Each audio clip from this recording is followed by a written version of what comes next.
Vincent is a well-known hunter in the area with extensive experience, a muscular build, and sharp perception. Vincent also has a beautiful wife named Olena, but unfortunately, the two of them are childless and unable to have kids. A few years ago, on a quiet night, Vincent kept hearing faint crying coming from the horse stable.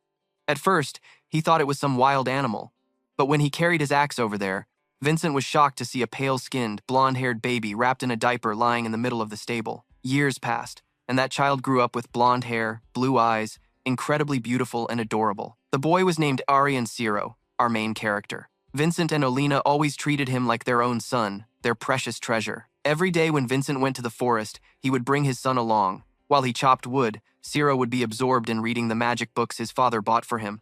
Their family was warm and happy, but the other kids in the village didn't seem to like Ciro much. The reason was pretty obvious. He was always focused on reading books. Plus, he was very skinny and looked delicate like a girl, nothing like Vincent's tall and strong appearance. The village gossip often spread rumors that Ciro was picked up by Vincent and his wife from some random corner. And of course, the village kids knew about this too. Although it was true that Ciro was adopted, Vincent couldn't accept people talking badly about the child he considered his treasure. Vincent always felt responsible for Ciro being shunned by the village kids. Of course, he couldn't just storm in and punch every single one of them. So, to ease his guilt, he could only frequently take his son on trips to broaden his horizons. The next morning, Vincent took his son to the city of Chris. On the outskirts of the kingdom of Tomia, this was Ciro's first time visiting the city. The luxury and hustle here dazzled him. Vincent still had some business to handle, so he stopped the carriage in front of a fruit shop owned by an acquaintance named Mon and told his son to stay put until he came back. Although Ciro was usually very obedient, since it was his first time in the city, Vincent kept reminding him not to wander into shady alleys or run into the nobles. Then he drove off. Ciro stayed at the fruit stall, trying to prove his usefulness by writing signs for Mon. Mon seemed surprised that a country kid like him could read, and even looked very smart and quick-witted. While Mon was admiring this beautiful kid, Ciro suddenly asked curiously, "Mr. Mon, do you know magic?" "What? Law? No? Magic?" Ciro excitedly held up the big magic book Vincent bought for him. Mon laughed. Kids will be kids, all of them like fancy stuff, dragons, heroes, wizards. But seeing the hopeful sparkle in Ciro's eyes, Mon couldn't bear to disappoint him. So, he pointed toward the alley ahead. "I don't know much about magic, but over there are lots of books about it." Ciro followed Mon's finger, his eyes instantly lighting up. Behind the alley was a big bookstore. With Mon's permission, he immediately ran over there. But once inside, Ciro was stopped by the bossy shop owner. She wouldn't let him touch the books on the shelves, saying those expensive books weren't for poor kids like him. Just then, the bookstore welcomed a distinguished guest. The owner called him the chief steward, though it was unclear which prestigious family he served. While the owner was busy attending to him, Ciro quickly flipped through some books on the shelf and found the content boring. He lazily left the store and happened to see a man carrying a box of books walking by. Ciro, being a book lover, didn't hesitate to chase after him, and what shocked him next was that the man straight up dumped the box of books into the trash. "So this is where Dad got the books for me?" Ciro was stunned for a few seconds, then carefully picked up each book to look through. At that moment, laughter and chatter reached Ciro's ears. He turned to see two noble girls happily chatting, each holding a book. Ciro wondered what made him different from them. Why did Dad tell me not to hang around nobles before leaving? And why were they freely reading the books I liked, but I wasn't allowed? Thinking this, Ciro unconsciously followed the two girls, but before he could catch up, a tall guard stopped him. "Hey kid, this isn't a place for kids like you to hang around. Beyond this gate is an area reserved for nobles. Where are you from, and who are your parents?" My dad is nearby," Ciro replied nervously. Then another guard came over, and just by glancing at Ciro, he found him suspicious because he didn't look like the local kids. They assumed Ciro was either an orphan or a thief's accomplice, so they wanted to drag Ciro away for questioning, but he was lightning fast. Taking off his outer jacket and hiding behind some bushes, Ciro's hair was all messy and his clothes were filthy, but he still felt lucky because he hadn't been caught yet. Just as he was about to pick up his shoes and head back to Mr. Mon, Ciron suddenly heard voices coming from behind the big outer wall. "So now, let's talk about what magic really is." "No, Principal. Breathe fire and show us," some students replied with excitement. Siren looked up at the wall, which was twice or even 3 times his height, and of course, he couldn't see a thing.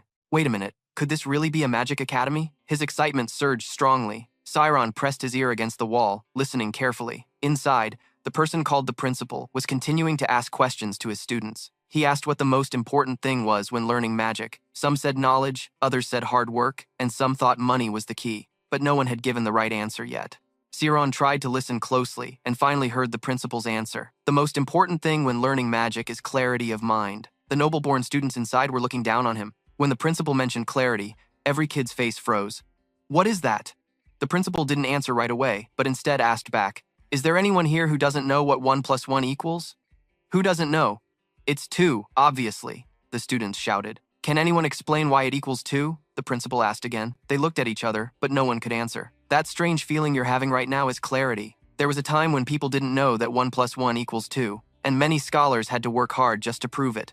But even without solid proof, we still understand that 1 plus 1 equals 2, right? That's because it's a law that always exists in the world. That's also why we don't need to learn it, because we automatically understand and accept it. Magic is the same. It has existed in this world from the very beginning. We can sense and accept it through our clarity of mind. That's why it's more important than knowledge or hard work." The principal explained all at once. The kids inside the academy still hadn't fully digested what he said, but Siron, eavesdropping outside, felt his heart pounding when he heard that the most important thing in learning magic wasn't money, nor noble status, but clarity of mind. So even a kid like him could become a great wizard, right?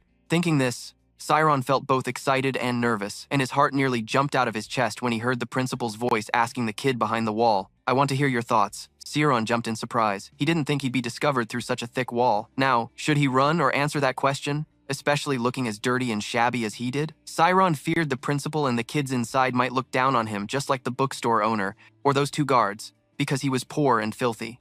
But he was also afraid that if he missed this chance, he'd regret it for the rest of his life.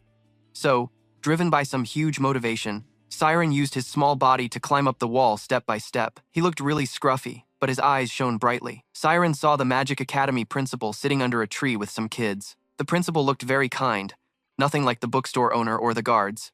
As soon as he saw Siron, he spoke first. "Hello there. Did you come to hang out with me?" That noble principal's name was Mirov Anpheus, a 4th-level wizard and the founder of the Magic Academy. Anpheus. Siron used all his strength to jump down from the wall, then slowly approached the kids sitting around. Anpheus's students were all nobles, clean and tidy, totally different from Siron. Some kids immediately saw Siron's shabby look and knew he was a commoner, so they bluntly chased him away. But Principal Anpheus wasn't like that. "It's okay. Come here." What was it that this old man said that caught Siron's attention? The principal's kind demeanor made Siron feel much less insecure. Though still shy, he dared to say what he wanted. "I want to see magic. I've only seen it in books, never with my own eyes." Before Anpheus could reply, the students around him shouted, "They say Siron's a liar. How could a commoner even read books?" Knowing he had no voice here, Siron bowed his head low. "Please, sir, cast any spell you want. I just want to witness magic with my own eyes." Anpheus laughed. "Ha ha, it's simple. I'll show you a spell that can create wind." As soon as Anpheus finished speaking, a strong gust of wind blew, lifting Siron into the air. Not just him, the kids around the principal were also blown up, but they all looked like they were enjoying it. Only Siron was both scared and confused.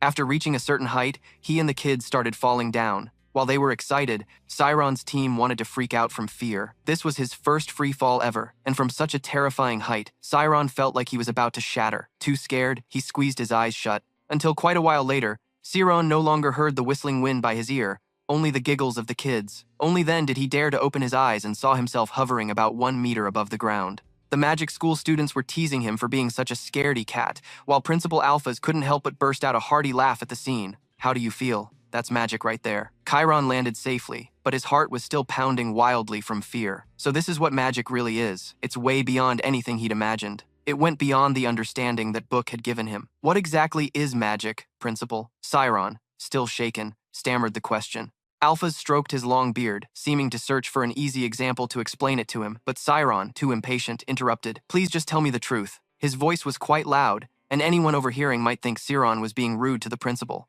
The noble students were shocked, because no one had ever dared to raise their voice at Anpheus before.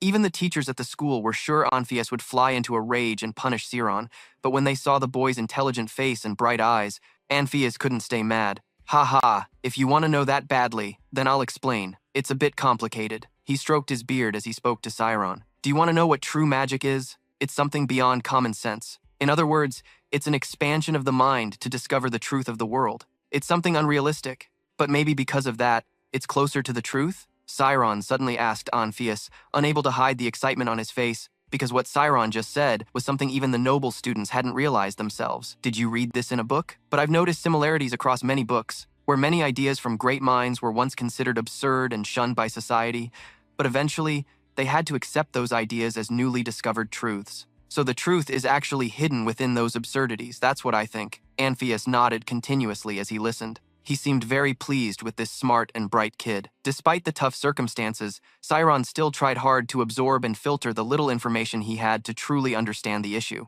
It's just a pity that he was only a commoner. Resources simply couldn't compare to those of the noble kids. To help Sciron understand magic better, Anpheus called out a pink-haired girl named Sumin and asked her to enter the spirit world. Then he pulled out a handful of coins from his pocket and asked Sumin to guess how many coins he was holding. Sumin answered 6, almost without thinking, and surprisingly, her answer was completely correct. Sciron was utterly amazed, his mind flooded with 100,000 questions. Anpheus anticipated his reaction and explained that when a mage focuses their mind, they become light enough to sense everything around them. Some advanced mages can even count the leaves on a tree from a great distance. This is called an extremely sensitive mental state, or the spirit world. While explaining, Anpheus kept changing the number of coins in his hand, and Sumin still guessed correctly every time. A mage who can enter the spirit world perceives the outside world through a supernatural ability, and eventually, they can dominate reality itself. Not just small things like counting coins, but they can sense the entire situation happening right before their eyes. This is the basic skill Alphas wants Sciron to master if he wants to become a mage. Because not everyone can enter this spirit world state. First, you need to sense yourself. Try practicing in a quiet place, then shatter all the distracting thoughts in your head. When you do that, a new world will be revealed for you to explore. Do you understand what I mean? If you can't sense yourself, then you won't be able to clear your mind. Sciron asked Alphas again, his questions continually surprising the principal. He asked Sciron to try sensing himself right here, because after all, if Sciron couldn't do that, he'd have no chance at learning magic. But what exactly is the self? Sciron was beginning to search for the answer. While the brain was just an organ, and the senses and reality he perceived couldn't go beyond the brain's concept. Sciron didn't need to understand its meaning, but just feel it as it was. After quite a long time, Sciron opened his eyes. In front of him were Principal Alpheus and the students, but something seemed different. Alpheus looked at him expectantly and asked, "What do you feel now?" Sciron was drenched in sweat and answered, "Sound. I hear all the sounds." The kids burst out laughing. Of course you'd hear sounds. Anpheus didn't show much reaction but seemed somewhat disappointed. He thought Sciron couldn't do it as he initially predicted, because what happens inside the spiritual world is in a different dimension. There, people perceive things through completely different senses, like synesthesia, a neurological condition. When the brain processes information through multiple senses at once, a person can smell sounds, taste light, and feel the scenery through their skin. But Ciro just said he heard a sound. That proves he hasn't actually entered the spiritual world. Anyway, this isn't something even AI can do. Anpheus slowly stood up and patted Ciro's head to comfort him. Good job. If you keep training in the future, you'll be able to hear even more sounds. Then Anpheus turned to his students and said, "All right, the special class is over. Let's head back to school." After leaving, Alphas still felt regretful because finding a smart kid like Ciro isn't easy. He just thought that if Ciro had been born into a noble family and raised properly, what he could achieve would probably surpass these other kids. As for Ciro, he climbed over the wall to go back outside. But Ciro's mood was a total mess because he knew he had actually entered the spiritual world earlier. Ciro only told Alphas that he heard a sound, but he didn't say everything after that after the shocking sound, he felt like he was torn into hundreds of pieces and scattered across the world. He felt like he was no longer a small entity, but the entire world itself. That feeling made tears stream down Ciro's face unconsciously. He couldn't help but tremble before the vastness of this world. It was just a brief moment, but Ciro really had escaped his body and become formless. Merging into the world, he ran headlong as if trying to release the feelings inside, and because of that emotional chaos, Ciro accidentally crashed into a passerby. Only he fell backward because the other guy was pretty tall. Ciro kept apologizing like crazy, but the other guy didn't seem ready to let him off. There were a few more guys with him, and the one Ciro bumped into immediately grabbed his collar. "Are you crazy or what? If you hit someone, you gotta pay up, right?" I'm sorry. Ciro was so scared he stuttered. "Sorry isn't enough, is it? You're from the gang, right? You're here to take my life, huh?" Ciro didn't understand what gang the other guy was talking about, but if this kept up, at best he'd get beaten up, at worst he'd lose his life. While panicking, he heard a female voice. "What are you guys doing? Is something interesting going on, Miss Army? Why are you here? Bored again?" The thug quickly turned to greet the newcomer, but his hand didn't forget to keep holding Ciro's collar. The one called Miss Army was a young noblewoman with red hair tied back. Ciro wanted to call for help, but when he saw she was a noble, he immediately gave up on that idea. As for the thugs, after greeting Army, they turned back to the main issue. First, Ciro took a full knee to the stomach. He immediately collapsed to the ground, trembling in pain all over. Bullying a tiny kid like Ciro didn't shame these guys at all. On the contrary, it pumped them up. The whole gang started repeatedly using crude insults to provoke Zero, even throwing in nasty comments about his parents. Hearing them talk about his parents like that, Zero's eyes instantly changed from scared to full of rage. They noticed he was angry, but Zero had no chance to fight back, because right after, he got kicked straight in the head. The big guys all swarmed together to gang up on a kid. Zero couldn't resist, just held his head and endured. After a while, Ami couldn't stand it anymore. Ben stepped closer and stopped them. If this keeps up, he'll really die. Then she sat down next to Zero and asked, "Are you okay?" "I didn't do anything. I just happened to pass by." Zero seemed to sense a glimmer of hope from this girl. Ben cried as she explained, "Yeah, stop it already." Ami said, "No more fun left? Thought you'd be saved, but this girl who looks all innocent is actually crazier than those thugs." In her eyes, Zero was just a toy. "We planned to beat him up and then sell him to the village down south since he's just a commoner, so no worries," one thug suggested. Zero immediately fell into despair. He started regretting not just sitting still with Mr. Mon back then. If they really planned to sell him, would he never see his parents again in his life? Ami gave a judging look, stared at Zero for a while, then suddenly cracked a weird smile. "Slaves shouldn't have flaws, right? Then why don't I check him out myself?" The thugs surrounding her burst out laughing. "Ha ha ha, Miss Army, you gonna check him out? Hear that, kid? She's telling you to strip." When he heard the word strip, Ami's face changed, and she automatically stepped back.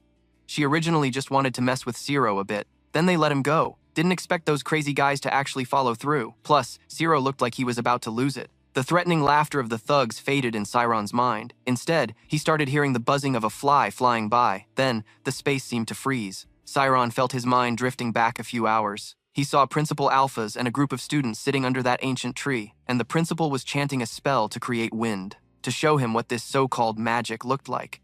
Siron no longer doubted it. He was inside his own memory. Alphas' spell became clear to him. Everything poured into Siron's head and turned into his own knowledge. While Zero's soul left his body to enter the memory world, in reality, he was frozen like a wooden plank. The thugs, seeing Zero's lack of reaction, lost it again and grabbed his collar. "You little punk, are you deaf? Do I look like I'm joking?" Only Ami noticed something was off. She quickly shouted to stop them, but it was too late. Zero, relying on the memory he just found, unconsciously cast the wind spell. Just like what Anpheus did back then, he created a tornado strong enough to lift all the thugs into the air. By the time Zero snapped back to reality, they were already falling freely. And from that height, it was no surprise they broke arms and legs. Siron took down nearly 10 thugs, all way bigger than him, with just one move, yet he didn't even know how he did it. Ami screamed and rushed over to help him regain his senses. "What the hell are you? Where did you learn magic? Why does a regular civilian like you have magic?" Just then, a few people ran over because of the loud noise. Ami, not wanting to deal with a crowd, quickly bolted. Siron was stunned watching her dart up to the rooftop like a flying squirrel and disappear. But that didn't matter now. What mattered was the mess in front of Siron, and he bet the newcomers wouldn't let him explain. Siron wanted to escape. He couldn't get caught again, so he started sprinting out of the alley. His first time leaving the village had given him way too many terrifying experiences. He felt this world was too scary. He just wanted to get back into his parents' arms as fast as possible. That's all. Meanwhile, Ami had returned home. Her family was the Kami's clan, top-tier nobility. Ami came back frustrated because she'd been beaten by a regular kid. Kami's Sakura, the clan head, guessed right away she'd caused trouble again. "Why are you home so early? Did you skip school today?" "Ami, you've learned everything already. There's nothing fun left, father." Ami snapped back, then stormed upstairs. Sakura was at her wit's end with her daughter. "I don't know when you'll ever grow up. Even if you're a genius, you can't be so reckless. One day, you'll get outsmarted," Sakura said casually.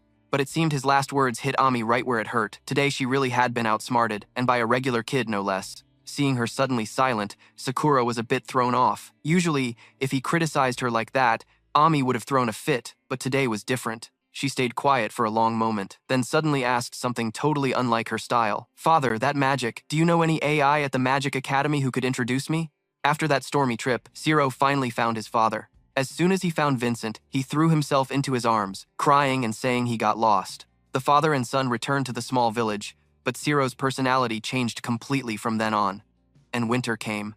The next day, after returning home, Vincent saw his wife sitting with Olina, saying Siron had gone to the logging area to chop more wood while heavy snow was falling. Worried, Vincent went looking for him, even though they weren't biologically related. But Vincent had raised Siron and treated him like his own son with fatherly love. He could clearly feel the change in his son after his first trip to the city in spring. And even though Siron only said he got lost, Vincent always felt something wasn't that simple. Now he was in the forest chopping wood. Even after many days, Zero still couldn't forget the day he unconsciously unleashed magic to attack those thugs. And since then, he hadn't been able to use it again. That magic was summoned instinctively, but lacking basic magical knowledge, he couldn't replicate it. Still, now Zero had mastered entering the spirit world. In the spirit world, he could sense everything just like in reality. From feelings, shapes, to scents, he could perceive everything related to the tree in front of him all at once. And you can even see the weakest point of that tree. That's what helped Zero swing one strike and chop down a tree 5 times, 6 times his own height. Vincent witnessed the entire scene. He's a seasoned hunter, and he bets what he just saw was a lightning strike, the phenomenon where an axe fells a tree by hitting its weak spot. But how could Zero, such a small, skinny kid, do something even a skilled hunter like Vincent struggles with? Watching his little boy carefully saw through the tree trunk in the freezing winter, Vincent couldn't hold back tears. Meanwhile, Zero looked pumped, because this was the first time he successfully created a lightning strike after countless tree chops. Just like when he first managed to summon magic back then. Zero knew he wasn't as lucky as noble kids, but that didn't stop his hunger to seek foundational knowledge about magic. And tomorrow, the day after, and every day after that, Zero would keep repeating this to feel the magic. Because he believed his chance would come one day, not far off.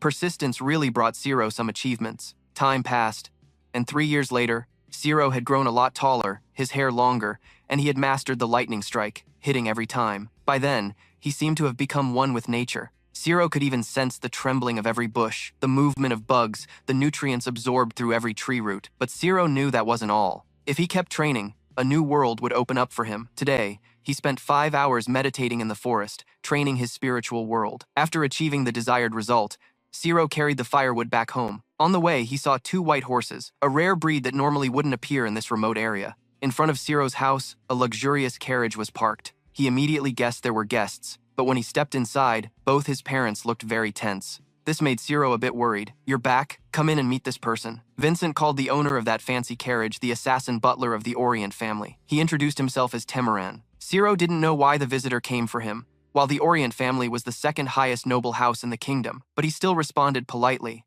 Temeran carefully approached, examining Zero's face and figure like inspecting a precious item. "Can you read?" he asked. "I learned a bit when I was little." Temeran looked thoughtful, then nodded and kept observing. "Zero, you seem well raised, just a hunter's son, but you can read. You're also a good kid. Wait, can you explain why you're here?" Zero seemed impatient, and finally Temeran revealed the real purpose of his visit. He came to recruit Zero to work for the Ocean family, though Zero didn't understand how he knew about him. The job was to move a total of 10,000 books out of the main library of the mansion. Many of those books were important. This would be done within 2 years. The transportation would be handled by others, but the classification would only be done by Temeran and Zero. Hearing the word library, Zero's heart pounded even harder. It was the Ocean family's library, surely filled with crucial knowledge for a mage. However, Temeran continued, the only people who knew about this were Zero's family. If even one book leaked out or news of this got out, then both Zero and his family's lives would be wiped out. Only then did Zero understand why his parents looked so worried. Of course, because this was so dangerous, the Ocean family agreed to pay a lot of money. It was an amount Vincent couldn't earn, even after a lifetime of hunting. Of course, he wasn't greedy enough to sell his precious son. He agreed to Temeran's request just so his son could freely read in the Ocean family's library. The money Zero was paid was truly huge, so it was worth the years Vincent spent taking care of his son. Temeran seemed very pleased with Zero. He turned to Vincent and said, but those words sounded like saying, Vincent cared for Zero all these years just for the money. So Vincent immediately stood up and slammed the table. "I'm not in it for the money. I just want our Zero to fulfill his dream." Temeran suddenly burst out laughing loudly. "Ha ha, why do you overthink it? You think the kid's gonna have a career? Stop dreaming. If you weren't in it for the money, then why would you beg me to pick your son, huh?" His tone was full of mockery. "Because you said he can read," Vincent almost shouted. "I remember Olina taught Zero a few words just for fun when he was little, but I didn't expect that by the age of 5 or 6, he would start reading on his own to learn." I still clearly remember how obedient and adorable Zero looked back then, but more importantly, he was a smart kid. Every time Vincent looked into your beautifully detailed eyes and saw you so focused on reading, he wondered if maybe his adopted son came from noble blood. And if you had been raised by a noble family instead of a hunter's family like theirs, would your life have been better? Throughout those days, Vincent struggled with this thought painfully. On one side, he just wanted to keep Zero as his own and raise him to be a hunter, a woodcutter like himself. But when he saw Zero spending hours every day chopping wood in the forest, it made him uneasy. So, Vincent was the one who took the initiative to approach Temeran. After hearing that the Ocean family was looking for a literate commoner's child, all Vincent wanted was for Zero to go there and read the books he desired. That's why he begged Temeran. But unexpectedly, the high and mighty man thought Vincent wanted to sell his son for money. That really made Vincent furious. "I don't need any money at all. If I had known you'd look at me like that, I wouldn't have begged you. Now get out of my house immediately." Tamaran was proud too, and after Vincent insulted him to his face, he stormed out. But just as he reached the door, Ciro quickly called him back. He said he would take the job no matter how dangerous it was or how much Tamaran looked down on his family. "You're serious? I'm not threatening you. Just so you know, even a tiny rumor could cost you your life," Tamaran warned. But even so, Ciro was determined. He insisted he could keep quiet no matter what happened, and if anything went wrong, he wouldn't blame Tamaran or the Ocean family. Seeing the young man's resolve, Tamaran stopped trying to talk him out of it. He said he would send a carriage to pick Ciro up within 1 week. During that time, if Ciro changed his mind and refused, that was fine. But once he stepped into the Ocean mansion, he couldn't leave until the job was done. After giving Ciro his instructions, Tamaran didn't linger. Only the 3 members of the Vincent family remained, anxiously questioning their son. "Ciro, why did you agree to such a request? Those bastards just want someone to die in their place. This is your fault, Dad. You have to take responsibility, so refuse right now." Vincent's face was full of tears, and Ciro started crying too. But Ciro wasn't crying because he blamed Vincent for pushing him into the fire, but because he was grateful for the huge gift Vincent had given him. Because stepping into the Osent family library and reading those rare magic books was an opportunity Ciro never dreamed he'd get in his lifetime. "Dad, thank you so much," Ciro cried with a bright smile on his lips. Vincent quickly hugged him tightly, comforting him non-stop. "Don't worry, Sarun, and remember to come back safe. I promise they won't lay a finger on this family." At that moment, Vincent truly didn't know if his actions were right or wrong. Olina couldn't hold back her tears either, worried about her son. But if he wanted to go, neither of them could stop him. 1 week later, Tamaran sent someone to pick Ciro up as promised. After Vincent signed a contract, they hurriedly took Ciro away. The carriage door closed and started moving. Ciro quickly entered his own soul's world. He could see Vincent and Olina crying and hugging each other miserably. In his subconscious, Ciro wanted to reach out to them, but his last bit of reason made him pull back. Yes, this opportunity was a double-edged sword. Working for the Ocean family was dangerous, but it would bring Ciro many things, and he wouldn't tremble or back down anymore. Speaking of the Ozen family, their main house was inside Chris City of the Tomia Kingdom, quite far from the Basuka capital. Ozen was a warrior family that usually trained orthodox swordsmen. The previous head was a 3rd-level swordsman, and the current head was Bishop Ozen, a 4th-level orthodox swordsman. In short, they had influence over powerful forces in the city. Not sure how long after, but the carriage arrived in front of the Ocean mansion. This was Ciro's first time stepping into a noble family, and moreover, a 2nd-rank noble family, a major power in the kingdom. The magnificent scene before him truly overwhelmed him. 2 people responsible for receiving Ciro led him to the administrative room that doubled as the butler's resting room, and also where he would stay for the next 2 years. There, Tamaran was already waiting. He didn't give Ciro time to rest, but immediately took him to the family's grand library to explain the tasks Ciro needed to do. Entering the Ocean family library, Ciro was even more amazed. He had never seen so many books, and for a book lover like him, this was heaven. Since the Ocean family had built a new library, the books here would be moved there, and Ciro's task was to organize them. He would receive a list every week, then based on the titles on that list, find and gather the books. Working hours were from 9 a.m. to 6 p.m. daily. Outside those hours, Ciro was allowed to rest but not permitted to go outside. And you're not allowed to enter the mansion without permission. Tamaran is the head butler, so he'll be busier. But besides him, there are other butlers who will teach you the rules. "Do you have any questions about joining this family?" Tamaran asked. Ciro was still processing the information he'd just been given. He felt this was definitely a chance worth risking everything for. "When do I start working?" Ciro replied with a question of his own. "Starting tomorrow." Just like that. The next morning, Sarun put on a brand new butler outfit and took the list to the Grand Library. After a night of intense thinking, he finally understood why the Ocean family was so huge, yet only hired 1 person to organize the books. Probably because they needed a consistent standard for arranging the books. For example, if you had to organize a book titled The History of Swordsmanship, everyone would have a different opinion on whether it should go under professional sword techniques or the comprehensive history section. Another thing Ciro realized while experiencing these classification systems was that all knowledge is interconnected, and the core thread linking everything is history. Knowledge builds up along a straight line called history. History is the backbone of knowledge. After thoroughly studying history and using it to reinforce other fields, Ciro's reading speed increased significantly. Out of the 10,000 books here, about 850 are history books, and he planned to read them all within 2 years here to achieve his biggest dream of becoming a time mage. Time passed slowly, and Ciro adapted quickly to his job. That night, while secretly reading in the library, Ciro heard footsteps Tamaran and a deputy butler arriving. Ciro quickly hid the book in his hands because, after all, reading here without permission was forbidden. "Have you finished organizing everything?" You're working overtime again? Yes, sir. Zero hurriedly stood up straight and answered seriously.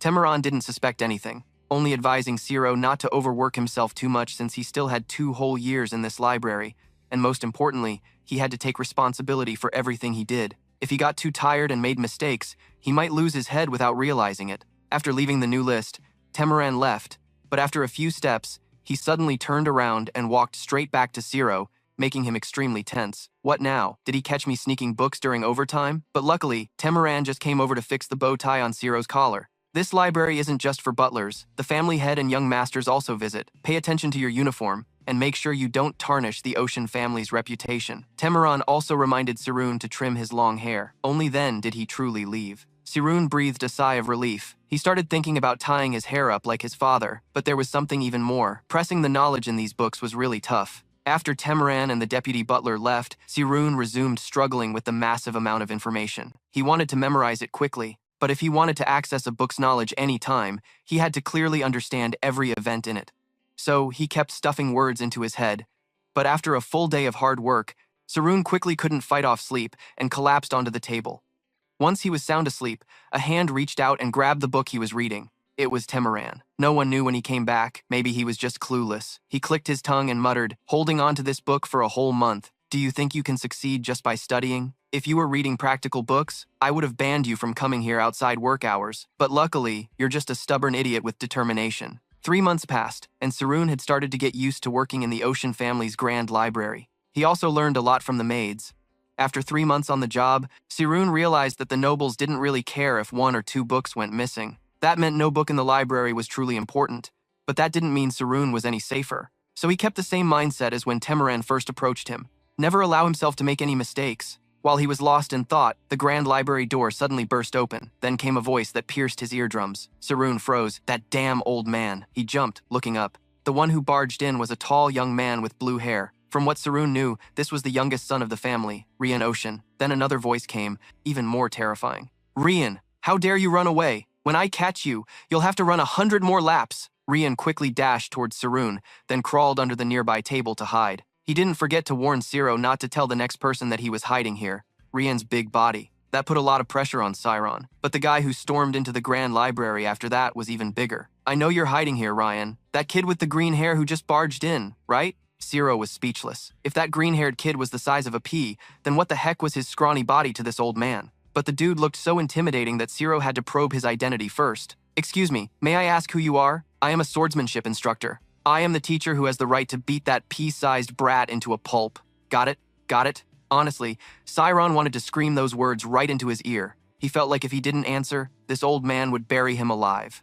So, even though the youngest master had warned him hard, Siron had to honestly admit he was hiding under the bookshelf next to Rin's swordsmanship instructor. Immediately, the man grabbed him by the collar with one hand and dragged him out. "Master, this is just a misunderstanding," Rian frantically explained, but the other guy didn't give him a chance. Rian was thrown hard to the ground by his master, who then grabbed his legs and dragged him away. "Come with me, you worthless brat who dares to slack off training. You need to be taught some discipline." Rian looked utterly miserable. Zero could clearly read his lips as he said, "You'll pay for this." But since Rin's swordsmanship teacher looked even more powerful than the family head, Zero had no choice. After that day, Zero overheard that the youngest master was taken and sent to train on the mountain, so no one suddenly stormed into the library, yelling and startling him anymore. In the following days at the Grand Library, Zero kept finishing his work while sneaking in reading time. He spent 20 days on the first book, but after fully understanding it, he read 82 books in just 4 months. Everything went exactly as Zero expected. The beginning was tough, but after that, no book contained completely new content. If he built a foundation with the first 200 books, the remaining 650 would be easier to absorb. When Zero read books about the history and origins of magic, he started to question whether learning the history of magic origins was the right choice. But since he had already studied the formation of all things, he became even more certain that this decision was correct. Because if a scholar creates a theorem, a mage does the same, but they also have to realize that theory and apply it in practice. So, a mage is like a scholar. But not all scholars are mages, since not everyone can enter the godless sensory state in consciousness that is the spiritual world. Therefore, Zero believed that with his spiritual world, as long as he absorbed a huge amount of knowledge from these books, he could become a true mage. Just as Zero thought his peaceful days would last forever, that night Rian stormed back, furious. "Hey, you bastard! I crossed hell itself waiting for this day. Same green hair, towering figure, and that ear-piercing voice. Zero silently broke out in a cold sweat. This young master was really persistent. After enduring hellish training on the mountain, he still remembered the grudge Zero exposed in the library. He was so mad his teeth were grinding. Do you know how many troubles I had to go through, you bastard? Then he started telling how his master tortured him, climbing the cliff countless times until his fingers were powerless. But every time he thought he was about to die, he remembered the grudge in the library with the one who pushed him into this situation and felt recharged. Zero sighed quietly. This young master wasn't just angry. It seemed his rage had been building up and reached its peak. Here, don't you dare open your mouth. I asked for your help and trusted you, but you turned your back and snitched to my master. Just looking at a weakling like you makes me want to puke. While saying this, Rian grabbed Zero by the collar. It's not like that. I'm just telling the truth. Don't try to justify yourself. You should have said you didn't listen to my request back then. Zero sighed quietly. It seemed he couldn't reason with someone so angry and overwhelmingly strong. So, young master, what do you want me to do? Rian looked surprised when Zero calmly asked back. Then he laughed harshly and dragged Zero to the training yard, even though it was midnight. Sciron thought the guy was going to attack him with a sword, but since he was pissed off, he didn't want to lose the chance his parents risked everything to beg for. So he decided to just take Rian's beating. But after checking out the weapons rack, Rian randomly grabbed a wooden sword and tossed it to Zero. He demanded a one-on-one duel. I'm not as cowardly as you. The price for disrespecting me is that you're destined to become a great swordsman. You will bear the wrath of my sword. What cowardly thing did I do, young master? Since he'd been called a coward so much, Zero got fired up and snapped back as a servant of the Ocean family. You should have protected the Ocean family, but you betrayed me to the master just because you were afraid of getting beaten. Isn't that cowardly? Rin said those words. Zero could clearly feel that his opponent's gaze had changed, becoming somewhat vicious. Sciron instinctively gripped the sword tightly in his hand, which was exactly what Rian wanted because there was a huge skill gap between them. So he allowed Sciron to make the first 3 moves. Sciron was extremely tense. Although it was just a wooden sword and couldn't kill him, wood was very hard. If he broke a bone, Sciron would be sent home and lose this job. A question kept flashing in his mind. What should he do now? After a few seconds of thought, Sciron gripped the sword tightly and attacked fiercely. But Rian easily dodged the first strike. When Sciron struck the second time, Rian blocked it with his own sword. Unlike Sciron's trembling hands, Rian clearly had a much stronger foundation and superior strength. Sweat poured down Sciron's neck. He only had one last chance to attack his opponent. And if he lost this time, Sciron would be completely defeated. He focused all his spirit and entered his soul world. In the spirit realm, Zero could sense the weakest point on his opponent's sword, just like the times he successfully created a thunderstrike while chopping wood. After identifying the target, Sciron immediately launched his attack. Rian raised his sword to block and even mocked him for such a ridiculous attack stance. But when Sciron's sword swung down, Rian could no longer laugh. His sword shattered instantly into many pieces. Shocked, he stared at the broken sword in his hand for a long time. Sciron's sword was broken too, but he had succeeded. Allowing Sciron 3 moves, Rian used the first to feel out the force, the second to calculate timing, and executed his plan on the third strike. This was the Thunder Strike. He had trained this move for 3 years. Rin trembled and said, "Where did you learn swordsmanship? This isn't swordsmanship, it's just a Thunder Strike." Zero honestly replied, "Huh?" Seeing Rin's confused face, Zero even patiently explained that his father was a hunter and he had followed him chopping wood in the mountains since he was a kid.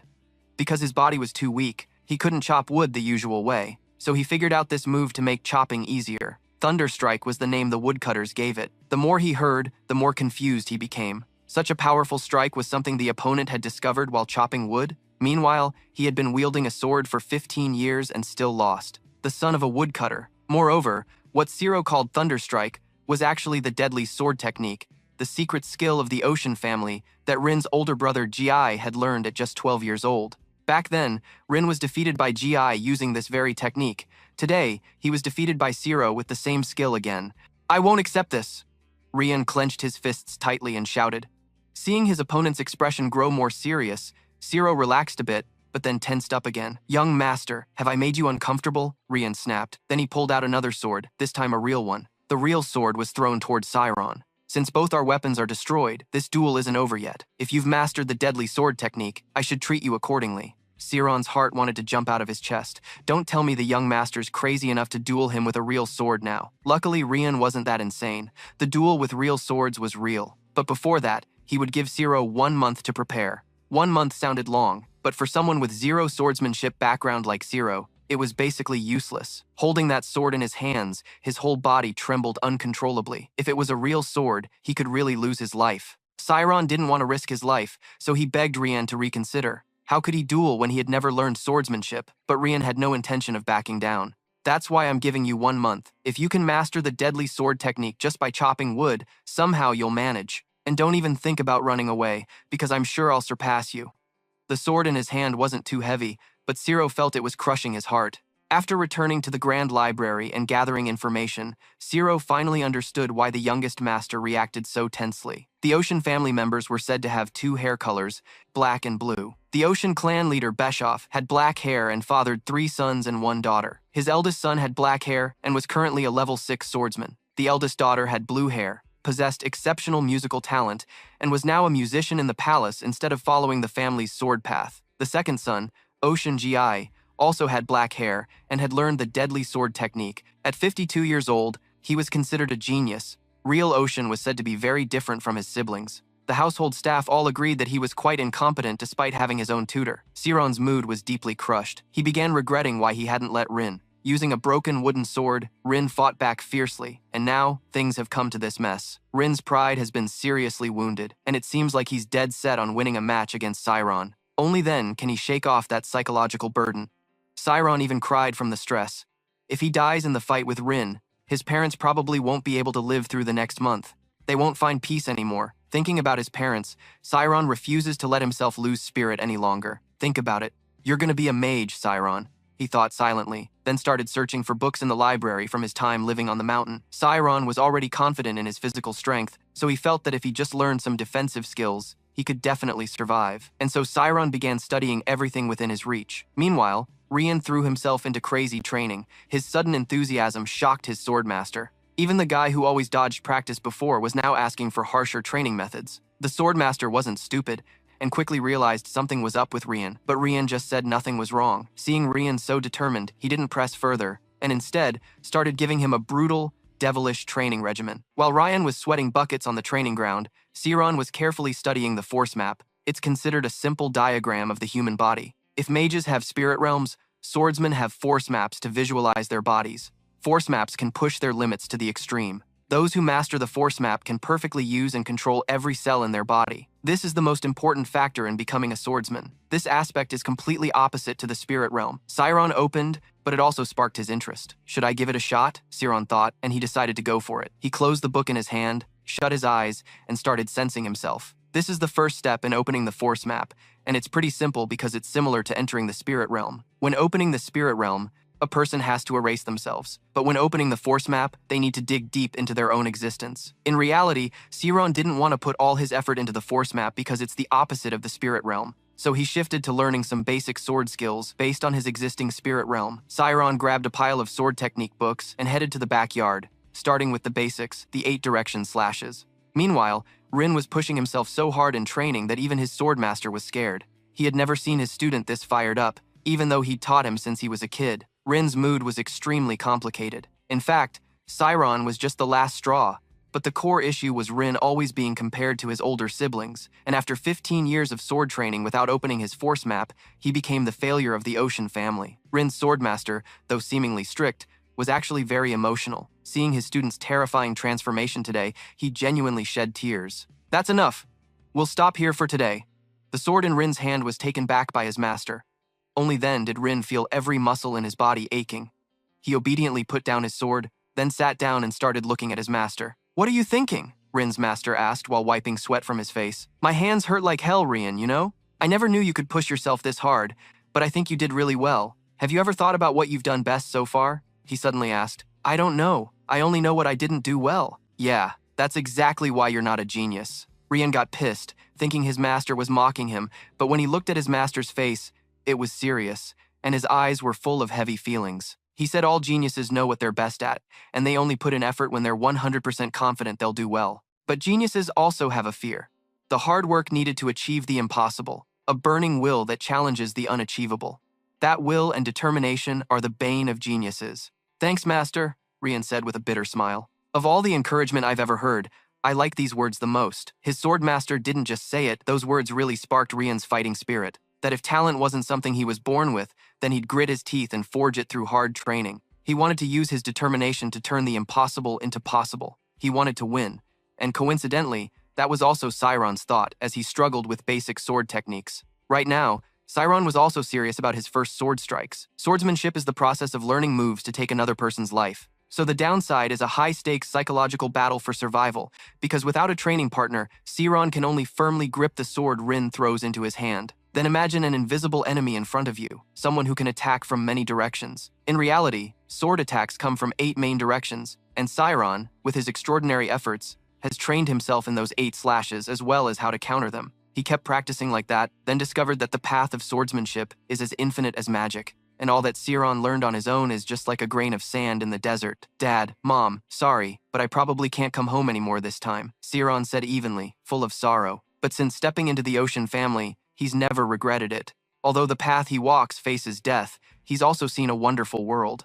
1 month passed quickly. Sciron showed up on time at the training ground and stepped into a life-or-death duel with Rian. In just that short month, he could clearly feel the opponent's aura had completely changed. And that's what Rian sensed in Sciron too, because just a month ago, Sciron appeared in a chaotic state, both in stance and balance, but now he was completely steady. Even though it was his first time holding a real sword, he remained calm. This made Rin inevitably think of his older brother, and it made Rin want to win even more. As the one who charged first, Sciron was extremely tense because, even though the young master was called incompetent by the servants, his swordsmanship was already on a different level from his. But luckily, thanks to non-stop effort over the past month, Sciron could still sense the direction of the sword. Sciron's calmness and way of observing the sword's direction made Rian's blood boil. Is he not afraid of this blade? He wondered silently. Actually, Sciron isn't reckless or fearless of death, but he has completely controlled his emotions. On this side, Rian attacked again. This time the sword came from the right hand, and Sciron blocked it again.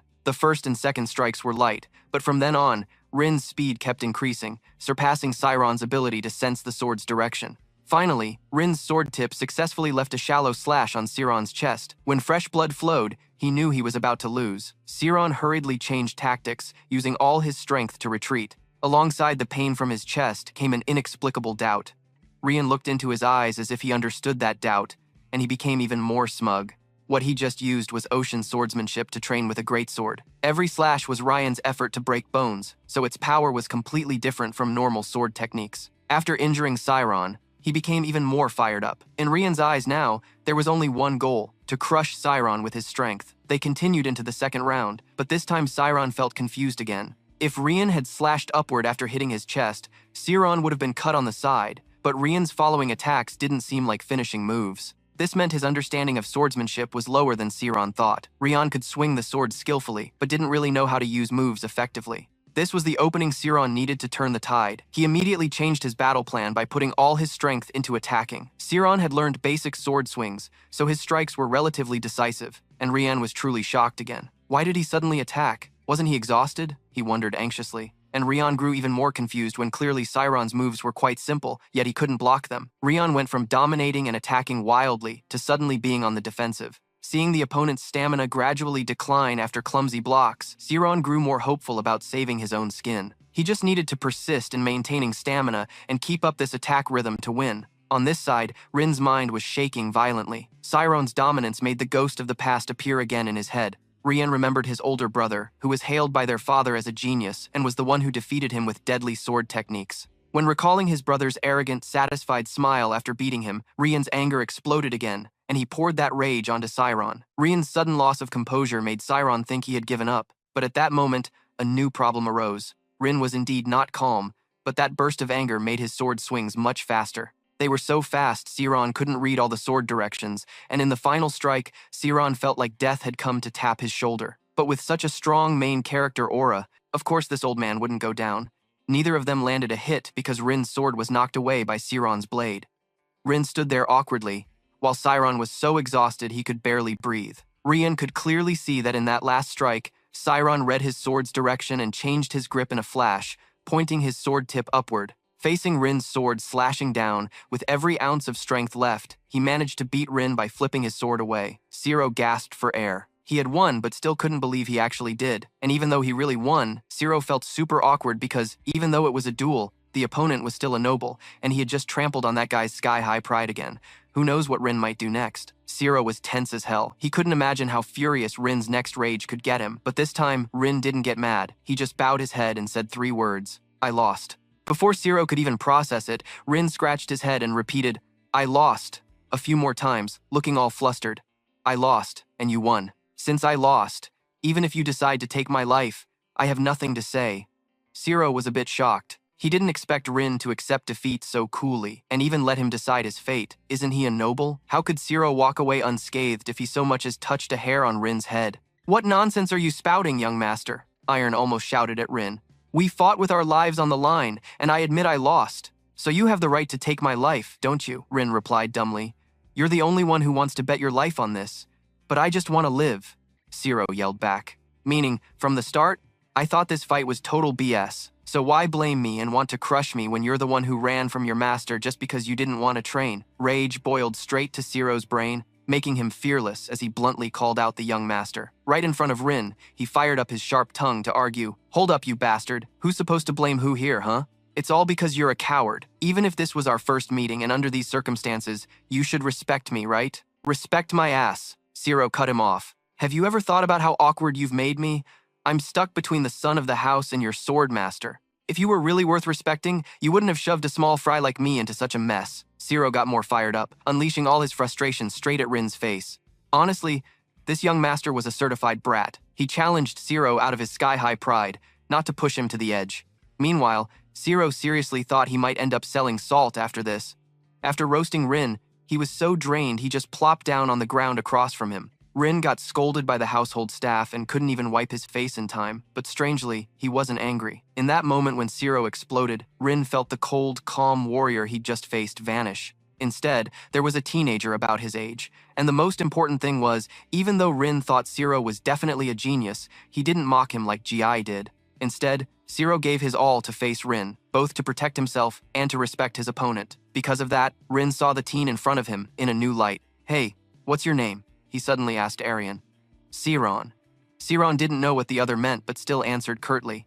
"I'm Ocean," Rin said boldly. Siron was confused again. Everyone knew this blue-haired guy was Ocean Dream. The confusion hit peak levels when Dream suddenly reached out to pull Siron up, along with an offer. "Let's be friends." That's how their duel ended. Siron went back to his work. A year flew by since he first stepped into the Ocean Mansion, and Zero had sorted 28 out of 10. 403 books. This pace blew past expectations. Even the picky Temeron couldn't help but praise him because the number of books needing sorting dropped a lot, so Zero's work efficiency improved even more. His goal to read all 850 history books now only had 200 left. Every day he read 3 books, and soon, Zero would finish the foundational knowledge he dreamed of. Not only that, thanks to Rin, he got to experience swordsmanship and understand the nature of fear. Because of that, it seemed like Zero's spiritual endurance also increased. Though the start was slow, he knew as long as he didn't quit, he'd reach his goal. And most importantly, Zero found his first real friend in life, the same one who yelled at him the first time they met. After that duel,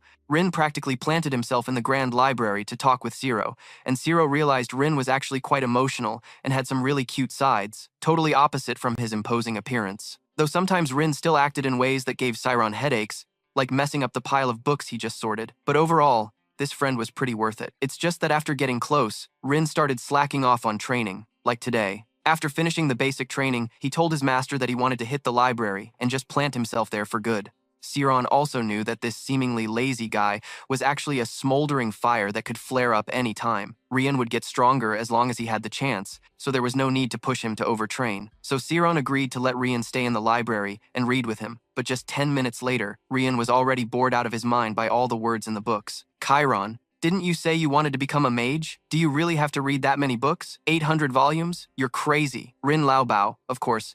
"Actually, I was way behind before coming here since I never had a chance to study, but after reading over 600 history books, I pretty much know it all now. I'm just not interested in reading, so I focus on watching Siron, and every time I see him working, I'm amazed all over again." Siron's reading speed is unbelievably fast, to the point that Rian feels Siron could get sucked into the book any time out of boredom. Rian reads a few words and then starts chatting with Siron. Whenever these two are near each other, it's like chilling in the Free Fire lobby. Because of that, Siron couldn't focus on reading either. They started debating about the book in Rian's hands, which discussed the most common comparison in the Great Six. If a swordsman and a mage faced off, who would win? Obviously, the swordsman would win. A voice rang out from behind the bookshelf. Siren jumped up as the voice belonged to Ocean Chai, the Ocean family's second son, and the older brother Rin hated with a passion. Siren was super tense, worried that their conversation had been overheard. A servant who dared to talk disrespectfully to noble kids wouldn't get away with it easily, and the guy's gaze looked like it could pierce right through him. Seeing Siren so awkward, Rian had to step in and save him. Why do you say that like you already know the outcome? Are you sure you're not just siding with the swordsman because you're one yourself? Oh, I didn't think you'd care about this stuff so much. Just look at the status of swordsmen and mages in the Great Six, and you'll get it. He chuckled loudly. But we're talking about fighting. What does their status have to do with it? Do people pick their battlefield positions based on military rank? You're not seriously gonna say some nonsense like that, right? Rian clearly showed his opposition, but the guy didn't even bother. Instead, he turned to Siron, standing nearby. Hey, you over there, what do you think? It was just a simple question, but Siron felt an invisible pressure from the other guy. He couldn't guess the guy's real intention, or whether he'd be safe if he didn't give the answer the guy wanted. Still, Siron couldn't ignore the question, so he cautiously gave his opinion. If the swordsman and mage were equally skilled, the swordsman would have a hard time winning once the mage entered their spiritual realm. But if the swordsman used his superior physical strength to fight before the mage could enter that realm, he could definitely win. No, you're wrong, Gi cut Siron off. Somehow, he had moved right in front of him. Gi was taller than Siron, so his aura was overwhelmingly dominant. You're wrong. The mage will lose. When he said this, a smug smile appeared on Gi's face. That familiar arrogant attitude really pissed Rian off. This jerk's bad habit had been around since childhood. Whenever he got annoyed with someone, he enjoyed crushing what they valued. Before it was Rian, now Gi wanted to press Siron. You seem to like history, huh? I'm sure you've heard of the 5 divine armors, right? Those sacred relics that can break a mage's spiritual world.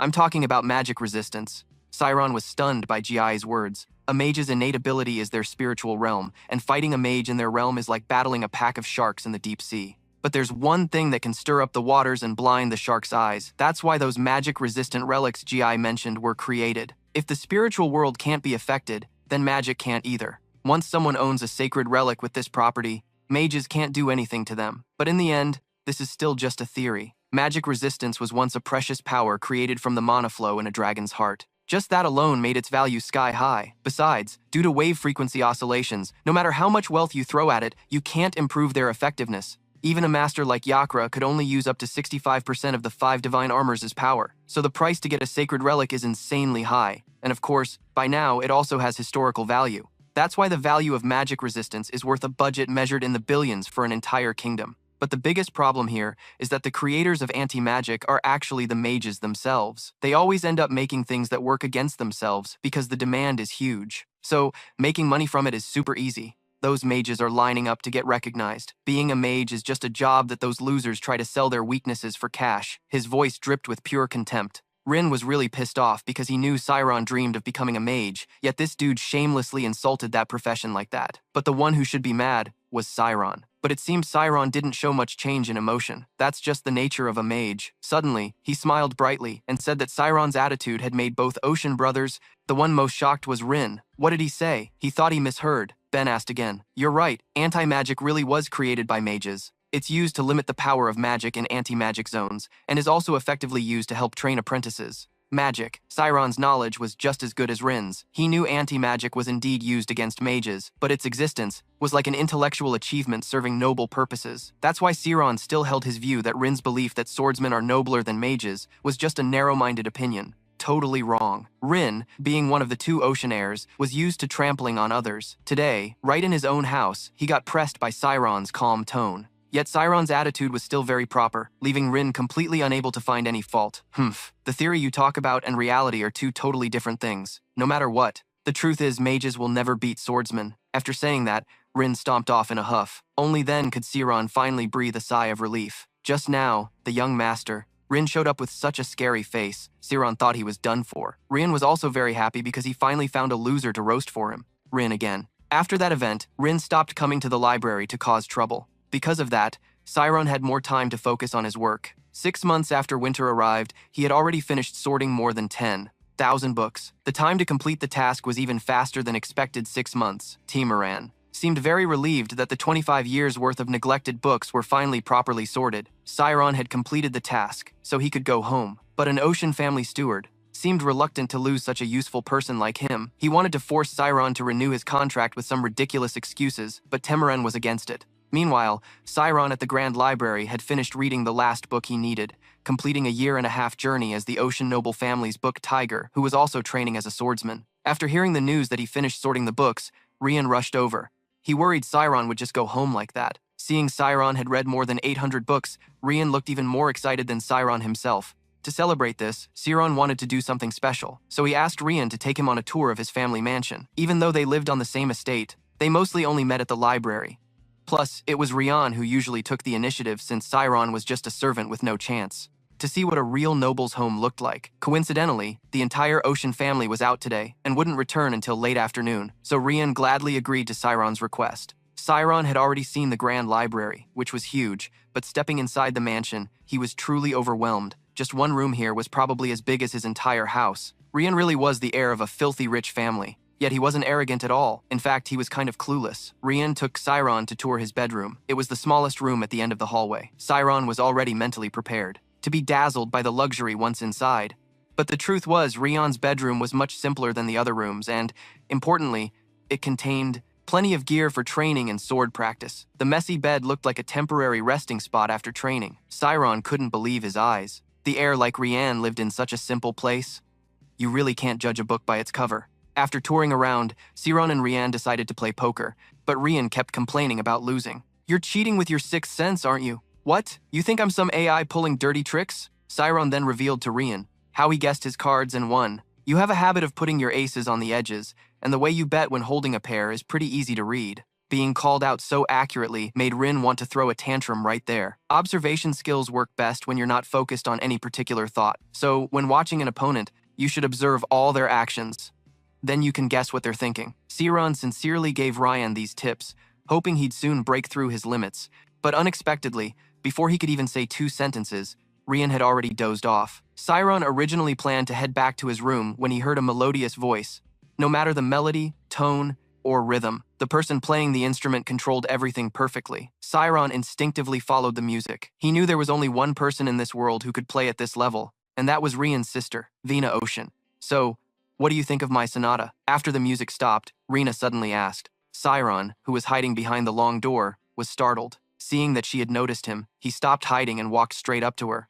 I think it's really amazing. Siron's mood grew tense, probably because he was facing a noble's daughter, or maybe because Gina was just too beautiful. Hello, this is the first time I've met you. Did you just get recruited? Vina continued to ask. Ah, yes, miss. I'm in charge of sorting books in the library, and I've been doing it for a year now. Vina gasped softly because she had already heard of Siron as a smart kid who could organize over 10,000 books by himself. If that's the case, have you ever played the piano before? Siron really wanted to decline because besides Rian, he didn't want to get involved with any other recruits. Besides, Rina was an expert at using force techniques during performances, so he wanted to avoid it. This guy was just Rian's sister, who he said had the worst personality in the mansion. That's why Siron seemed very cautious when responding. No, miss. Then let me teach you, come here.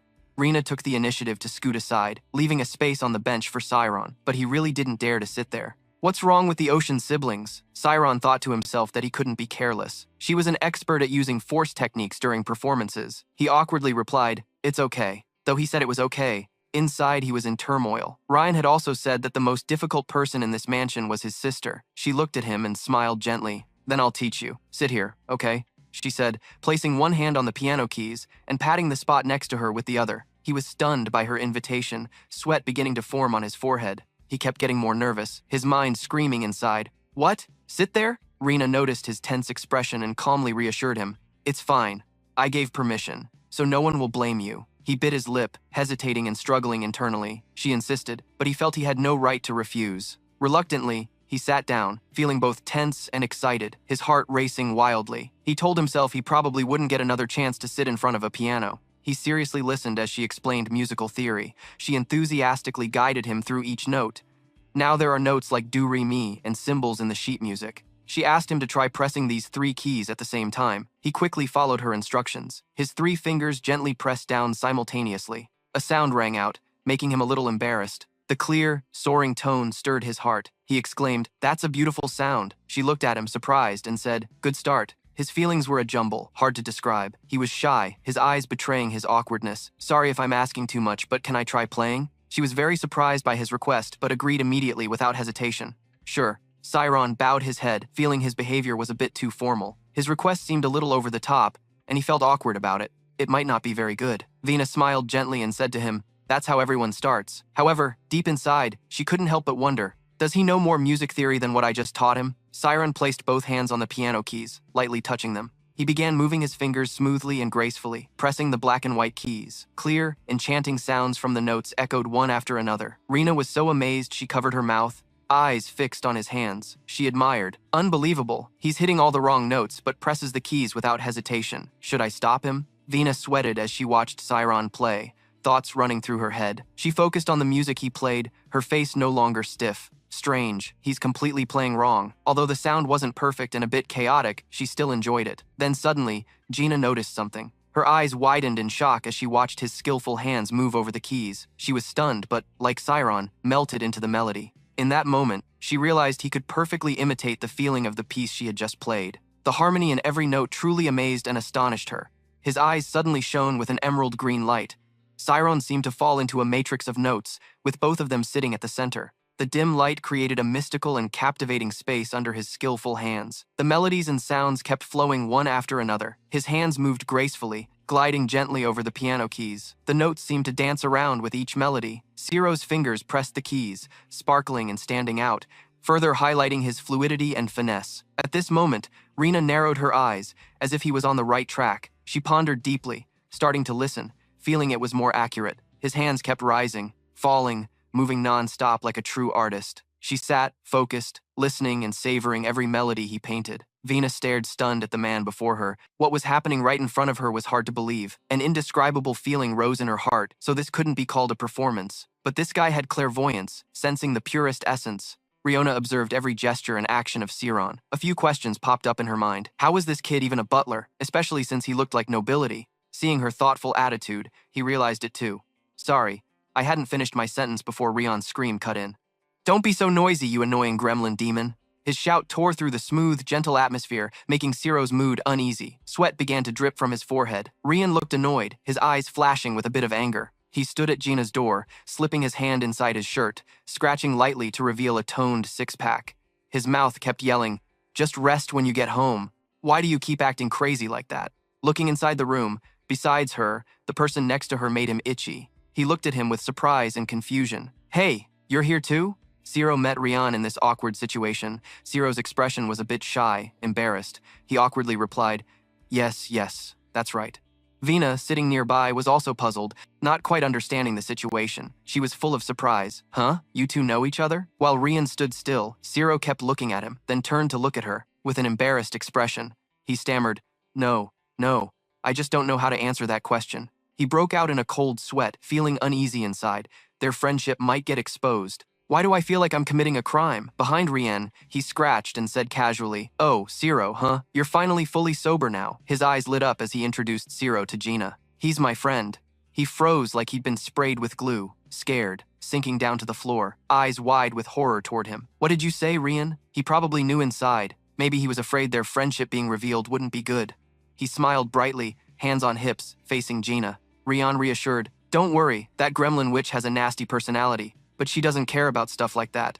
Ciron's eyes widened, unable to believe what he just heard. His heart stirred. What? How could she not care? While he was unsure how to face her, Gina spoke first. "So, your name is Ciron?" She squatted beside him, gentle and caring. She lightly placed her hand on his shoulder. "Don't worry, if you two are friends, that's good. That kid's a bit annoying, but he's responsible for his words." Her expression was beyond what he imagined, making him feel somewhat worried. Vina didn't care whether he and the kid were friends, but what intrigued her most was his thoughts. She was curious. "So what were you thinking while playing? I really want to know." He was scared by her question, many question marks flashing in his mind, unsure what she was up to. Rin was also shocked by her question. "A fan?" Ciro played. "I thought you were going crazy in there." Witnessing this scene, his 16 years of logic were collapsing. His beliefs shattered in an instant, wondering, does she not care that her sister is friends with a commoner? Sciron turned to look at him. "And Rin, why did you lie?" "Your sister is a beautiful, kind lady." Hearing this, she couldn't help but be amused. Contrary to her expression, Rin's face turned pale, looking serious, eyes filled with fear. Whatever you do, don't get fooled by her. She's a witch. Who knows when she'll latch on and swallow you whole." Hearing this, he was also stunned. She leaned close to him, covering her mouth with her hand, then smiled shyly. "Sorry, little brother. I'm a bit childish. I'm glad she has you as a friend. Please watch out for her." He looked at Yena's face and smiled, then replied, "It's nothing. Actually, I'm the one who owes you." Her enthusiasm made him blush. Rena praised Zero wholeheartedly. "Oh my god, you're really adorable." Seeing that, Rian grinned slyly. "If he's so cute, why don't you keep him?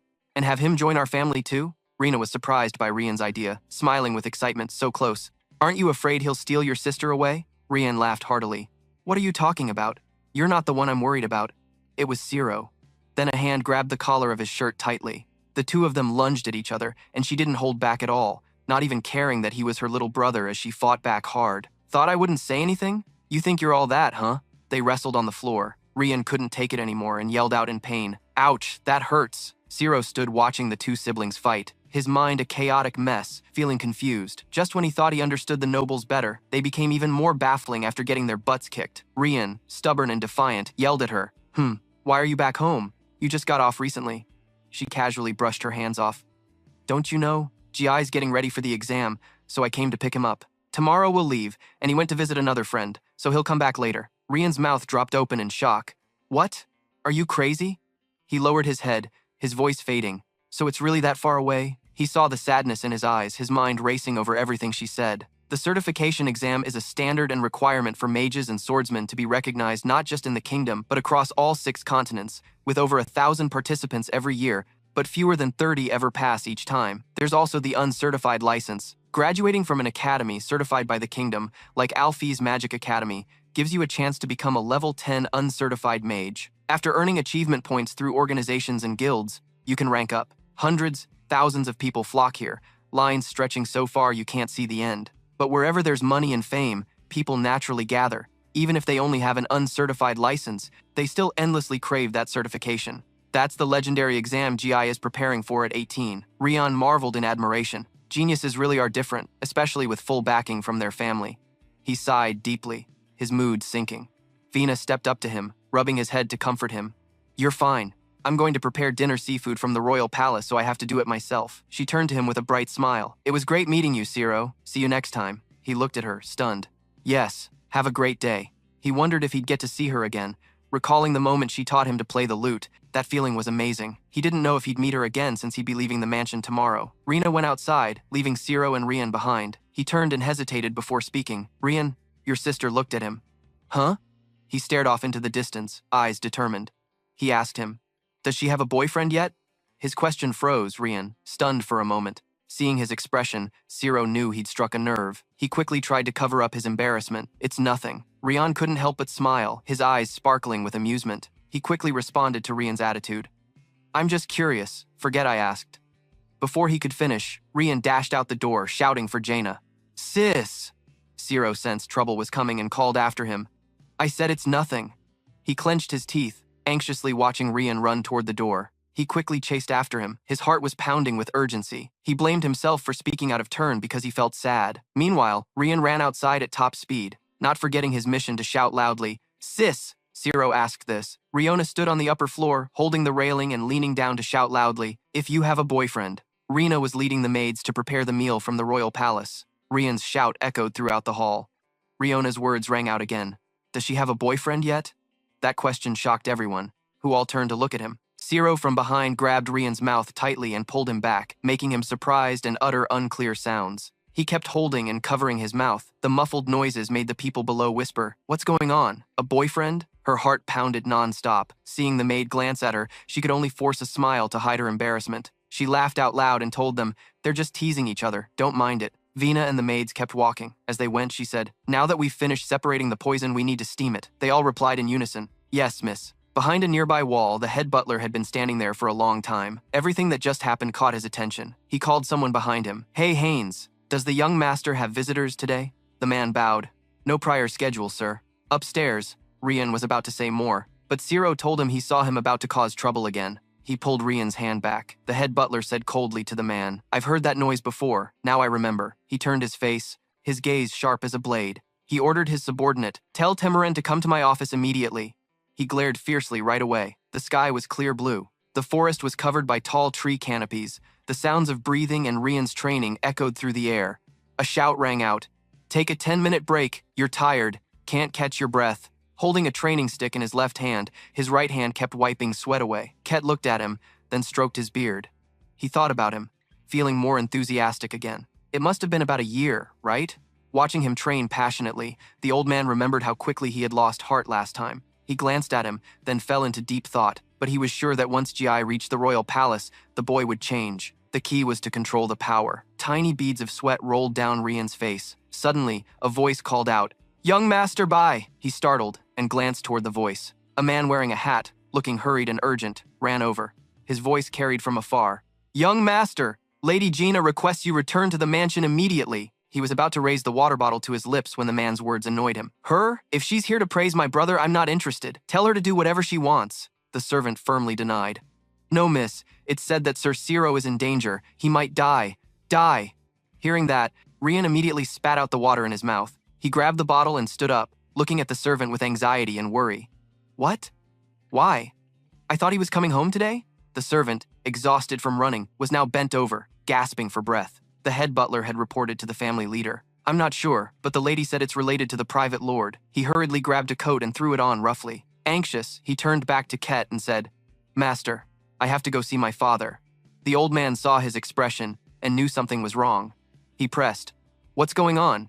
He was a bit unsettled. "A butler named Cyron is my friend, and somehow my father found out. There's not much time left." He felt like he was sitting on a fire, telling him, "I'm sure my father will forgive him. If I can just convince him, I'll train later."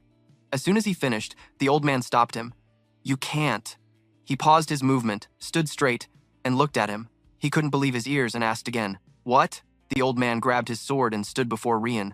He exclaimed, "Master!" The magnificent mansion lay before them, the mountain here vast and wide. Inside the mansion's main hall, Ciro was kneeling there. Male and female servants stood lined up on both sides. Sitting in the center chair was the head of the Big Chop family. On either side were Lady Gina and young Master Gi. Behind them stood the head butler. He knelt on the ground, feeling like ants were crawling on a hot pan inside. The authoritative voice of the man rang out with power. "Ciro Arian Bichop." He exuded a noble, high-class aura. Holding a report in his hand, he looked at him angrily. "You will be executed." The entire mansion's main hall shook. People whispered nonstop, "How could this happen?" The female servants couldn't help but feel worried and scared. One leaned close to another's ear and whispered, "How could a commoner dare do this to nobility?" The whispers grew louder. Another said he didn't know right from wrong. No matter how ignorant, he should know these rules. Timura heard every judgment and comment. He just glanced at the female servants without saying a word. 3 people sat on the long bench, Bichop holding the documents. He was deeply focused on them. Gi sat beside him, a bit arrogant and indifferent. Only Gina looked anxious. She felt like she was sitting on a fire, wanting to say many things to her father. She couldn't hold back any longer, and spoke with worry and urgency. "Father, wait. I have something to say." He flipped through the documents while responding to her. What else is there to say? The stack of papers in his hand was examined carefully. On the documents provided by the head butler, a line of servants stood neatly, all nervously fearful. Big Chop used the papers to accuse him. Based on testimonies from many servants, they confirmed that this kid had acted very recklessly in front of Rian. He turned to Jaina and questioned her. "You've read the contract details, so you shouldn't have any objections, right? Anything else to say?" Ciro lowered his head, hesitated a bit, but then spoke. "I want to ask something." He looked up at him with cautious eyes.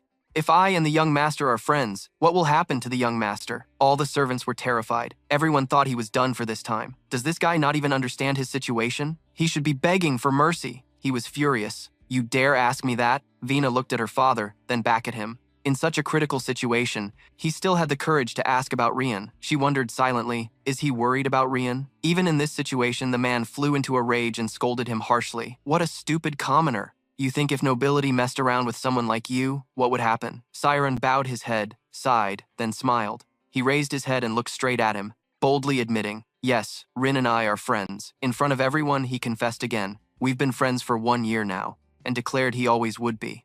The servants were terrified hearing this from his own mouth. They fearfully muttered, "That guy." His eyes flashed with a deadly glare. The servants were curious too. "Why aren't you scared at all?" he warned him with a tone full of contempt. "That's right. It seems like you're looking down on the name Ocean Bichop." Losing his temper, he shouted loudly at the head steward. "Quickly deal with him. Don't let any news about this slip out." He handed a stack of documents to the head steward. The steward bowed respectfully and took the documents. From his hands, 2 soldiers stepped forward, each grabbing one arm to drag him out for punishment. Vina shouted to stop him. "Dad, wait! Please listen to me!" She bowed respectfully. Her face couldn't hide the worry and fear toward her father, who was losing his temper. Seeing her try to stop his decision, he turned to her and unleashed his fury. "He admitted it already, and I've made my decision. As the head of the family, once I make a decision, I won't take it back." The servants felt like they were sitting on hot coals. Everyone worried for their fragile lives. The blonde guy felt it was unfair, so he turned to the head steward and said, "Head steward, isn't this a bit too much?" The chubby guy next to him wasn't willing to accept it and spoke up to protect himself. "There's no way all of us should die because of one person." The blonde guy's face darkened in fear as he looked sideways. He grimaced and complained. "This family is our life. To protect it, we have to eliminate every conflict that arises, no matter how small." When Ciro was led away by the 2 men, he looked after them and said something full of hidden meaning. "You guys will think it's wrong now, but later you'll be thankful for this choice." Suddenly, the door opened, and a shout echoed throughout the mansion's main hall. "I won't let that happen." Rian appeared hurried and urgent, holding his master's sword in hand. Rina was overjoyed, her face glowing with happiness. "Finally, you're back." Her heart, which had been hanging in suspense, finally settled. She called out loudly to Rion, but unlike her hopes, Bishop's face darkened, arms crossed sternly. His expression showed no joy as he looked at his son. Ciro looked up at him, but his eyes held no hope like Gina's. His gaze was resigned, waiting for whatever punishment was coming. Maybe he was afraid of dragging Rian into trouble. With growing impatience and anger, Rian shouted uncontrollably, "Who dares to kill my friend without my permission?" He looked at him coldly and decisively. He spoke calmly, and just that one sentence showed his authority and status in the family. Down below, everyone was using every word to defend him. He couldn't understand why, just for befriending him, he had to pay such a bitter price, risking his life for their friendship. He questioned him why. He didn't commit any deadly mistake, just befriended your son. Vina anxiously stood up. She couldn't help but worry about him and her little brother. Seeing his son dare to question him for a commoner, he thought human life was cheap. There's no need to commit a deadly mistake to deserve death. Noble affairs are very complicated. "You can't even imagine," he shouted angrily, refusing to accept it. His words were sharp and firm. "Our family is handling this complicated situation, and you're enjoying the privileges of being the son. That noble. If that privilege forces you to kill your friend, then you don't need it." Bishop looked at him with a domineering gaze. He imposed his opinion on others. His words were full of class division. Kids, indeed. "You ask why he must die? Being friends with a noble means the relationship must be equal." He was being escorted by 2 soldiers. His indifferent eyes and his earlier firm declaration only made him more irritated. Seeing him, he didn't hesitate to insult and look down on him. "Do you really think that commoner considers you a friend? Based on what in this world? Many people want to take advantage of nobles." Rion shouted fiercely, opposing his father's arrogant words. Ciro would never do that. He looked at him sideways. His words were growing impatient with him. "What?" Bishop looked at him. His harsh words hit him psychologically. "How can I believe you to prove that you and Ciro are really friends? Let's see." His words stunned him in place. He was dumbfounded. Prove it? He couldn't help but wonder. His heart was pounding. Vena, standing beside him, also didn't expect her father to ask about this. She nervously looked at him. He was staring at him. He smirked, eyes full of pride. His thoughts were tangled like a mess. If I say I can't prove it, then everything ends. This question pressured him. Hesitating for a moment, he finally spoke. "My feeling." He wondered if he could prove his feelings. He fell into confused thoughts. "Ren, but I feel like I can't speak recklessly." He tried putting himself in his shoes. If I were Ciro, I could have easily defeated him already. Suddenly, an idea popped into his head. What if I were Ciro? He glanced at him, looking at his carefree, relaxed face, without a hint of worry or fear, but his eyes were all determined and strong. Looking at him, he fell into deep thought. That look seemed like it was taking in everything around it. The gaze was just like when he competed against me. Just looking straight into those eyes, it felt like he was giving me a secret tip, remembering every word he said before. Sometimes, not focusing on the small stuff brings better results. I followed the flow of memories, going back to the time playing cards with him. When my hand wasn't going well, I rested my head on my hand, looking bored and frustrated, while he held the ace of spades. He told me not to focus on the small parts of the opponent, but to look at the whole picture instead. I doubted his words. Look at the whole picture? Siron flipped the ace of spades and showed it to me. That way, I could see their true intentions. I silently memorized that. Rian felt courage surge, looking at the whole picture, looking at the person standing right in front of him now. His father was a second-rank noble, head of the Ocean family, with the legendary black hair, certified as a level 4 knight. I gripped the sword my master gave me tightly, quietly affirming it was true. This wasn't like a father-son argument, but a sword duel. Going back 30 minutes, when I got the alert and was about to leave, my master stopped me. I shouted at him, "Master, why won't you let me go? My friend could die."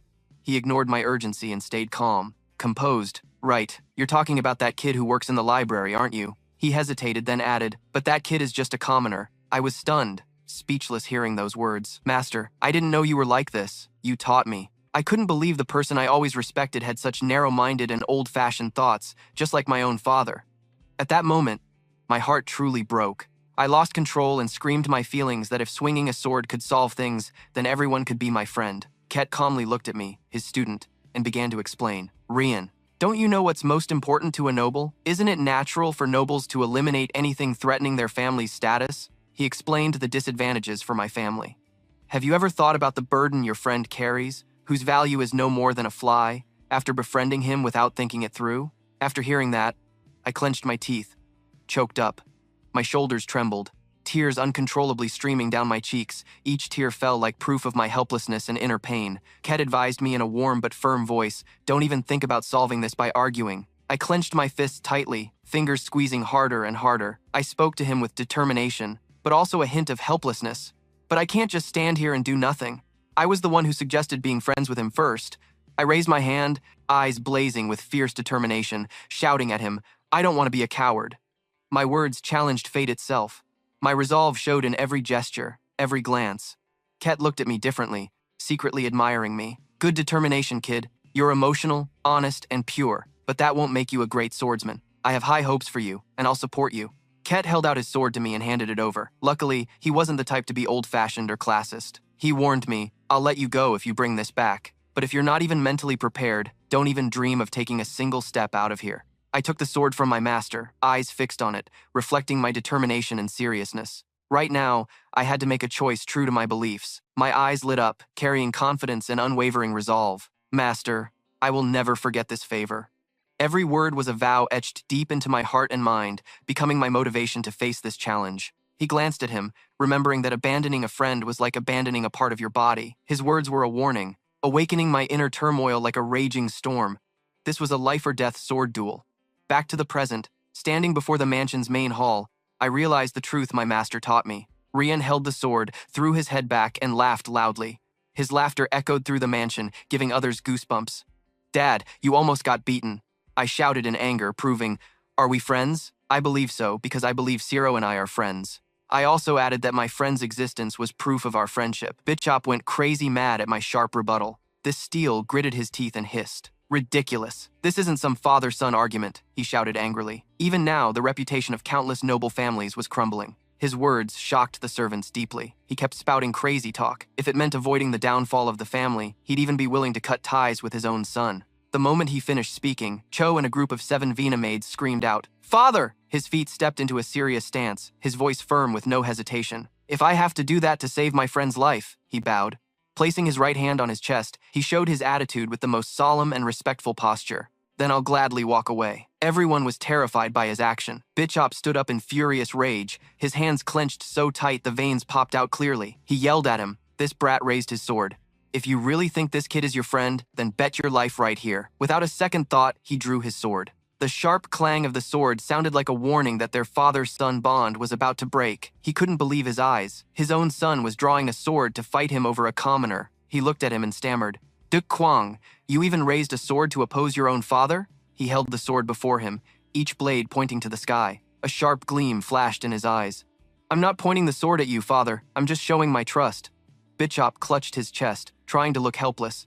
How could you have friends? You can't even get along with other noble families. Maybe because you can't reach their level. He tried to manipulate Rian's mind again.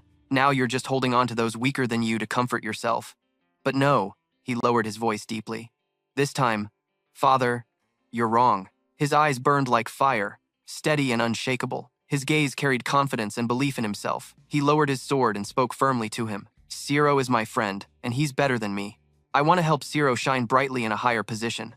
His decisiveness left him stunned. Bitchop, furious and embarrassed, pointed at him, his voice full of rage as he questioned, You deceived the boy? You convinced him that a commoner could be friends with a noble? His words stabbed sharply at Ciro's pride. He denied it, not alone, also stepping forward to shield him, a voice full of protection and care. Ciro, stay still, I'll protect you. Ciro knew this was a decisive moment, not just for himself, but for the friendship he treasured. He called out Rian's name directly. Hearing that call, he froze. He took all the blame on himself. You don't have to take responsibility for everything. I'll take responsibility for my part. He turned around in shock to look at him. Zero recalled the moment his hand reached out to grasp his. Since you wanted to be friends with me, I had a feeling I'd stand at a crossroads, choosing whether to be your friend or save my own life. His eyes were full of gratitude. He looked at him. Even if it means I die here, I won't regret befriending you. Rian bowed his head, eyes brimming with tears. His sincere friendship did not disappoint him. His voice choked up. That's right. Suddenly, he lifted his face and shouted toward Bishop. That's exactly what I mean. Those words echoed like a strong affirmation of friendship and determination. Nothing could shake him. His heart was full of faith and will, knowing he had made the right decision. He shouted again, reaffirming his friendship with him. Even if I'm isolated, we're still friends. His powerful, resolute words left Bishop speechless, only able to grimace and watch him. Rena stood aside, moved to tears by these sincere words. She thought, even if we're immature, we're still humans with feelings. True friends don't turn their backs on us. The servants were also touched, everyone shedding tears. Everyone deserves a friend like that. Those barriers forever stripped them of their own equality. The head butler glanced toward Rin and Zero. He smirked, muttering. Suddenly, a hearty laugh echoed throughout the mansion. How interesting. Everyone below looked up in surprise. Vina happily called out to him. Clamp stood upstairs looking down. He was full of vitality, amused and approving. I didn't think I'd witness such a touching scene when I'm near death. Youth really is the best. Vina was overjoyed, secretly relieved. Everything's fine now. If it were him, she thought things could be handled more easily if her father got involved. But unlike her attitude, Bishop's expression was unnatural. He looked at Clamp suspiciously. Father's here already? Vina told him it would take a few more days, but he spoke up. I came early because my friend ran off with a young lady. After saying that, he sat down. Zero was also very surprised by his appearance. He looked at him blankly, subconsciously realizing who he was. That man is the general of Tomiya and a BA-ranked swordsman, Rian's grandfather. He sat cross-legged comfortably, his voice full of enthusiasm. Anyway, this place is still as noisy as always, huh? Youth really is amazing. He is the former head of the Clamp family. While he was chatting and laughing with everyone, the current head, his son, didn't look happy at all. He looked gloomy as he spoke to him. In this situation, that's not great at all. The image of our family has completely collapsed. He didn't even bother to notice his son's expression, excitedly turning his eyes toward the people below the hall. Don't jump to conclusions so quickly. I've been standing behind watching quite a bit, and clearly, everyone here has a lot to say. Is that so? First, let's hear each other's opinions to see if we've been embarrassed or not. He accepted the first opinion. Witness number 1, the eldest daughter, Vina Ocean. She was visibly happy to speak. She shared her feelings about him. Although yesterday was the first time I met Zero, I could already tell he's a very smart and talented guy. She stood and spoke like a seasoned orator. Everyone there turned their eyes to her, listening intently to her assessment of him. He crossed his legs, propped his chin on his hand, looking like he was expecting more opinions from his granddaughter. Zero has fulfilled all the contract requirements and was supposed to leave the family today. Considering those circumstances, it's hard to say that Zero approached Rin with any specific ill intent. And as a result, I don't believe his actions have dishonored the family's reputation. He stroked his chin as if he understood her point. He snorted coldly, saying, if that's the case, what do you think? My second grandson, the next to speak, is witness number 2, Zion's second son. Although he didn't speak earlier, his expression showed no goodwill toward him. He hissed through his teeth.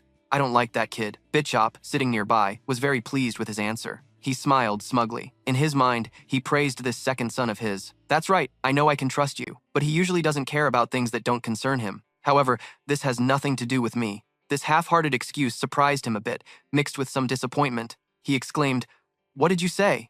Bishop's face darkened as he turned to his indecisive son, his tone somewhat reproachful. What do you mean? You say you don't like him, then say you don't care? He crossed his arms, leaned back in his chair, eyes half closed, speaking with indifference. That's right, I don't like that kid, but being friends with AI has nothing to do with me. He added bluntly, I just want this to end so we can head to the royal palace already. Rena was also very surprised by Gi's attitude. Her eyes lit up with admiration. Wow, that's my little brother's attitude. He laughed loudly. This opinion from my youngest grandson is exactly why no place is better than home. He stroked his chin and looked toward Rian. So let's wrap up by hearing from the person who has probably observed the kid Zero the longest. He called the next person, the deputy steward. Witness number 3, Deputy Steward Temura. He cleared his throat, but then his attention shifted to the head steward. The man was raising his hand near his chin, signaling to him. Deep down, he thought, I'm definitely the one who understands. Looking at Bishop's attitude, his eyes were also glancing at the deputy steward. His thoughts were clear enough to signal him. We are not the ones to express opinions, but the ones who obey the will of our master. The deputy steward finally said Zero's name. He glanced at the head steward and then honestly shared his thoughts about him. He completed the tasks I assigned, and he did so excellently. Moreover, he finished the work 6 months ahead of schedule.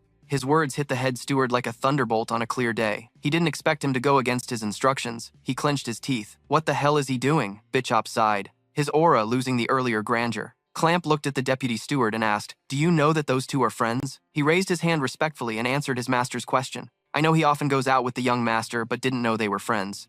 But in my opinion, if he were a rude kid, he wouldn't have been able to categorize those 10,000 books." He couldn't believe his ears anymore. He didn't expect that besides Rena, his friend, and the kind mistress Jaina, there was someone on his side, speaking well of him. That was the deputy steward. Rena glanced at him with a smirk. Finally, someone stood up to acknowledge his effort and ability. Rena put her hand on her chin, quietly happy for him. Good job. The atmosphere completely changed, but that joy was crushed when she looked at her father. His gaze toward him remained unchanged. He made you uncomfortable because time and again, someone spoke up for you. Especially since Clamp returned, nothing has gone according to his control. She also knows the only person who wants to punish Zero is father. Suddenly, a deep, warm, and powerful voice rang out. He stood up firmly, repeating what he just said. "I cannot agree to this." As soon as he finished, both Yena and Mr. Beat spoke up together. "Father, Mr. Vena, we don't understand why you changed your mind at the last minute." Just as she relaxed a bit, now it felt like ants crawling on a hot pan. Meanwhile, he looked even more radiant. Mr. Clamp quickly corrected himself. No, I understand. Those two consider each other friends, Cyron and Rin." Standing before him, full of worry and tension, he looked at the two and then pondered. "However, it must stop here. If this relationship continues, rumors will eventually spread outside, and this could become a weakness that political rivals will seize to attack us." He listened carefully to his father's words. Everything he worried about was clearly stated by Mr. Clamp. Gi, sitting beside, still paid no attention to anything, looking indifferent. He began to express his opinion. "Everyone in our clan is an outstanding individual in the kingdom. Gi is even preparing to take a certification exam. Besides, what else can I do when so many clans depend on me like this?" The maids standing neatly listening to his words couldn't help but worry about their own fate and their families, because being commoners working for the nobility was already an honor. "Zero, you are a smart kid. I believe you will understand." Rena looked at him with something to say, but it got stuck in her throat. But Rian couldn't sit still and watch anymore. He gritted his teeth, staring at him with a determined gaze that refused to be bound by anything. He looked at his beloved grandson with a mix of amusement and frustration. He thought, "I see you have a lot of potential and intelligence, Rian, but why don't you understand what I'm saying?" He was confused inside, and so was Ren. He wanted him to fully grasp the heavy responsibility he carried. "You also know how heavy the lives of countless people resting on your shoulders are." At this moment, he turned to look at him, wanting to know how he felt now, and also to see what he realized after becoming friends with him. "I want to thank you, Zero, for teaching my innocent grandson what true friendship means. He didn't want this clan to be condemned because of him. He asked for his opinion, but can it end here?" Siron just bowed his head. He closed his eyes for a long time without answering, then suddenly uttered two words that shocked both Mr. Clamp and Gina. "Mr." Big Chop couldn't believe he could be so stubborn and unable to tell right from wrong. Gi never cared about anything, but now he had to look at him with different eyes. Rian was also very surprised by his answer. Everyone thought he would beg for mercy and cut off the friendship for his own life. He couldn't believe he was that brave. He hesitated, wanting to call his name. Ti looked at Zero sincerely and straightforwardly. She couldn't help but hesitate a little before calling his name, Zero. He placed his hand on his chest, looked at him, and spoke words from the bottom of his heart. "If I'm a burden to Rin, then I don't mind never seeing him again." However, now he was no longer hesitant or afraid. He spoke honestly and openly. "That doesn't mean I can't consider him a friend," he affirmed confidently and firmly. "Rin and I are friends. I can't let my friendship be bound or corrupted by what AI says," he said to Mr. Clume. "As long as you consider those matters, I will obey any order you give." Rin's hand holding the sword trembled uncontrollably. He felt deeply ashamed.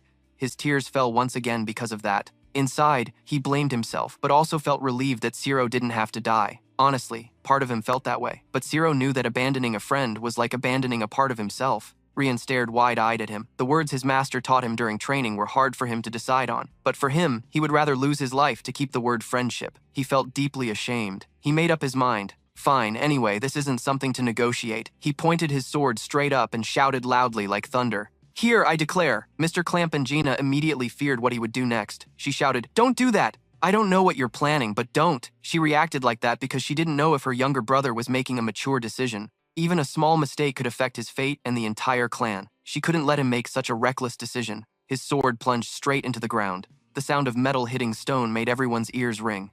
He knelt down and drove the sword deep into the tile floor, shocking Cyron. He declared bluntly in front of everyone, "I, Rian Ocean, the third son of the Ocean clan, from this moment on will become Sairon's sword."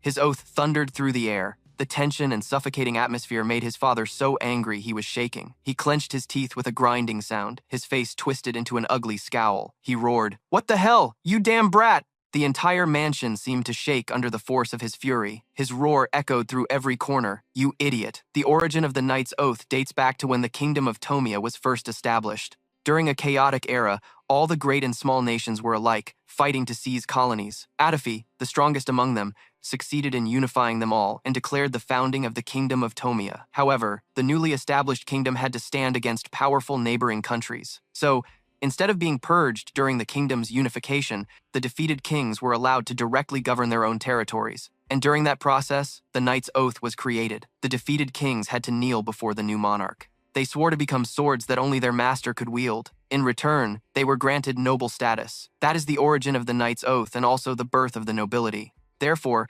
breaking the Knight's Oath means that person becomes more despicable than a rabid dog. Then he turned to look at everyone and grinned mischievously. "What do you all think? Now I can't take it back, right?"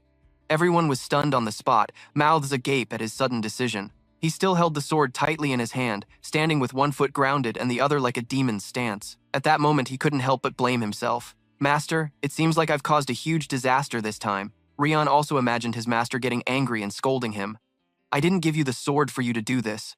Zero knelt beside him, took his hand, and said in panic, "Ryan, what the hell are you doing?" He didn't answer but glanced toward everyone. The old man's voice rang out, his face hardened, his features more determined. "Rian, if I'm really witnessing you say you will become his sword, then that kid must be worthy, right? Answer me." He helped him stand up, and both looked toward the old man. He continued asking, "Is he really talented, or is he only talented in your eyes because you see yourself as useless?" Hearing this, he relaxed a bit and smiled confidently. He placed his hand on his chest and shouted, "A sword doesn't judge, it only protects." Everyone's faces darkened upon hearing his answer. Even Zero was surprised. Suddenly, a man laughed loudly in the tense space. He put his hand over his face and laughed heartily, shaking with laughter. He had to admit the truth in his words. That's right.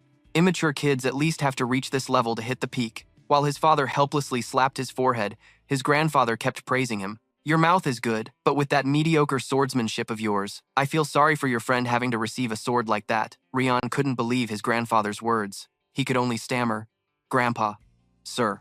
The old man placed his hand on Zero's shoulder, smiling to comfort and remind him, "Enough, enough. It's all over." Although the boy was not yet the sharpest sword, Zero would never betray you. "Take good care of my grandson." He patted his shoulder. He closed his eyes to savor the moment. He looked at the old man with eyes full of gratitude.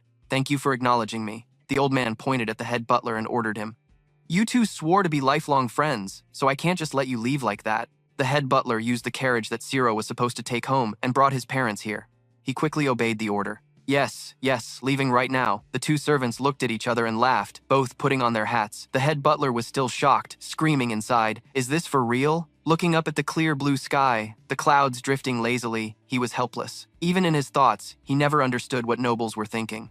Rian finally relaxed his mood. He smiled comfortably, exclaiming, "This feels great." He flopped onto the bed, arms stretched out. Zero sat down beside him. He laughed and asked him, "Did you see my family's expressions?" "Awesome." Zero felt deeply guilty inside. "Rian, the Knight's Oath. You don't have to do this for me." He suddenly sat up, startling Zero. "Zero, I'm not doing this because you're my friend." His eyes locked on him, determination blazing. "I'm different from my brother. You have the power to attract others. I simply chose to bet my life on someone like that." He blushed a little, feeling shy. "What? I'm a little embarrassed right now," he thought. Why did he suddenly say that again? He looked at him and sighed. "I feel so pressured." He blushed as he spoke.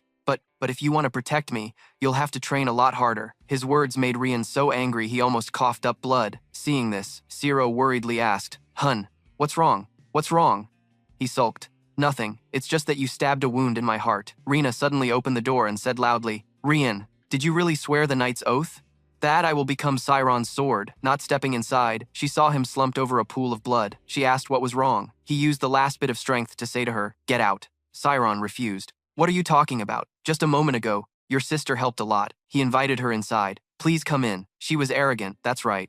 She brought important information from the opposing side. He immediately sobered up, carrying a bit of worry. "What's going on? What are Dad and Grandpa doing?" She gently sat on the bed, then said, "Let you two listen. They are bloodthirsty. But after all, I also played the Knight's Oath card. They're planning what to do next." So anyway, she told him some extremely important news. Dad is thinking about registering you and Sairon at the Kaizen Swordsmanship Academy. Sairon, you said your sword skills are insane, right? You said it yourself. He was confused. But is it really that serious? She laughed, of course. Now you're a member of the family. I told all of them about your talent. Let's see if they might willingly want to invest something in you. They want your talent to help Rian. Surely for Rian's future, they're trying to help you succeed. After hearing that, he shouted at her, "Without my permission, who dares to send me to school? It's tough. Finally, I get to hang out with Siron whenever I want." She didn't say a word, kicked him to the ground, and stepped on him. She sighed, then yelled at him, "Show some mercy, you damn idiot. You've caused enough chaos. What else do you want to do?" He protested loudly. He turned his head and looked at her with eyes sharp as knives. He shouted, "And anyway, Siron isn't even going to the Sword Academy. Siron will be a mage in the future. He has already opened his spirit domain." She looked at him in shock and suspicion. "What? Spirit domain? Siron already opened it? Wait, does that mean I swore the knight's oath to a future mage?" She looked at him, barely believing her ears. He angrily yelled recklessly, "Uselessness has its limits. Get lost, old lady." Thinking about Siron and Rin dueling, Rina spoke up. "So you used synesthesia to sense the spiritual world and read Rin's movements to win." She rubbed her chin and exclaimed, "That's clever. Because your spiritual energy is quite high, this is probably possible." Siron awkwardly replied, "Really?" Rina praised nonstop. "You're amazing. From what I learned at school, the more concentrated the energy, the stronger the spiritual world. And being able to maintain that concentration while using a sword is extremely impressive." Hearing that, his cheeks flushed red, and he lightly rubbed his head. Vina and Rin shared the same thought. "Saying that is embarrassing?" She said, "I will tell him about Siron's path. Of course, the condition for your admission to the sword school will come with it." Rian, hearing this, was startled and shouted, "What? So what will happen to my master?" Rina answered, "The teacher already knows about this. So yesterday he ended the contract. Tomorrow morning will be when he says goodbye." He was even more shocked. "Ah." Rian tightly held his sword, his mind a little sad. He silently thought of his master, the man who was about to leave this land. A butler opened the door and announced, "Siron, your family has arrived and is waiting in the living room. The master said you can meet them first if you want." Rina gently turned to ask his feelings. "How are you, Siron?" At first, he just smiled, but then he couldn't hide his emotions, extremely happy, jumping up and shouting, "I'm going." Siron ran quickly downstairs, making the two butlers worried. "Watch the stairs, the stairs," Siron awkwardly said. "Just talk to me like before."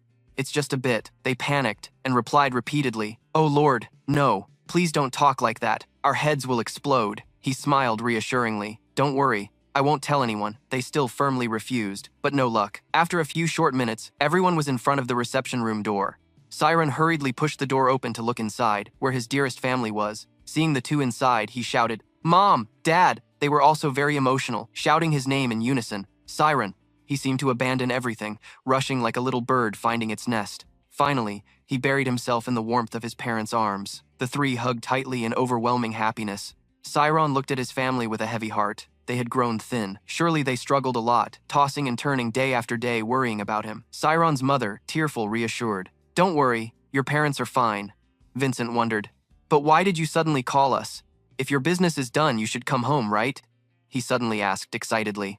"They didn't force you to stay, did they?" He explained. "No, it's just that I was given a pretty good opportunity." He didn't understand anything. Siron's mother was also hesitant. "A good opportunity," he replied, then proceeded to tell the whole story and developments to his family. After hearing it, they all froze, their faces pale and exhausted. Frozen in place, Vincent's eyes barely open, his whole body motionless as he stared intently at his son. Then, he forced a smile and spoke. "So you mean you became friends with a noble heir while working at the library, and that heir swore a knightly oath to you, allowing you to be his friend?" Ciro replied coolly, "Yes, that's right." Suddenly, he lowered his voice. "Tell the truth to your father," he said, then grabbed Ciro's shoulders tightly, shaking him repeatedly, tears welling up as he shouted, "How could someone as smart as you be so delusional? Did someone treat you badly? Is that it, son?" Despite being shaken like he was about to fly away, Ciro insisted, "No, it's true." He hugged his beloved son tightly, crying uncontrollably as if about to say goodbye forever. "Oh my God, they say people who go to noble houses never come back intact. Damn it." Ciro tried to pull his husband away.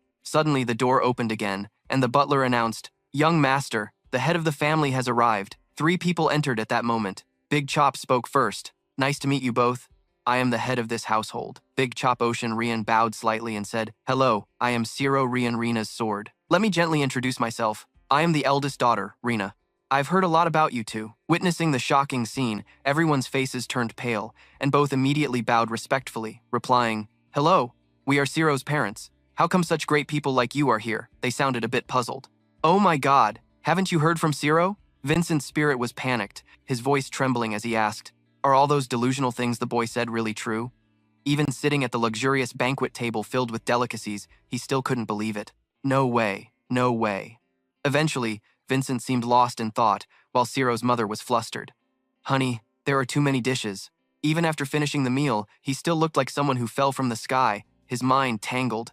What's wrong with her? Meanwhile, someone handed him a cup of hot tea, and he gratefully said, "Thank you." Vincent felt the suffocating atmosphere here, his mind wanting to scream at what was happening. Holding the teacup, his hand trembled so much he almost dropped it. Even without knowing what a knightly oath was, there was no way they would treat a noble lady's family this well. "I need to clarify this." Thinking that, Vincent spoke up. "Sorry, I am glad my son is highly regarded by you, but I am also very worried that a noble heir like Ocean would swear a knightly oath to Ciro. It's unbelievable." Bishop frowned and said, "To be honest, I am a bit uncomfortable too," he continued. "However, for the Ocean family, who follow militarism strictly, the knightly oath is absolute. If we discriminated just because of social status differences, it would destroy the honor of the Rian family. So from now on, we will use honorifics. Please don't feel uncomfortable, and our family will fully support your son." He burst out laughing loudly. "It's been a while since I've heard you say something right." Bishop was annoyed. "Dad, you're too loud." Ciro thought to himself that as the head of the family, managing and deciding all major family matters, those decisive and proud words really suited him, even though he struggled with the decision to place a commoner under his protection. He glanced at Gina, who winked at him. He continued thinking when he saw Rian's bright smile, but the man feared no one. Bishop then returned to a serious expression and said, "To get straight to the point, I have to say your son is a spirit world user. The spirit world isn't something you get just by working hard. To put it bluntly, it's a real talent you're born with," he continued. "From what I know, you aim to become a mage. So if he wants to get an unofficial mage certificate as fast as possible, I am thinking of the Alphea's Magic Academy, one of the 5 most prestigious schools in the country, which would suit him." Bishop rubbed his chin and said, "I'm not saying you have to go to that school to become a mage, but if you don't, that talent will be wasted, and I don't recommend that. So he should attend Alphea's Academy to meet the Ocean family's standards." Clump reminded, "Consider their understanding a bit." His son looked at Vincent's stiff face and immediately understood what his father meant. Then Big Chop got straight to the point. "If your son graduates from the magic school, he will become a mage." At that moment, he finally understood and stood up. "Our son will become a mage." Vincent thought about the Mage Academy. He began to tremble and said, "No way, this must be a dream." "Our son," Bishop continued. "However, the biggest problem is his status." Vincent was shocked when he heard him awkwardly explain, "The magic school is selective, so they only allow noble descendants to enroll." Clume added, "There is only one option." Then he seriously said, "We will adopt Ciro as an Ocean family member." Vincent couldn't believe what he just heard, standing there stunned, his mind in chaos. "What? Glam insists this is the only option after we've already joined families." He pushed out a commitment paper. "I have a cousin who still doesn't have kids. If I add the boy's name to my cousin's family, all the problems will be solved. However, we have no intention of stealing your child. It's just on paper. But through this, Ciro will become a noble." Vincent thought to himself, "Ciro will become a noble. How lucky does that kid have to be to get such a chance? But if I do that, it feels like this child is being taken away." He looked at his son with a troubled gaze, silently begging in his mind, "Please, Ciro, what should I do?" Looking at his calm expression made him even more panicked. Could it be that he has already made up his mind? Then he glanced slightly toward his father. His hand slowly touched the table. Those big hands had always worked hard under the sun and rain for him. Then he clenched his fist so tightly that Vincent felt some pain. Ciro, with determined eyes, loudly refused. "No way am I your son. I can't become someone else's adopted child." Hearing this, he panicked and shouted. Ciro and Venna, sitting opposite, explained, "This is just on paper, Ciro here. Of course, we will still treat your parents as your real parents. You will achieve your dream, and nothing will change." As she finished speaking, Clump chimed in, "The kid will become a noble. Opportunities like this don't come around often." Ciro remained firm and said, "If I have to trade my father, I'd rather live as a commoner." Clume angrily shouted, "Commoners can't get into magic school." He decisively replied, "Then I won't go to school." He tried to hit his feelings again. "Then you won't become a wizard." Bitjob and Gina were shocked. He insisted once more, "Then I won't be a wizard." Those words made Ciro's mother and Rian freeze, holding back their agitation as they yelled, "Ciro, why are you so stubborn? This world isn't that easy. There are things you have to give up to succeed. If you can't do that, then is your dream just a childish game?" He calmly answered, Maybe so, which made him feel dizzy. What? Vincent's eyes welled up with tears on a face that was usually passionate and full of life. The awkwardness and sadness were clear. Ciro spoke. No matter how great my dream is, it's something I got from my parents. If my parents are the root, then my dream is the fruit nourished by them. He remembered the past full of memories, standing shoulder to shoulder with family, learning to read, and getting the chance to work at the ocean house. Those were things he achieved because he had parents as his root. This is just one opportunity I got, nothing compared to the countless chances my parents gave me. Ciro laughed decisively and said, "Now you're telling me to deny my roots? That's like telling me to die. I really appreciate everyone's offer, but they're the only parents I have." Everyone in the room was motionless after hearing him. No one said a word. Gum was so shocked his eyes were wide open. Deep inside, he thought, what is this feeling of guilt? No, that's not what the kid means. Suddenly, Vincent bowed down and said loudly, "Please accept Ciro as your adopted son, please, I beg you." He was a bit embarrassed. Clam's father from afar said, "I understand your meaning." But what Ciro cares about, he ignored what others wanted to say, just bowed his head and painfully said, "Ciro is not my biological son." After hearing her husband's words, Ciro's mother bluntly said, "Vincent, what are you saying?" He still bowed his head and said, "We can't have children." He explained, "We got Ciro through an unexpected event. I'm sure you can tell, but the boy definitely comes from a noble family. The boy is extraordinary." Glam and Xena were increasingly stunned. Vincent continued to express his feelings. If he becomes the adopted son of a noble family, he will return to where he belongs. So this isn't about a father abandoning or denying origins. Bitjob thought silently, is that really so? He looked at their family and understood. Everyone here probably guessed that. Ciro looks completely different from his parents, rubbing his chin thoughtfully. But do those words mean he wants to give up his son? Ciro couldn't listen anymore. He was extremely upset, grabbing his father's arm tightly and shouting loudly, "Dad, what are you doing? How can you say that without warning me?" He just avoided his gaze. "Father, sorry, but you're grown up now. You have to know." Suddenly, Ciro seriously questioned, "Do you really think I don't know?" That sentence shocked Vincent deeply. His mood sank heavily, struggling to say, "The reason you didn't ask me is because people only have one father and one mother. You want that too, but now you want to have 6 parents?" He was panicked, scared, and heartbroken, his voice faltering. "I just don't want you to give up your dream because of me." Tears started to fall. Ciro shouted loudly and decisively, "Who's giving up their dream? As long as I try, the opportunity will come." But he cried painfully, looking at his parents and asked, "Have you ever thought about how I feel? Who wants to be abandoned by their parents twice?" Vincent grabbed Ciro's hand tightly, trembling. "Everything I did was my fault. Ciro, I will never abandon you." After saying that, he hugged him tightly. My little boy clung to me like he was afraid of losing, the loving tears flowing like a stream. Vincent sobbed, begging, "Please forgive this foolish father. You are everything to me." They held each other tight, pouring out their hearts. Everyone around fell silent to witness the sacred and beautiful family love. Bitchop, seeing that scene, suddenly realized one thing. The things we do for our kids can sometimes hurt them. Clump replied, "Being a parent is really tough." He asked, "Isn't it hard for you too, raising a child alone?" Bitchop's eyes welled up with tears, his hands trying to hide them so no one would see him crying. He glanced softly at his son in front. Rian was crying too. He was moved by the deep bond between Vincent and Ciron. Suddenly Bitchop said, "I heard the Anfia's Magic Academy has a special consideration category. I can help with that." Glam wondered, "Huh? What can this old man do? How could I convince that stubborn Anfia's guy?" He said, "No way, right? I heard he owes me a favor." Clump laughed when he heard that. "Ah, for someone who follows every rule, isn't being stubborn the best method?" Bitchop chuckled too. He said, "I used that method to force you to become the family head." He answered a bit evasively, "It's all for your own good."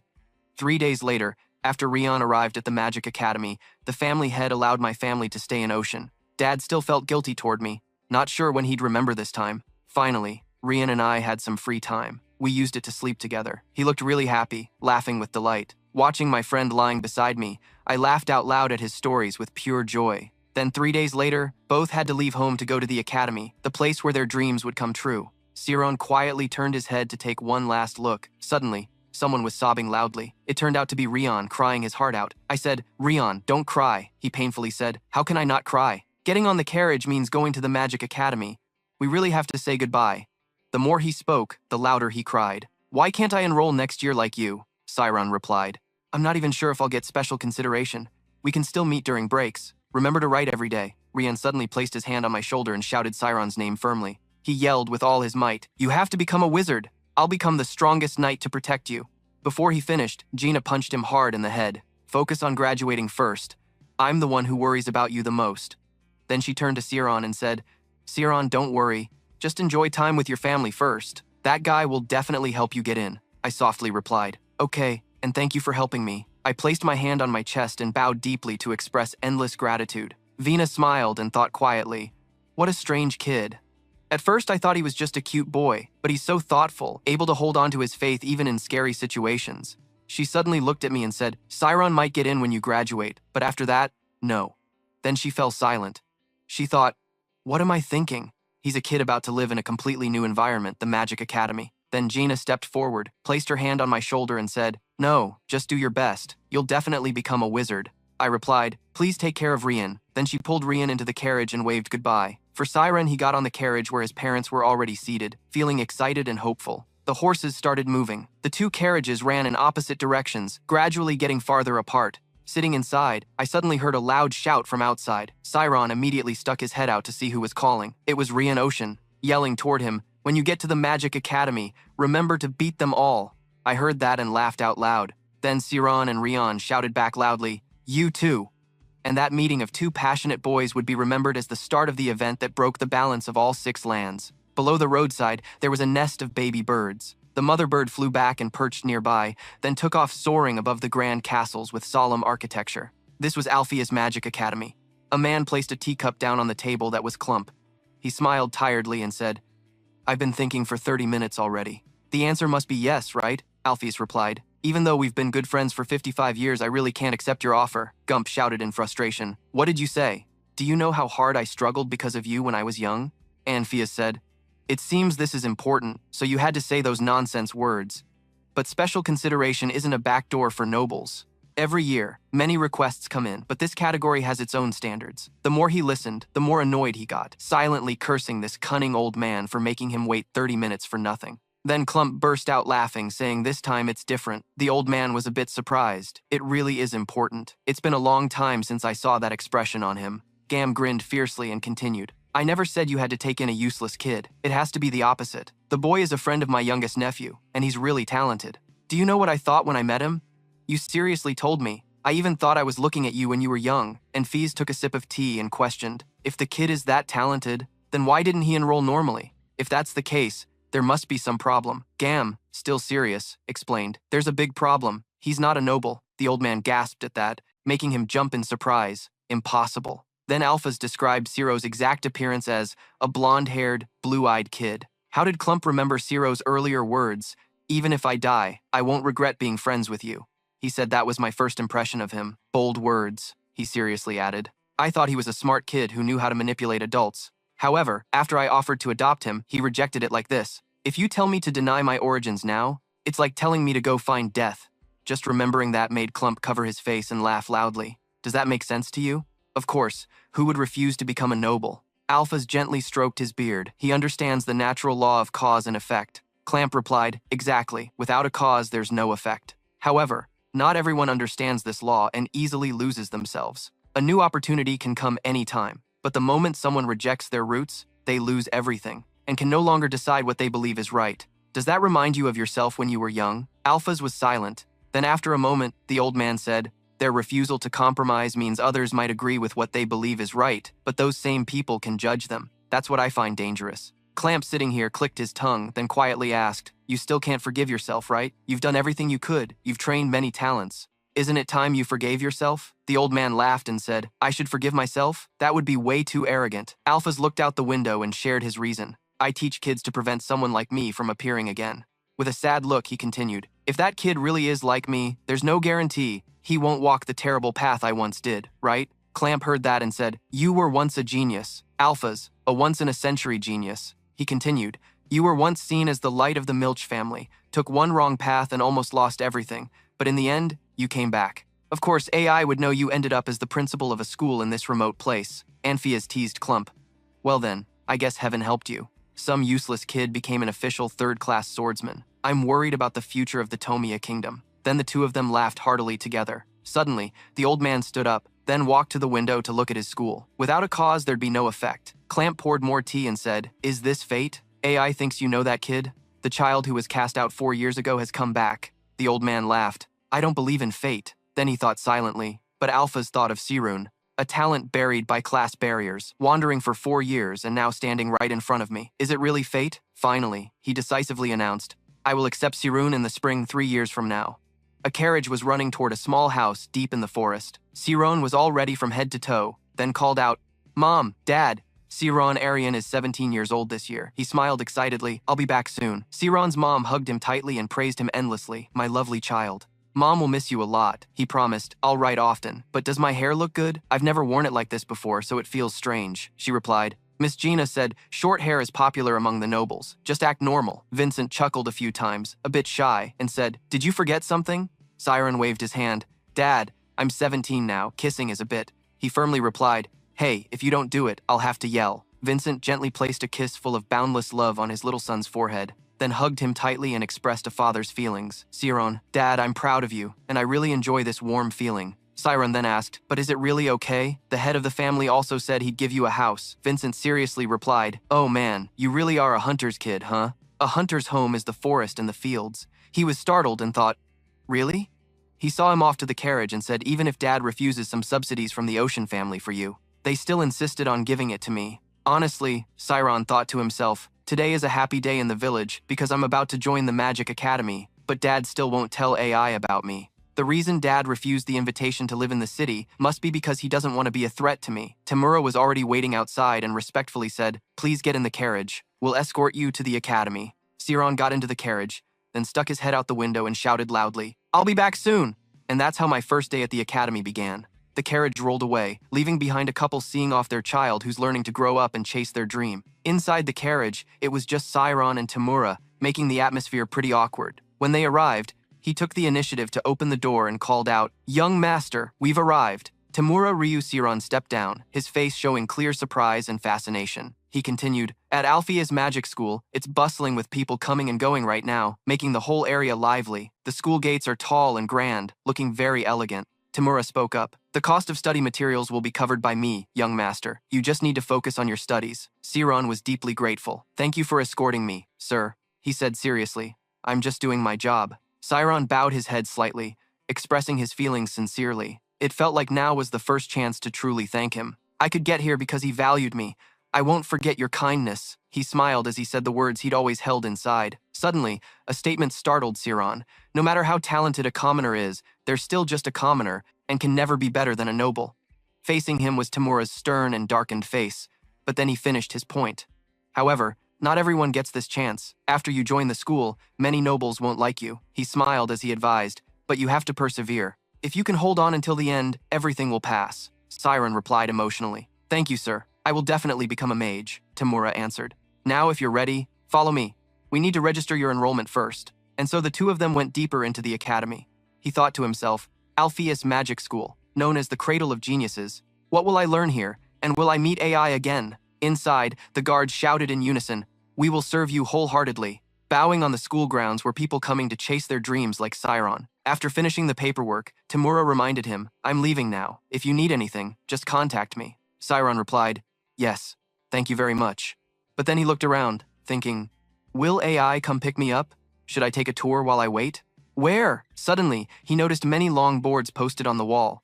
Alfie's Magic School operates on a 10-tier system with a total of 420 students. Among them, 30 are in the graduating class. Each year, the number of graduates is. Siron was shocked, eyes wide open. Only 10? Suddenly, someone approached and said, So you're Siron? Hearing that, he immediately turned around and bowed respectfully. Hello, Principal. Anphias laughed and said, We've met before. Do you remember me? He said. Thank you very much for that time. The old man patted his back and said, It's all good. We can talk slowly while we walk. Anphias announced, You'll need to take an entrance exam. Siron felt dizzy because he hadn't studied at all. An exam? I don't know anything. The old man reassured him. Don't worry. It's just some simple tests to place you in the right class. Tamura asked, Can you enter the spirit realm? He answered, Yes, sir. Hearing that, the old man was very impressed. Oh, that's really impressive. He thought to himself, Who knows if it can open the spirit realm on its own? If I had started training the kid when he was young, that would have been great. I failed to recognize talent right in front of me. Though it's late, I need to teach him the basics first. The entrance exam hall will be full of 10-year-olds, so if he arrives early, he'll lose face. So the old man made a suggestion. Do you want to take a walk around the school? The two went into another area. A young boy was reading 3 books floating above the common desk. As he walked by, Siron noticed something strange. Passing by, he stammered. What Principal Alpheus introduced to me is this classroom where students study. He looked up in awe. This is the freshman class 18. This is the introductory class 18. Many kids are flying above and using magic. He was still standing there stunned while those kids happily passed books around, playing and having fun together. Some were gathered playing games and snacking. Sciron excitedly looked around and shouted, "Everyone is using magic!" Alpheus said, "That's right, but the place we need to go is a bit different." They continued to the advanced class 74. It was very quiet there. Everyone was seriously studying, not fooling around. Siren silently noted the different atmosphere, because everyone around him was his age. What are they discussing so passionately? A black-haired boy spoke up. A large amount of magical power can lower the air temperature below the frost point. Wouldn't stopping the refrigerant be more effective? Anyway, the downside is the reaction happens faster. What about this? If we adjust the timing instead of the magic power? Zero was startled as if wanting to scream. What is this shock realizing something painful? I can't understand what they're saying, even though we're speaking the same language, right? Suddenly, there was a loud explosion behind. A girl crawled out of the smoke, coughing repeatedly. When she saw Alphas, she quickly bowed. "Ah, hello, Principal." The old man smiled and said, "All right, seems like there are some issues." The red-haired girl with glasses replied, "Yes, sir. I'm experimenting with some things to fix the major sound defect." But the results had errors. Zero wondered silently. Don't they even care? Alpheus commented. Looks like there's some imbalance between input and output. Check if the current is balanced. She enthusiastically gave a thumbs up. Thank you, Principal. I'll redo it. He was very surprised. Even the principal didn't stop her. Moreover, is he planning to try again? Siron looked around with a dazed and amazed expression, as if he was in another world. As the two continued the tour, a long red-haired girl gracefully passed by. That was Ami, a beautiful young lady who made the boys nearby swoon and stare. They continued to another room. Something caught Siron's attention. It was a notice board on the wall, a yellow board full of letters. He looked at it and thought to himself, this shows the rankings of the entire intermediate class. At the top was Kami's. Isn't she a first-class noble? More specifically, Ami Kami's. He stood there stunned, his face showing disbelief. Everyone listed here had talents like him, but she was the top. A desire grew and blossomed in his heart. I want to be like that too. I'll start learning from scratch right here. Zero's eyes sparkled with a glimmer of hope for the future. Something pushed him. I have to change my rank. Suddenly, a voice called from behind. Hey, Ami, wait for me. That call made Zero curiously turn his head and wonder. But is this Ami really Ami Kami's, the number one in the intermediate class? Suddenly, something made him freeze when he saw the red-haired girl. Her face made him recall a scary and dark past. That was when some thugs grabbed his shirt, beating others, and the leader was Ami. Back then, she was like a crazy little demon, pointing right at his face and questioning, where did this magic user come from? Why is a commoner back in reality? Ami just passed by without a word, but suddenly glanced at Siron. He immediately turned his face away. An orange-haired girl ran up from behind and shouted, Ami said to wait. We're going together, idiot. Zero stood there looking down, silently begging, please don't see me, please. Then both girls passed by. Serial looked back excitedly and said, did you see that? The guy we just passed by. He looks really handsome. Is he a new student? But no, he looks familiar, right? She wondered. Or maybe he's a transfer student? A mid-app is pretty interesting. I think I've met him before. Serial suddenly said loudly. What? You're interested in him? Aren't you not into guys? She retorted, no, that's not it. I just feel like he looks very familiar. Hearing that, she was unsatisfied and shouted, don't lie. You've fallen for him, haven't you? Ami firmly denied, no, I didn't say that. She was Ami Camus, the number one intermediate love, the most famous girl in the intermediate class. She had rejected many confessions from seniors, juniors, and classmates. A model student among all model students, but the only one who knew her dark past was trying to get accepted. Alpheus asked, are you cold? Zero June replied, no sir. The third test location of the Magic Academy was a building with ancient and solemn architecture. Both entered inside. Alpheus said, oh man, looks like it's not over yet. The old man leaned towards Zero and said, that's good. Watch carefully what that kid is doing. Standing in the center of 3 circles full of magical characters was a child with brown hair. Above were the judges. Alpheus briefed Siron. When you enter the spirit realm, you'll see the characters on the wall change, and how you perceive them helps us know the size, power, flexibility, and tendency of the spirit realm, he continued. So just answer the professor's questions honestly. He replied, yes sir, full of excitement. So interesting. 7 above called out, so Kami, can you use magic? The child answered, yes sir. The boy demonstrated his ability. I can lift objects together. The man praised, oh wow, so cute. Good. Try entering the spirit realm. Kami replied, yes, sir. The boy closed his eyes and announced, I'm in. The professor asked, what's the farthest number? The boy answered, 6, sir. A professor smiled and asked again, 6? Alphas explained, number 6 means the diameter of the area is 6 meters. Zero absorbed the knowledge. Got it. A brown-haired man asked next, which color do you see as the strongest? Cammy answered in red. I think I'm stepping into a world of red. The man immediately noted that the divergence type was like light and fire. That showed this guy tends to be very active. Then, speaking up, Anpheus explained that this divergence type means his spirit field is much stronger than his actual age. A female professor asked if he could see the giant tower. Kami replied, it's to my left. Then Sienna asked, how does the temperature feel? The boy said, it's a bit hot. I'm already sweating. After everything, she said, well done, Kami. The praised kid happily ran off.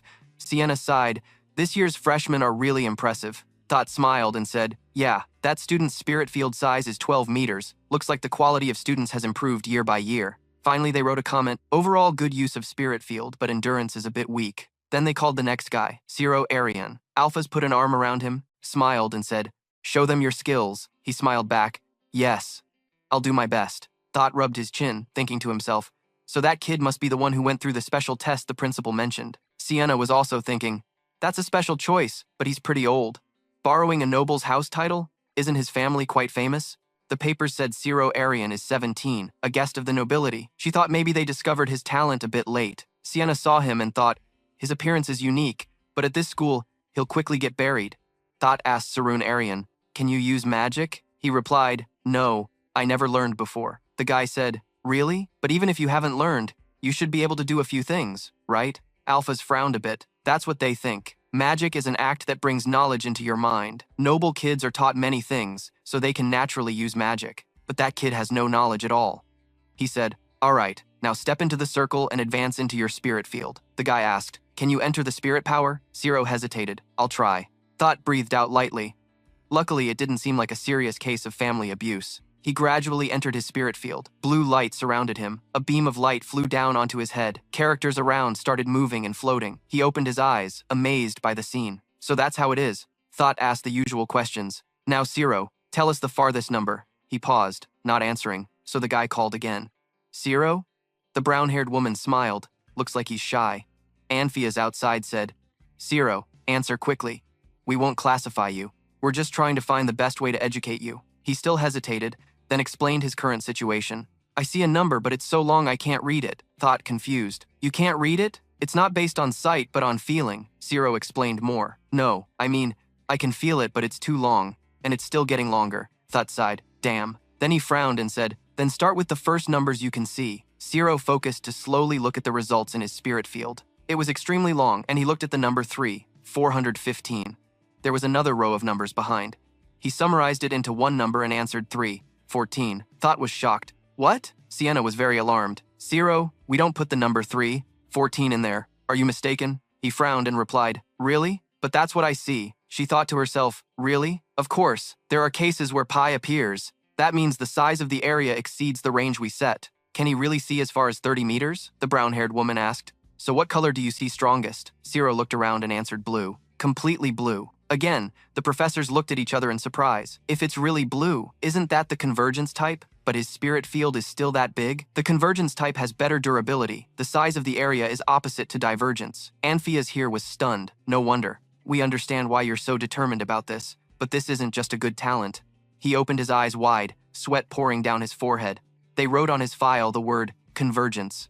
Then they also noted both hemispheres. The old professor asked, how many numbers are floating around? Zero looked up inside his spirit field, thinking, is he asking about this? Why count one by one when I can feel it? Inside here are many glowing dots. He decisively answered 857 numbers. The man heard and froze, mouth stammering, 867. Then he shakily wrote on paper, density 86, 7%. Anpheus outside was silent, his face suddenly serious. This is dangerous. Sienna lightly pushed up her glasses with a cautious look. She regained composure and continued the test. Zero, how cold are you right now? When he heard the question, he answered so coldly it gave me chills. She wasn't surprised and immediately jotted it down. Just as expected, Sienna wrote the overall evaluation as follows, converging and defending with exceptional durability. His spirit field size is unusually large.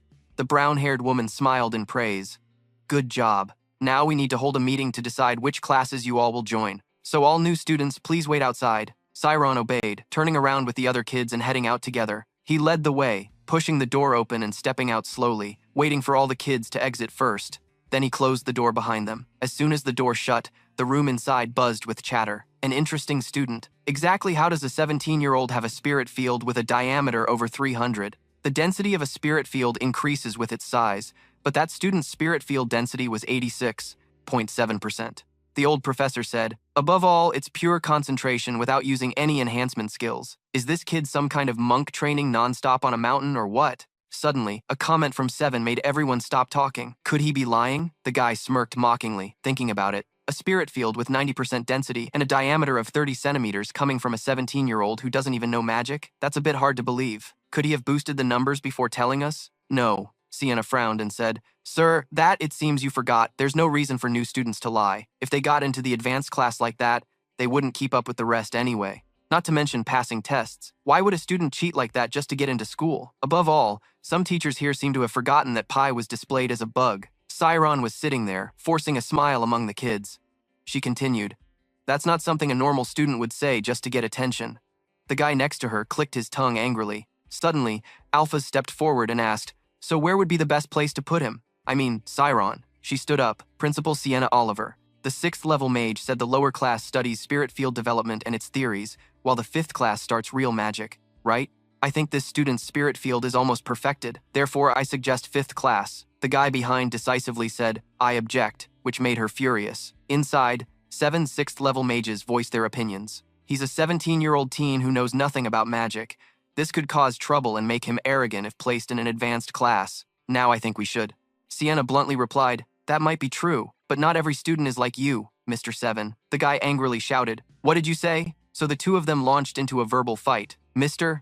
Seven yelled sincerely, "She just wants to put that kid in the 5th grade because she manages that class.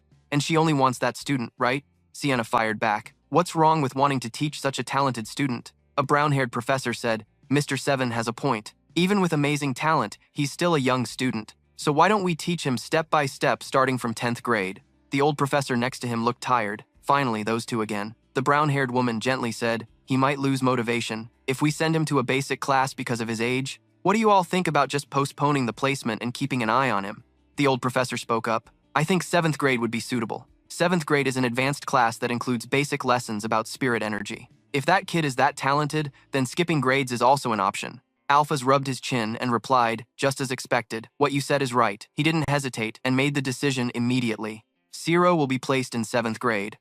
The Magic Academy has a system with 10 classes based on evaluation. Students are assigned to classes of 10 different levels. But those classes can also be divided into 3 groups. 10th to 8th grade is beginner level, where students are educated focusing on spirit energy development. 7th to 4th grade is advanced level, where students learn how to use their magic and spirit energy. Finally, the graduation class is made up of 3rd to 1st grade, with strict training to produce professional mages. And the next morning, at the grand and elegant school named Anpheus, a 7th grade badge was pinned on the chest of a new boy. He caught the attention of many female eyes, who always marveled when they saw him. Zero carried a school bag in his hand and slowly walked into the class under the gaze of countless people. The teacher announced, "Today we have a new student in our class." The girls below kept whispering. He was placed in the intermediate class right when he started. "He looks pretty old, huh? But he's so handsome." Standing on the steps, he gave a bright smile and introduced himself. "I'm Ariane Zero. Pleased to meet you." The whole class immediately buzzed like New Year's. Everywhere there were claps and happy chatter. Most were girls, warmly welcoming him. The teacher had to ask for silence. Zero felt very excited because his wish finally had a chance to come true. "I've finally arrived at the Magic Academy, the Alpheus Magic Academy. Alpheus Academy uses a total of 75,425 square kilometers of mountains, including dormitories. It has 33 buildings and 40 training centers. Although going outside is forbidden on days other than weekends, it's not inconvenient because most facilities are located on campus. Classes end at 5 o'clock, and any time after that is free time. But students usually go to the library, which is open 24 hours, connecting students with similar interests, satisfying their desire to learn. All of this motivates, creating a prestigious environment. Zero thought to himself, as expected, the classes are tough, there are many subjects, and all are advanced knowledge. This place is for nobles, who have studied since they were young and have gone through a long, hard time with it. That's why I've faced many difficulties. However, by using every possible way, I can keep up with the knowledge in the historical sequence deeply engraved in me. All the world's knowledge gradually started to accumulate in him. One beautiful morning, the teacher announced, class will end here for today.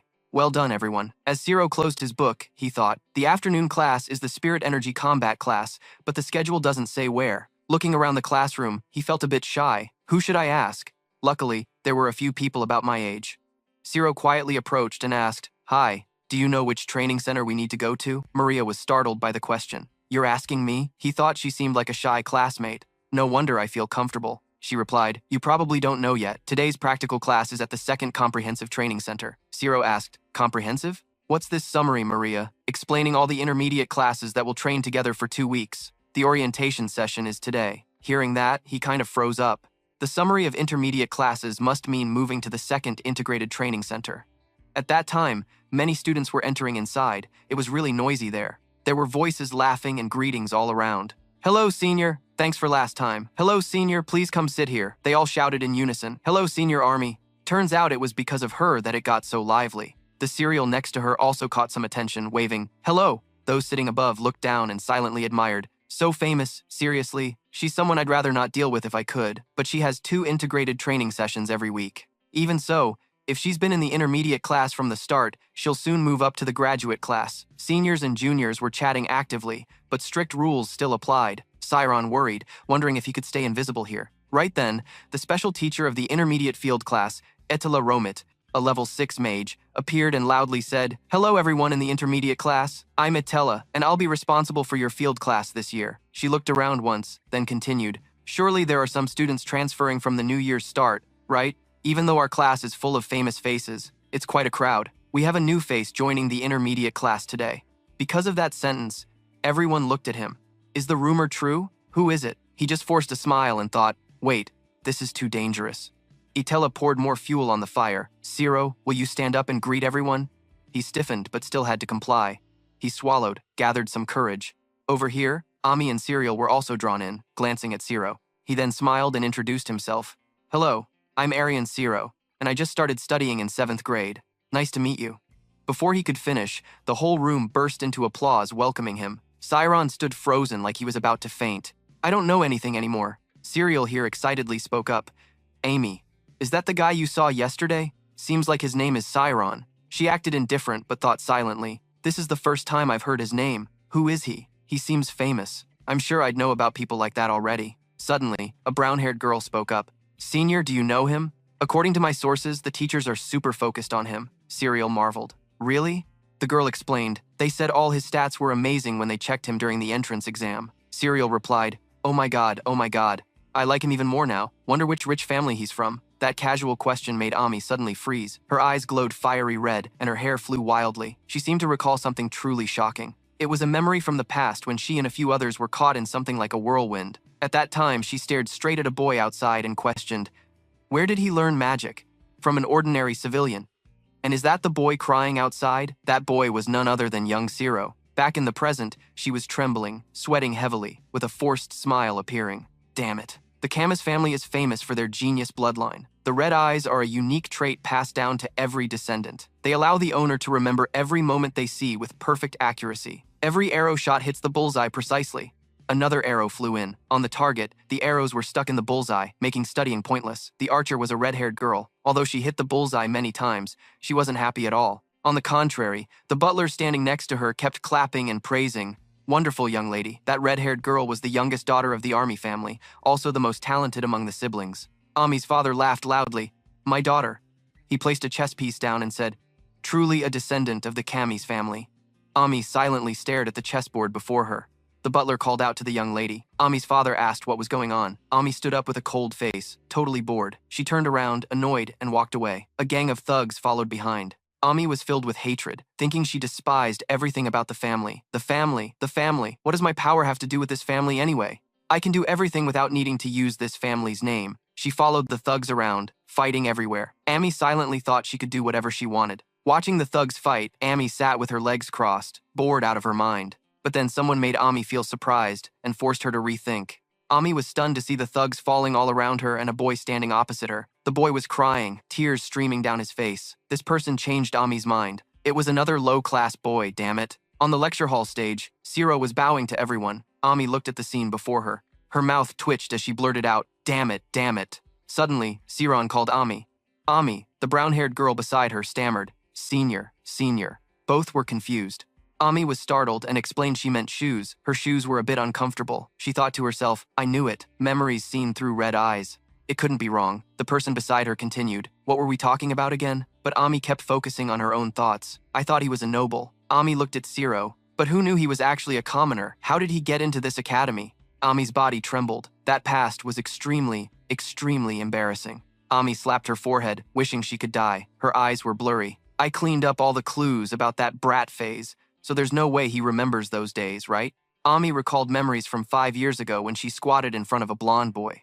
The boy's face was still wet with tears. Ami covered her mouth and sneered. "A slave doesn't have nails, right? Why don't I just cut them off?" Later, she stood behind, blushing and covering her mouth, watching the thugs strip the boy's clothes off. Strip him.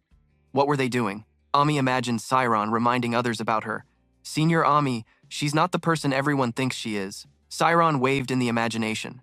5 years ago, she used to hang out with thugs in those little alleys. "Why would someone trusted by professors like me lie? That's it, nothing more." Siron whispered to everyone. "She's actually really into men. Listen, she even tried to strip me naked once." Ami got angry and accidentally tore the page in front of her.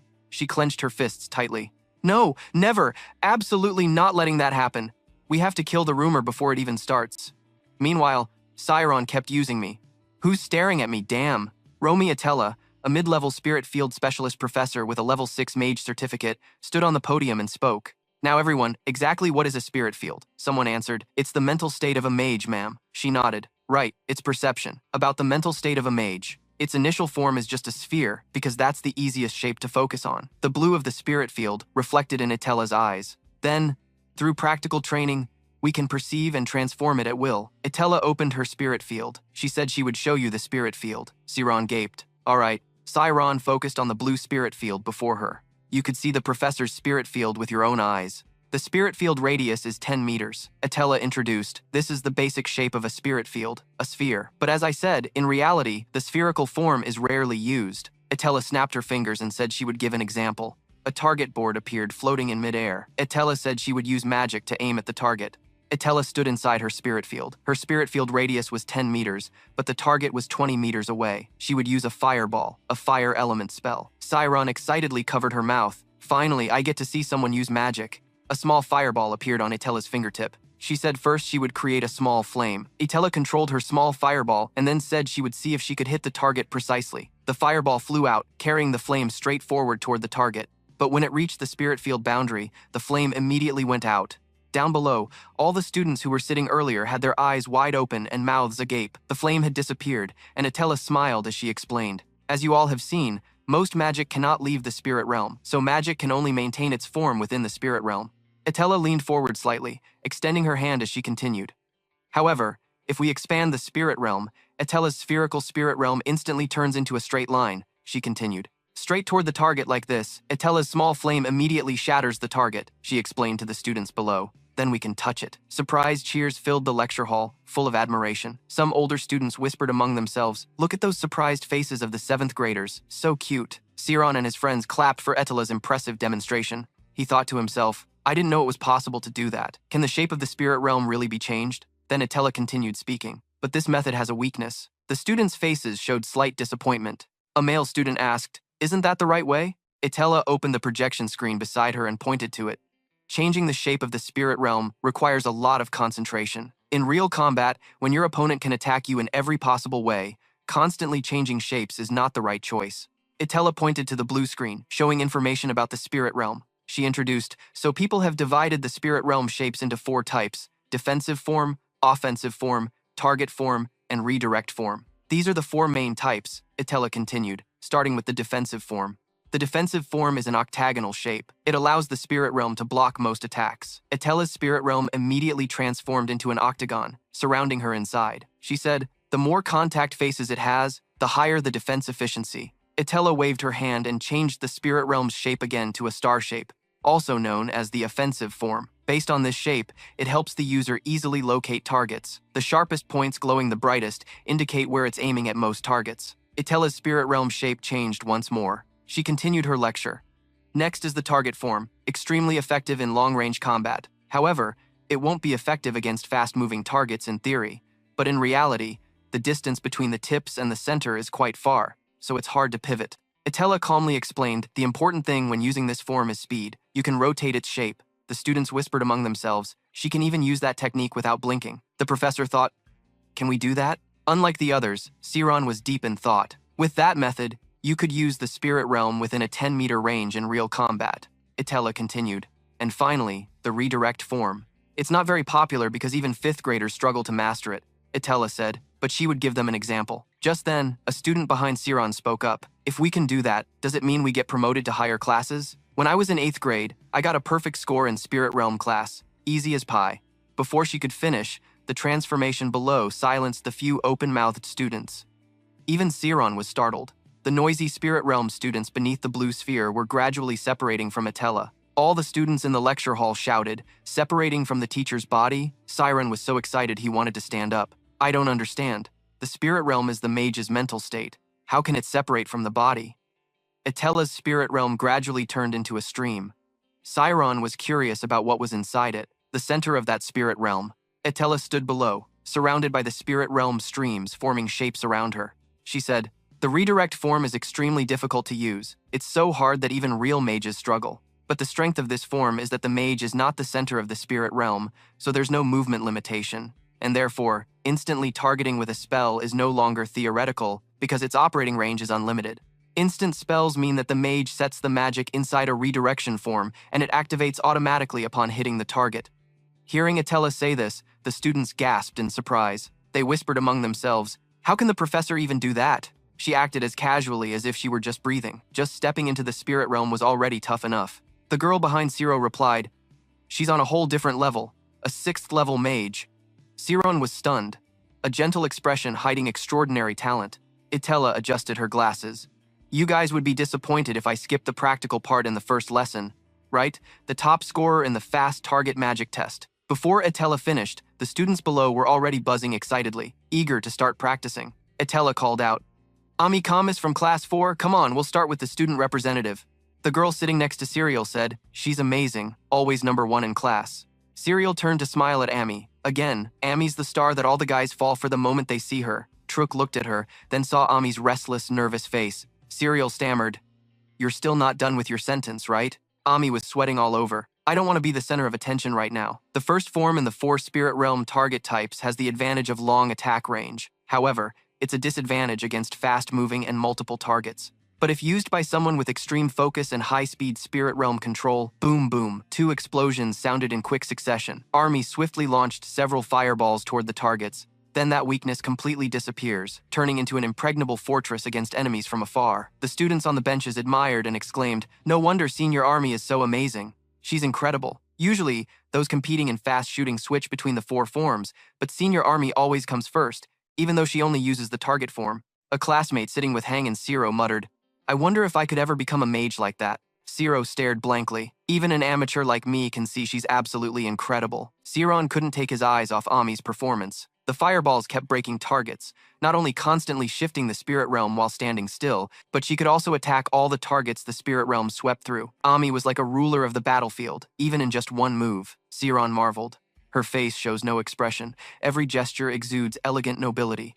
Applause rang out. That was amazing. The student behind Ciro said, if I could date a senior like her, school life would be totally different. The girl next to him scoffed, keep dreaming. She doesn't even care about AI. Don't forget the Kami's family too. Ciro listened to their talk and thought, now I get why the guys go crazy over her. Not only is she high nobility, but she's also got everything else. Ciro shifted his gaze down to Ami below. Someone so perfect. Why is she hanging out with those street punks down there? Ami finished her demonstration, bowed, and quickly ended the spell. She achieved level 9. Time was 205 seconds, followed by a round of applause. Ami was stunned, then suddenly looked up, staring with her blue eyes in one direction. Ciro felt that gaze and was startled. The students around whispered, what's that? Senior Ami can't possibly have someone yell out loud. She just looked at that new student, right?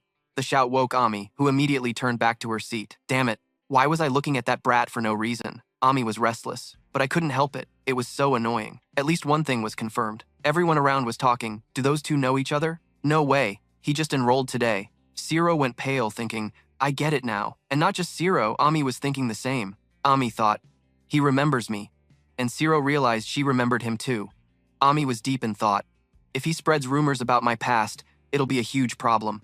I really have to shut him up, right? After thinking, she shook her head. Calm down, I'm the top student here. Just a few random words from someone like that, how can I trust them so easily? If I'm careless, it'll only make things worse. Serial ran over to check on Ami. What happened in the spirit realm? Why's your face all red? Ami quickly shook his head, rubbed his face and said, no, nothing. Then the practice session was divided by class. The students moved downstairs. Etela said, 7th graders, we'll start with the defensive form. You gotta master defense first before anything else. She walked around, explaining to the students because mages need to maintain focus to survive on the battlefield. Sciron stood alone, eyes closed, concentrating on a trick, imagining himself shrinking and condensing his consciousness inside his head. Sciron was drawing out a spirit realm unique to himself. First, condensing the realm and forming a shape, then building a frame and preventing collapse. Just as he thought he succeeded, he suddenly jolted. Sciron looked at the spirit realm in front of him. No, he hadn't materialized it yet, so he couldn't be sure. It'd be easier if I could see the spirit realm inside the spirit realm. Sciron approached Etela and asked, Ma'am, can I use the spirit realm? She was surprised. Huh? The spirit realm? Etela glanced around and said, actually, only upperclassmen get to use it first. Sciron followed her gaze, thinking there's no need to care about others when learning magic. He thought because chances to truly improve don't come often. Etela turned back and smiled. Looks like no one's using it right now, so go ahead, she thought quietly. Is it a bit much to have a student rep as a model? Everyone around was noisy. A newbie? So cute. Serial nudged Ami. Ami, look. Serial's next sentence made Ami choke on her water. That student just entered the spirit realm. Ami turned around and shouted, startling Serial. What the hell is he doing? What can a 7th grader even do? Serial whispered, Ami, you're acting weird. What's up with you today? I'm starting to get scared. Everyone's attention focused on the spirit realm. Sciron stood alone inside it. The board behind displayed, Spirit realm range 0 meters. Sciron stared straight ahead. Finally, I found it. A blue orb wrapped around Sciron. He could see it with his own eyes. My spirit realm. The surrounding students were instantly shocked. What's with that size? The spirit realm range on the measuring board kept changing. Sciron looked up, thinking back. Did they tell me about my spirit realm size during the entrance test? If the teacher heard, he'd definitely say no. We couldn't even measure it. Sciron raised both hands high. So how much bigger can it get? Watching the spirit realm grow bigger and bigger. Deep inside, Sciron panicked and shouted, Stop! The measuring board displayed, Spirit realm range 20 meters. 5th graders stammered in shock. Is he really 7th grade? Isn't the average 7th grader only 13 meters? The chatter buzzed non-stop. Are you sure he's not just showing off? If so, the density would drop like a balloon. Sciron was sweating bullets. Okay, enough. Too much attention already. Now, on to defense form. Just as he was about to switch spirit realm forms, Sciron suddenly itched. What the hell? He looked at his spirit realm. The frame wasn't rising but collapsing, but everything was fine during practice earlier. Ami, standing in the 4th grade area, gawked. No way you succeed on the first practice session, right? Sciron wondered where he went wrong. Seeing it with my own eyes scared me. No, my concentration can't be affected by stuff like that. Sciron focused and analyzed. I have to find the reason no matter what. So what's the difference between outside and inside the spirit realm? There has to be something. Suddenly, something flashed like a drop disturbing a still pond in Sciron's mind. I get it. Sciron recalled Etela standing inside the spirit realm earlier. I was mistaken because Professor Etela was too relaxed as a model. If I change my spirit realm, it requires focus. So, the intention to shrink my spirit realm also used that focus. Sciron took a deep breath, regaining his spirit. If the thought of shrinking my spirit realm affects that, Sciron opened his eyes wide and concentrated. He said, then I just need to keep it at normal size. Sciron finished speaking. The range of the spirit field kept expanding. The surrounding students gawked in disbelief. Like, what? It just got even bigger. How is Ciro's spirit field growing like this? Ciro's eyes were full of determination. The numbers on the spirit field gauge kept climbing. Ami twitched the corner of her mouth watching this scene. The whole auditorium was almost covered in a blue glow. Every student around had to look up with their mouths wide open. The number on the spirit field gauge had reached 41 meters. The entire hall shouted, so huge. Looking at the spirit field in front of them, someone screamed out loud, what the hell is this? What kind of spirit field gets this big? Ciro raised both hands high, focusing his thoughts. Now there was no need to give any commands on the side. He looked at his hands, planning to shrink everything all at once. Ciro's spirit field immediately shrank down. It formed into solid planes. The older students gasped. That new kid is seriously. They watched Ciro standing inside his spirit field. The crowd instantly buzzed. He did it, and it's only the first day. Even Ciro was surprised by his own spirit field. He reached out to touch the spirit field. It looked like he was inside a giant gemstone. Atella, standing beside him, was also surprised, adjusting her glasses, thinking quietly. Although the superior convergence nature of this defensive form helped him, succeeding on the very first day was truly amazing. I heard he even shocked the teachers during the entrance exam. Serial turned back to Ami and said, "Looks like the news. He really caught the attention of all the teachers, huh? What do you think, Ami?" Ami's expression was terrifying. Serial was also startled. How could Ami forget the old thoughts about Zero that kept swirling in her mind? That kid is the source of my humiliation. He could have come all this way. Seems like someone's backing him up. She stared hard at Zero inside the spirit field. Sooner or later, he'll close the gap between classes, and then his fame will only grow. Ami decided to change her plan. I have to secretly get close to him. Even Professor Atella was surprised. He's exceptionally skilled in all-around abilities, like he spent his whole life training on a mountain. Zero said, "Professor, its size has shrunk quite a bit." Atella nodded. "That's right. The smaller size increases the hardness of the spirit field, and at this level, with this hardness, most physical impacts won't be able to break your spirit field. Moreover, the hardness gives you some ability to resist mental attack magic." After explaining, Atella continued, "Good, you can now dispel the spirit field." The spirit field around Zero gradually disappeared. He said, "Thank you, ma'am." At that moment, the cheers in the hall exploded. Students from all classes kept praising, "Zero, great job." The new student was congratulated. Only then did Zero get startled. "Why is everyone staring at me?" He shyly said thanks, then quickly ran off from the center spot. "Thanks, everyone." Atella smiled at Zero, thinking quietly, "I understand his brilliance. To perfect this defensive form, he must have strong convergence ability and an unusually large spirit field, so success is understandable." Atella looked at Zero's shy face as he received so much attention. "I have to keep an eye on him." And at this moment, countless eyes were on Zero, but not all were the same. A group was talking about Zero. "Looks like he'll be joining our class soon, huh? That talent is really amazing." So there were competitive looks, or some girls exclaiming, "So impressive, first day and already." Then there were clear looks of admiration and affection. Besides that, envy and jealousy. And finally, someone standing in the back row, Ami, was looking at Zero with a terrifying glare. The next day at the academy, now there was another pair of eyes. A purple-haired woman with her hair tied up was about to enter, casting a curious gaze towards Zero. The door slid open, and the classroom immediately got noisy when they saw who had come in. It was Professor Sienna. The professor said, "Please tell us about your first love." Zero also saw the person who just entered. It was the cold, serious gaze of the person standing on the podium, looking down at the class. The students buzzed, and Zero realized this was the scary professor. During the entrance exam presentation, Sienna Oliver didn't realize it, but this was the professor in charge of the 5th grade class. The other students were hyped, feeling awesome. Who would have thought that us 7th graders would get to attend her lecture? But the more Sienna thought about why someone like her would bother teaching a 7th grade class, the more annoyed she got. The 7th grade professor is such a pain. If he put a talent like her in 5th grade, she'd definitely find a way to catch up with the others. Sienna pushed up her glasses. She came to this class so she could personally teach Zero. Sienna thought to herself, "I'll make sure she levels up as fast as possible, and she absolutely has to be my student." Zero was startled, her eyes darting forward. He thought to himself, "Maybe she just looked at me. Nah, I'm probably overthinking it." A classmate sitting in front of Zero loudly asked, "Since this is the first lesson, can you tell us a story?" Another student joked, "Are you really dating the 7th grade teacher?" Sienna said nothing, but her frown showed her disgust. Sienna raised her hand, and a small block of ice instantly appeared in her palm. A crystal clear block of ice. Sienna asked the class, "Is there anyone here who can explain the theory behind this magic?" On the nearby window, Zero had already frozen a layer of frost from the cold. Sienna's voice remained steady. "What is cold air?" The classroom ceiling had also crystallized ice due to the low temperature. Sienna continued, "And what is the process of freezing?" The students shivered, hugging themselves, stammering, "Professor, it's so cold." Sienna calmly explained, "You're cold because you're lacking energy." She moved the small ice block in her hand down toward the floor. But the term latent energy doesn't exist in this world, so temperature can only rise infinitely, but it can't drop infinitely. The ice block in Sienna's hand suddenly shattered. She explained, "When energy reaches 0 degrees, we call that absolute zero." Sienna smiled. "If we mix a bit of energy from this room, we can easily create things like this ice sample. But if we break it into tiny pieces and create a convection current, what would happen?" The ice shards fell to the ground. Sienna answered her own question. "The answer is we can create a coldness strong enough to kill a person, just like what you've experienced." The students were both scared and speechless, thinking, "Does that mean we're about to die?"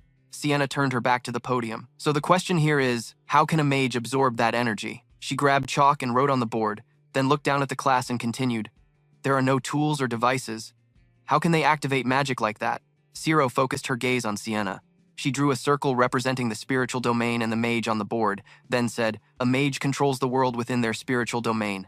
And of course, it's only within a certain range, but once inside, that mage is basically a god." Sienna's voice was steady, and if you want to affect the senses, it can create light, sense, or even physical sensations. That's the mage's special sense, giving them the unique ability to dominate reality. But even with this divine power, Sienna paused. She tapped the chalk on the board, then said, "What if they don't know what abilities they have?" She raised her tone. For a mage, to activate magic, they need to satisfy certain conditions, and those are total control and total energy. The 7th grade students below were wide-eyed listening to Sienna's lecture. The way mages activate magic is based on their total control and total energy.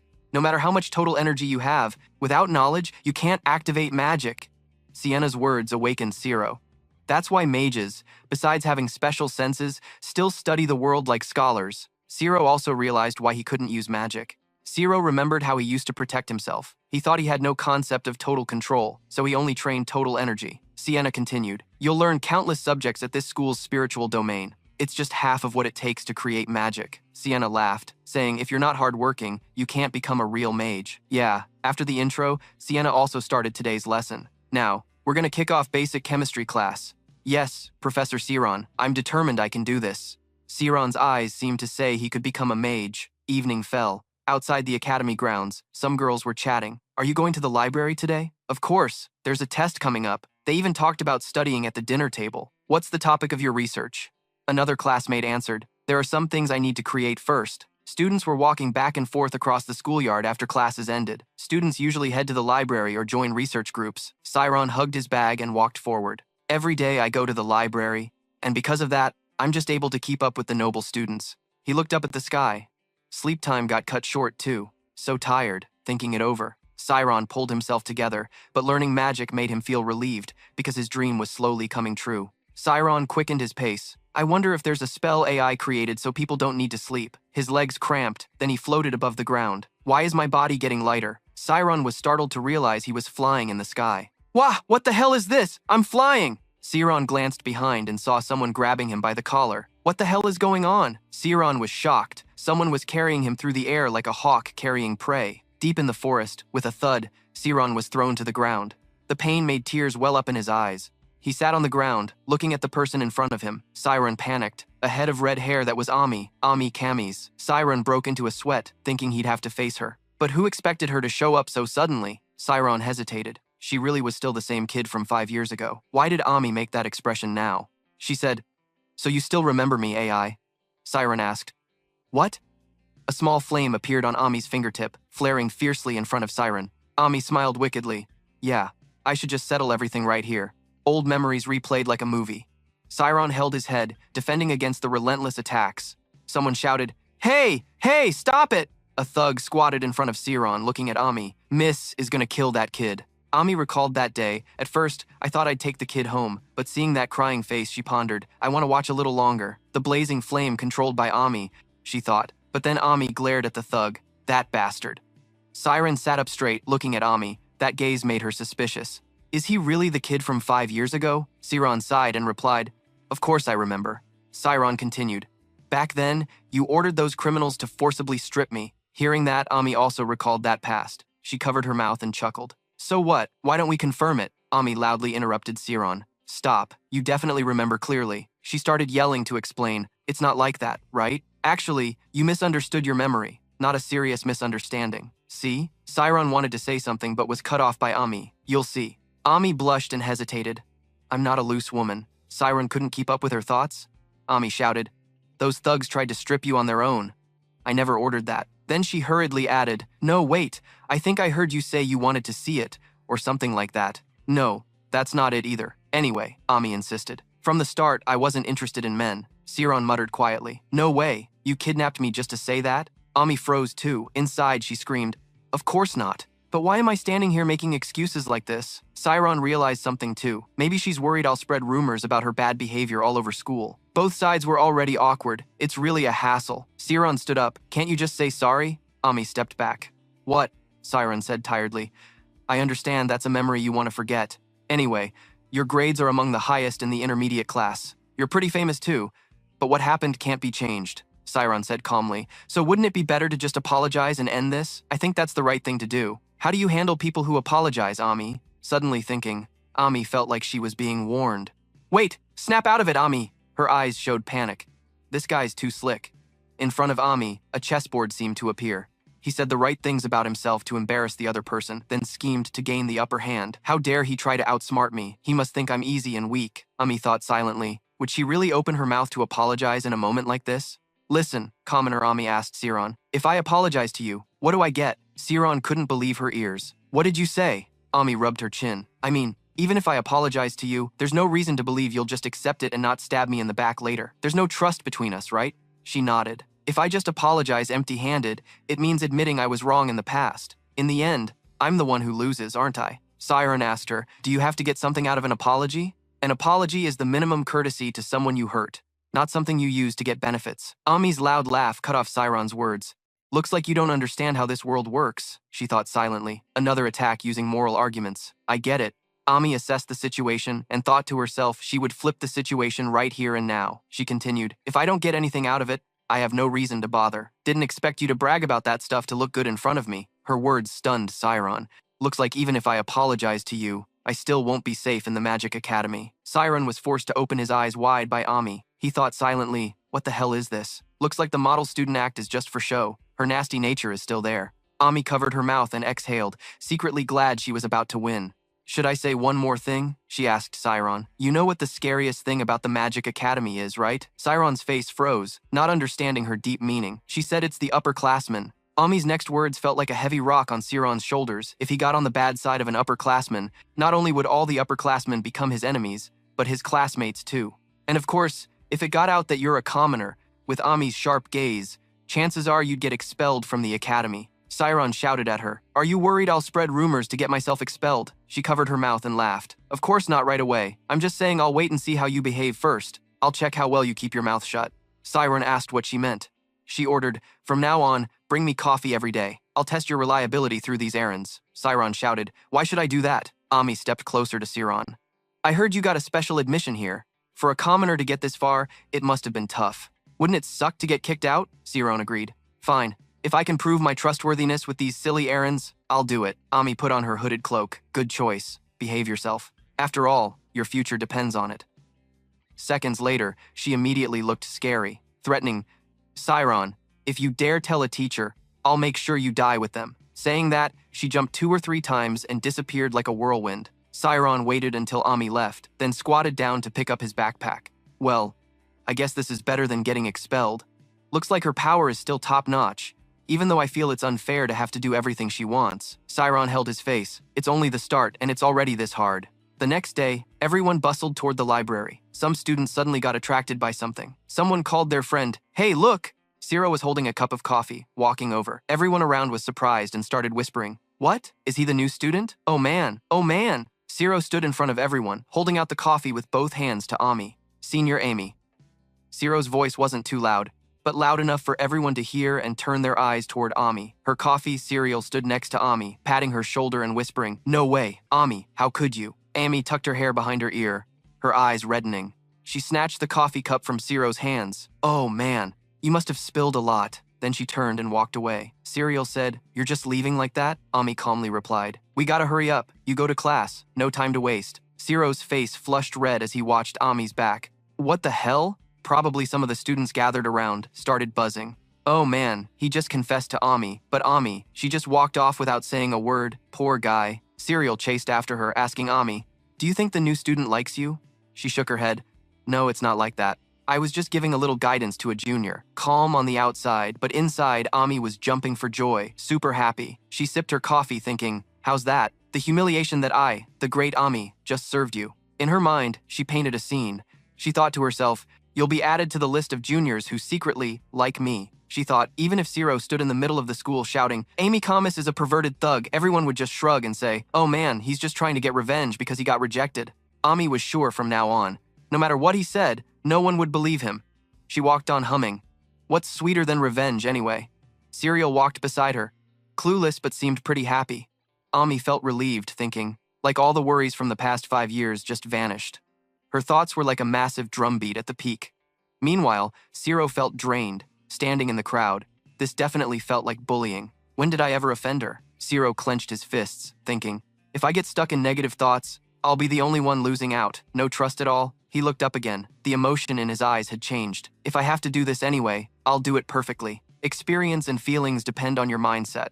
And from then on, straight for 10 days, the academy was noisy again. He showed up again. He's here again today, someone shouted loudly. The innocent romantic story at the Magic Academy. 10 days straight of him confessing non-stop. 10 days later, the cheers and gossip got louder. Ami and Serial stood in front of the library, also watching this way. Ami laughed. It seemed the number of onlookers had grown. Behind Zero, a crowd was staring hard at him. Ami grinned, showing her teeth. If this many people are here, then everyone must know by now. Should I slowly wrap this up? Serial, standing next to her, asked. Ami, hey, when are you going to accept Zero's feelings? The sudden question made Ami freeze. Huh? What are you talking about, Serial? Ami asked loudly. Why would I accept that guy? Did you forget I'm an AI? Serial thought for a moment, then said, but there are a lot of rumors, and honestly, for others, you don't even glance at them, but you always take coffee from Zero. Serial's words sounded like gospel. Ami's expression, everyone was ready to witness the birth of the Academy's legendary couple. Her thoughts boiled down to 3 words. Another cup of coffee was placed in front of Ami. Zero said, Senior, he smiled, your coffee. As soon as Zero finished, the students below immediately cheered loudly. Say yes, say yes. Zero looked at Ami confidently and casually said, this time I didn't spill a single drop, right? But inside, he was urging Ami, hoping she'd hurry and accept it. I gotta get to the library fast. Ami gritted her teeth. Now, not only were her eyes red, but her cheeks were flushed too. How did things get like this?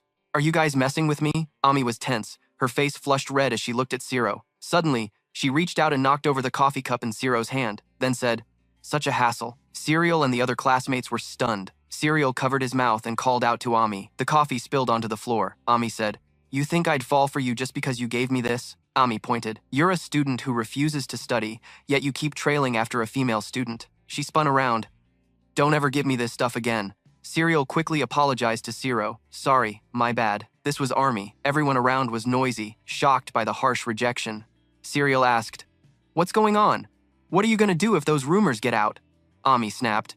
Who cares about those losers?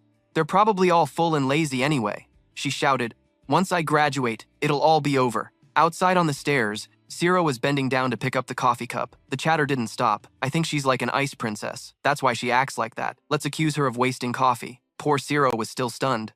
Really? I don't have to do this anymore. Why did he hug his bag and stand up? The girls sighed. Oh no, he looks so miserable. It's heartbreaking. But contrary to what everyone said, Zero's face lit up. I'm free. That night at the library, Ami was resting her head on the book in front of her. Damn it, she muttered angrily, lifting her head and pressing her pen against the spot between her eyebrows.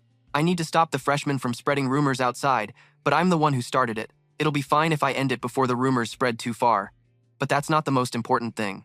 Ami's eyes glowed pinkish red. The label on her camisole named Lamb was a memory reflecting the surrounding scene. Ami suddenly changed. She seemed to be sitting in the academy courtyard. This was a skill that allowed the user to record what they had experienced. Ami recalled how Zero handed her the coffee. He shyly said, Senpai, here's your coffee. For 10 consecutive days, every time she met Zero, she used the pink camisole label. Ami remembered how Zero looked doing those small chores. She clenched her teeth. He looked really excited on the first day, but what Ami saw didn't change at all in the remaining 9 days. Loudly thinking, his gaze didn't shift one bit. Not even his eyelashes twitched. Ami got closer, pondering the image in her memory. What did it mean? She seriously asked herself. No matter how much someone tries to hide their feelings, they can't hide their true emotions in their eyes. Because the autonomic nervous system can't be controlled. If he could control his gaze, Ami's eyes suddenly flashed. He could control his emotions like a robot. She closed her eyes, or Ami shut the book to draw a conclusion.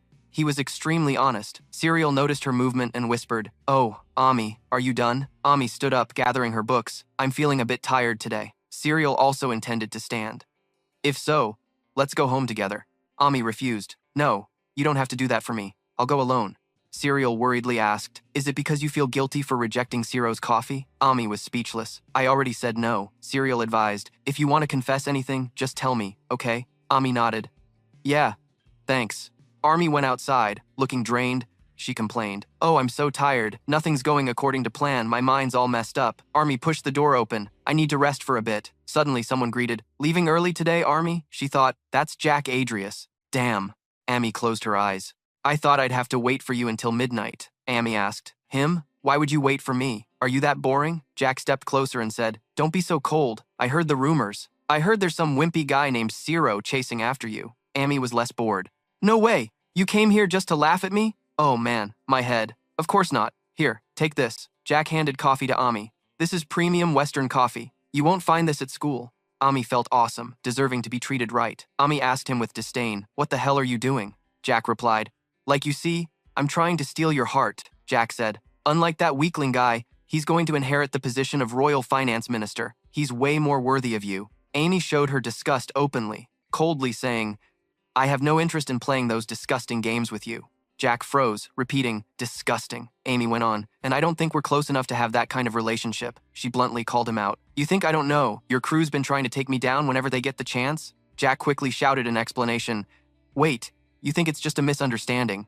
Aren't the things you're saying a bit too harsh? Jack grabbed his steaming coffee cup and stepped closer to Amy. Insulting me is like insulting my whole family. I won't forgive anyone who messes with my family's honor. Jack squinted and smiled. As a member of the famous Cammy's family, you should know that, right? Amy said coldly. Pathetic Jack froze. What? Amy didn't hold back and stared him down. Just because you have some fame at school doesn't mean you can act like a jerk, especially to people who don't support your family. She smiled. Someone who started that weird club and secretly insults others, do they even know what honor means? Jack bared his teeth in a sneaky grin. He angrily grabbed Amy. Bitch, looks like you're cocky just because you're famous, huh? Jack snapped loudly. You think no one can stand up to your Camus family? Jack said. Your family might be top in some field, but not in power. He stepped closer, forcing Amy to back up. With my family's power, we can drain your Cammy's family's finances. Jack's eyes looked down from above, loudly asking Amy, Now do you get it? Amy laughed. I get it, she said bluntly. Yeah, that look is definitely from a loser. Amy stared straight at Jack's ugly face and commented, Not like Siron. Your eyes look like dead fish eyes. That made him refuse to believe his ears. What are you saying? That I'm not worthy compared to that loser? What? Jack went crazy. Oh, right. I messed everything up. Before I win, you better not interfere anymore. Jack's next words made Amy furious. I can guarantee that within a day, that guy won't be able to use magic even once again. Jack continued. I'll prove to you how great I am. But he got slapped, knocking Amy's coffee cup over. Silence fell as the coffee cup shattered on the floor. Jack gritted his teeth and glared at Amy. Arrogant bitch. My patience has limits. No matter how pretty you are, pupil dilation. He shrank back. Amy opened her domain calmly and asked, Pretty what? Amy's red eyes flickered in the dark. What do you plan to do? Jack wriggled nervously. Could she really use the 4 forms that fast? He hesitated. Are you crazy? Do you know this breaks the magic use rules here? Amy laughed loudly, the wind howling through the closed hallway. She mocked Jack. You're just a pretty face. At least Siron doesn't rely on his family name, she said. He's someone who takes responsibility for his actions. I bet you can't catch up to him in half a year, right? Jack's veins bulged as he wanted to curse Amy. This girl is really, he thought silently. She filled the whole room with a whirlwind. Jack calculated if he made any move, would she strike back? I can't fight the top mage of this academy, but he looked at Amy once, then grabbed the nearby railing, preparing for a gentleman's revenge stance. 15 is not too late. Jack ran downstairs. Don't think this is over, Amy muttered, leaning against the wall. It's been a long time since I've been this fired up. She wondered to herself, why am I doing this? Because he threatened me? Or because he found out my secret? Amy remembered what Siron told her in the forest. If doing these things can make you trust me, I will do it. Amy turned sharply away. She looked at the spilled coffee on the floor and cursed. Damn it, I guess he won't come tomorrow. The moon outside had risen high. She muttered to herself, but thanks to him, my mind was finally free of worries. A few days later, at the academy, Serial stood there with tears welling up. The waves and Ami had caused a commotion on a piece of paper that read, I have captured Siron. Come to training hall 14 by 6 p.m. Before I castrate him, if you dare tell the teachers, you'll regret it for the rest of your life. Siron read the message on the paper, then turned to ask Serial standing beside him, So Senior Ami came there to save me? The bottom corner of the paper was signed by the Black Magician. These events had turned into a raging tsunami. The bell from the tall tower rang out, and students trickled in, getting ready for class. Siron walked while reading a book. Everyone around recognized him. They whispered secretly, Hey, that's the guy who's hitting on Senior Ami. It was fun, but also kinda embarrassing. Siren sighed helplessly. Damn, the thing was, 4 days ago, Ami had knocked over Siron's coffee. Cold and emotionless, Siron thought tearfully, How am I supposed to hold my head up here now? He covered his mouth with the book and said in one breath, In situations like this, just flash a confident smile, and they won't tease you for long. Looks like they're starting to doubt me less. Suddenly, a figure caught Siron's attention. Oh, that's Senior Serial. Seeing Serial standing alone there, Siron wondered, She's always with Senior Ami, right? What's going on?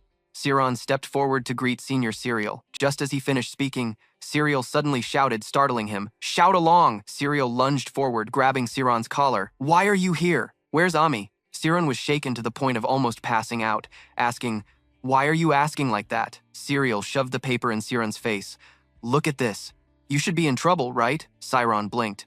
"What?" The paper read, "Siron is in my hands. If you want to rescue him, come to Training Hall 14 before 6 p.m. If you dare tell the teachers, you'll regret it for life. Signed, Black Magician." Siron stared at the paper, confused, asking again, "I've been kidnapped?" Moreover, Siron turned to ask Serial, "Is this person the Black Magician AI?" 30 minutes earlier, Amy and Serial were walking across the schoolyard when someone blocked their way and greeted, "Senior, how are you?" Serial frowned. "It's him," Ami said. "Didn't I tell you to get lost? Why are you still talking to me?" The blonde guy sneered. "You better tone down your arrogance. It'd be better for you." He waved the paper in his hand. "The boss wants to see you." Serial dragged Ami away, ignoring him. Ami said, "That's why he'll always be stuck at level 5. The blonde guy continued. "The boss said, if I send you this, you'll listen." He said, "If you don't want your guy to get hurt, you better accept." Serial frowned like she was looking at a lunatic. "What did you just say?" "That's disgusting." Then she told Ami, "Let's head to the library." But Ami suddenly turned back, snatching the paper from the guy's hand. "Hey," Serial suspiciously called out to Ami. Ami looked at the paper in Siron's kidnapper's hand. She thought of Jack. Was it him? Jack had said, "I'll definitely make sure he can't use magic anymore." Ami cursed silently in anger. "Jack, you bastard." She clenched the paper tightly and loudly said, "So what?" Ami crumpled the paper and threw it on the ground. "His problems aren't my business." Serial asked, "What's that?" The blonde guy saluted him. "Whatever, just delivering a message." Serial unfolded the paper to read. "The Black Magicians are the bad guys who bully top students, right?" She muttered. "Why would they kidnap Siron? What does it have to do with you?" Ami worried. "That day, I really couldn't hold back and fought back." Serial said, "Go tell the professor." She continued, "Not just Siron, but even you will be in danger." Ami muttered, "Professor, that's definitely the right thing to do, but it won't be that easy." Ami imagined being called up to the meeting room. If the faculty council got involved, during the investigation I'd have to reveal my relationship with Siron, and my past would be exposed. Ami thought of Siron's expression. If that happens, they'll find out. Siron's pitiful face appeared in Ami's mind. He's just a commoner. She recalled what she once said. For a regular person like you to get here, it must have been tough. It'd be such a shame if you had to quit halfway, right? And also what Siro said, if doing that earns her trust, then I'm fine with it. Ami's thoughts drifted back to 5 years ago. The person lying on the ground said, "It's not me." She froze, seeing Siro sprawled on the kitchen floor. 8 bridges, please." Ami clenched her fist tightly and called out to Siro. Ami handed over Siro's backpack. "I'm going. If you don't see me back, go tell the professor, okay?" Siro was startled. "What? Why would you?" She watched Ami's figure fade away, shouting, "What can you do alone? Do you even know how many of them there are?" Ami turned back and said, "Sorry, but I have my reasons. Don't worry about me," she said confidently. "Even if there are 10 jerks like Jack, they can't do a thing. I'm not returning to reality." Siro looked at the paper in his hand and said, "That's why I don't dare to believe it." He asked Siro, "Senior, did Ami go to save me?" In Siro's mind, no way someone as cunning as her would do that. Siro urgently asked, "She went alone? What should we do?" Siro replied, "Ami said she has her reasons. It's the first time she's asked me for a favor like this." She continued, "She told me to wait until 7 o'clock. Siro rubbed his chin. There really is no other choice. He pondered why she didn't want to tell the professor. Siro pulled out his pocket watch and checked the time, wanting to keep the secret just between them. We're in the same boat, so Siro thought for a moment. She had no choice but to go alone to keep her secret safe. Then he told Siro, "I have to go too." Siro tossed his bag onto the table with a thud. "Senior, just wait until that time, okay?" Siro called out, "Wait." Siro turned and ran off, thinking as he ran, "Hall number 14 is toward the mountain. Will I make it in time?" His legs cramped, and Siro left the ground. It was Siro holding him as they flew away. She said, "How long will it take if you run?" "It's better if I go with you," she loudly instructed Siro. "I'm about to teleport." Holding tightly onto Siro, she asked anxiously, "What do you mean?" A yellow light flashed beside Siro. He saw a faint yellow glow surrounding his hands. It enveloped them, and in a blink, they vanished from the sky. Siro panicked and shouted, "There are students moving inside the building." He saw something flash across the sky. "What? Who just used magic?" Siro's eyes widened. Their destination was the forest. Siro held Siro tightly to slow down. Colliding with a tree while teleporting would be dangerous. "From here, we should fly." No sooner said than done. She immediately hugged Siro and shot off flying. Moments later, Siro landed on the ground. Zero trembled, holding onto a tree to stay steady, unprepared mentally. He clung to the tree, vomiting green and yellow bile. Meanwhile, Zero, having landed at hall number 14, ran off quickly. Running, she called out, "Where are you, Ami?" Zero worried. "There's no one here, that's strange. It's only 10 minutes before the meeting time." Zero wiped his mouth and said, "Maybe they changed the location because the address in the letter was leaked. They must be trying to avoid the teacher's eyes." Zero loudly asked, "Then what about Ami?" He thought, such a meticulous plan. Secrets from the past intertwined. Now is not the time to worry about my own secrets. Whether a civilian or not, she and I could get suspended. Stuck in a situation tougher than I imagined, Zero said. "Senior, go back and report this to the professor." He looked ahead. "If you go back alone, it'll be much faster." Zero replied, "But Ami told me to wait until 7 o'clock. Zero shook his head. "It's okay. It's because of me that it's like this," he said to Zero. "I'll help her, so it's fine." "Senior, go quickly." Zero was stunned. "What?" After hearing that, she grabbed her head and screamed loudly. "Is your important reason me? What's your relationship? Are you two secretly dating? Is there something I don't know?" Zero urgently shouted.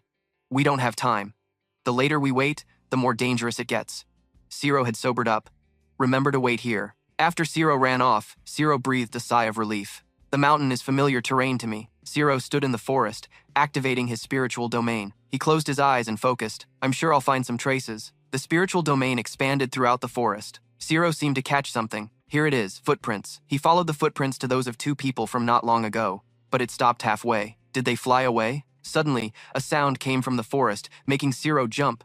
A cracking noise! "Why are you standing up?" Looking toward the smoke column rising deep in the forest. "Don't tell me something's wrong." Inside the deep forest, the person who just used magic slipped up with their voice. The blonde guy handed the letter to Ami with a smooth smile. "Oh my god, I almost hit you with the silver cannon meant to welcome you." Ami glanced at the red flames burning beside her. A few new people appeared above. They landed and surrounded Ami. "Big boss Ami is really here. Caught such a big fish." "Our boss is something else." The newcomer said that. Then Jack, the gang leader, said, "Amy is our honored guest, so don't be rude." Amy stood right in the middle of the circle. Crossing her arms, she looked at them. Thought it would be something serious, but it was just a bunch of punks who only knew how to eat. They asked her, "You really came alone? Is that kid so important to you that you risked your life to come here?" Ami said coldly, "Just catching a rat, no need to burn down the whole house." Gritting his teeth, angry but laughing. "Still confident, huh? With this many eyes watching, I doubt you'll get what you want." He showed a sneaky look at Ami. "This time, I've planned everything out." Ami didn't bother to look at him and replied, "How you plan is your business. I don't care. Where's Zero?" Jack's gang laughed loudly at Ami's question. Where else could he be? Probably still licking books somewhere in the library. He doesn't even know what trouble his girl is about to face. The blonde guy mocked loudly, "Books, I love you. Wherever that guy is, I don't care." They stared at Ami. "We only care about the little sis. The guys here are crazy for revenge." Jiet glared at Ami, recalling last night's conversation. "He's still really pissed. Payback's a must," she warned. Ami exhaled deeply. "Without Zero here, it's easy," she smiled. "Just like Mai's house said, with this many eyes watching, it's really annoying." Then Ami was immediately surrounded by a blue light. She said, "Because cleaning up all this trash takes a bit of effort." "The trash holding people back?" He nervously sweated. No way." Before they could realize what was happening, Ami launched an attack at the blonde guy. Behind, flames burned his arm. The blonde guy yelled, "Too hot!" The others immediately panicked. "That girl really shoots fire." Giet shouted while running. "Calm down and dodge," he yelled. Area attacks aren't effective against many targets. Jack cowardly flew up with a few others to dodge quickly, then immediately returned to their original spots. But Ami's domain swept toward them. Jack was stunned. Boom! An explosion blew up right where he was. Ami calmly stood below and flicked her hand again. Ami's eyes glowed sharp red. Time to deal with her. Her domain split into many beams, sweeping over them, missing no one. She focused her power, flames blazing with a roar. Ami simultaneously launched countless fireballs in many directions. The fireballs flew wildly. The others covered their heads to dodge. "Hey, didn't you say she only mastered area attacks? Why is her rotation speed so fast?" One hit guy was blasted away, cursing silently. "Damn it, what the hell? This skill level is totally different from training ground. Could she have real combat experience?" Too hot. He was blasted straight up high. But no matter how strong the skill, there's always a weakness. He hovered in the air looking down. To resist horizontal area attacks, he gathered wind into a vortex in his palm. "So I have to attack vertically." Giet used all his strength to launch an attack at Ami. Wind blades approached Ami from above, gradually closing in. Seeing Ami, unable to dodge anymore, Giet grinned, "You're done." But suddenly, just as the wind blade struck down, Ami dodged like lightning. Giet shouted to the sky. How the hell? Amy mocked him. They call this momentum, babe. Amy reached out her hand with firepower. Her domain targeted Giet directly. He cursed loudly. Damn it! Giet took a full fireball from Ami and was blasted back several feet. Killing like a mad demon, that bitch Ami moved forward. She smiled gently, saying it's because you keep worrying about useless stuff all day long, so your performance stays trash. Killing gritted his teeth in hatred, reaching out to counterattack. Don't even think about looking down on me. Ami laughed and said, don't resist in vain. This time, I won't let you off so easily. Suddenly, something struck straight into Ami's eyes, a surge of purple power rushing in. Ami's body felt nailed down. She was confused. What the hell is this? Ami clutched her face in pain and screamed. The jacks appeared all at once around Ami, attacking her simultaneously, hit harder, finally caught it. Jack bared his teeth in a surprised grin. Not happy, East Lion. Ami's spiritual domain was falling apart. Jack said if you don't dispel the spiritual domain, you might go crazy. This circle is called anti-magic. Ami cursed that bastard. Her eyes flashed bright red. You dare use forbidden magic? Ami cursed silently. Red eyes won't help me recover. Suddenly, a gust of wind blew, grabbing Ami's hand. Both her arms and legs were immediately tied up. Killing laughed loudly. Finally caught you, you bastard. He stroked his hair as he got closer. Ami, how do you feel, babe? Have you reconsidered my offer from yesterday? Out of nowhere, Jack pulled out a dagger to threaten her. You better think carefully. See, I don't mind breaking the law. Ami gritted her teeth. I warned you already. If you dare play tricks, I'll take your life. She thought silently she couldn't break free, and now she couldn't even fight back. Since 12, I haven't been able to train anymore. Damn it, Ami hovered in the air. I gotta find a way. Killing laughed loudly.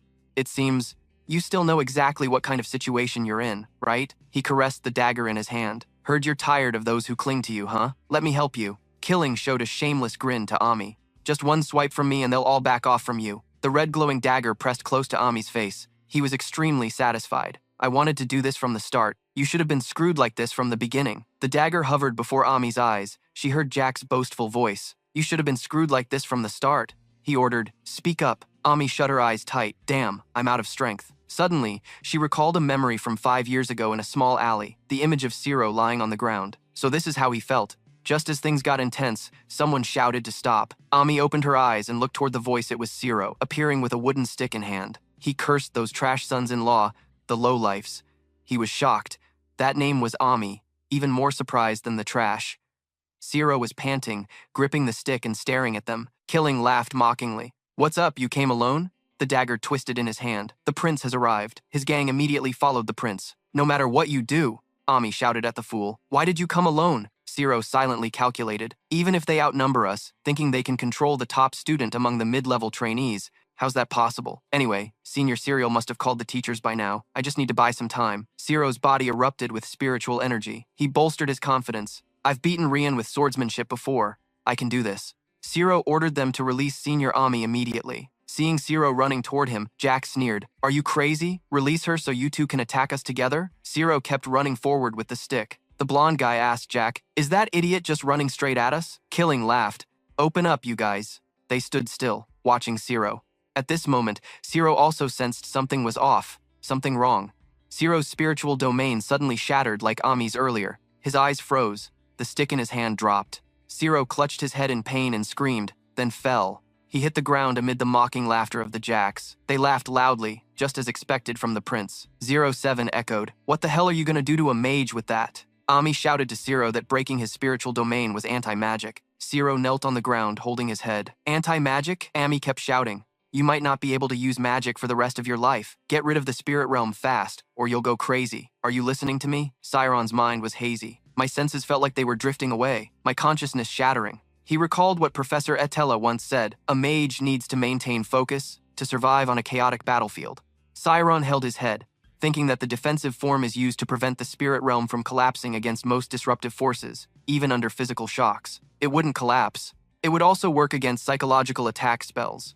Etella's voice echoed in Cyron's ears. After all, magic resistance and spiritual power are just ripples. He still painfully held his head, enduring mental torture as the spirit realm was attacked. Cyron thought if he could raise the density of his spirit realm to a level that couldn't be penetrated. Cyron looked at his hand, focusing his mind again to rebuild the spirit realm. The blonde guy was surprised. What? He's trying to endure? He sneered. Is he trying to act like a top-tier student? You're just a rookie! Siroan shouted.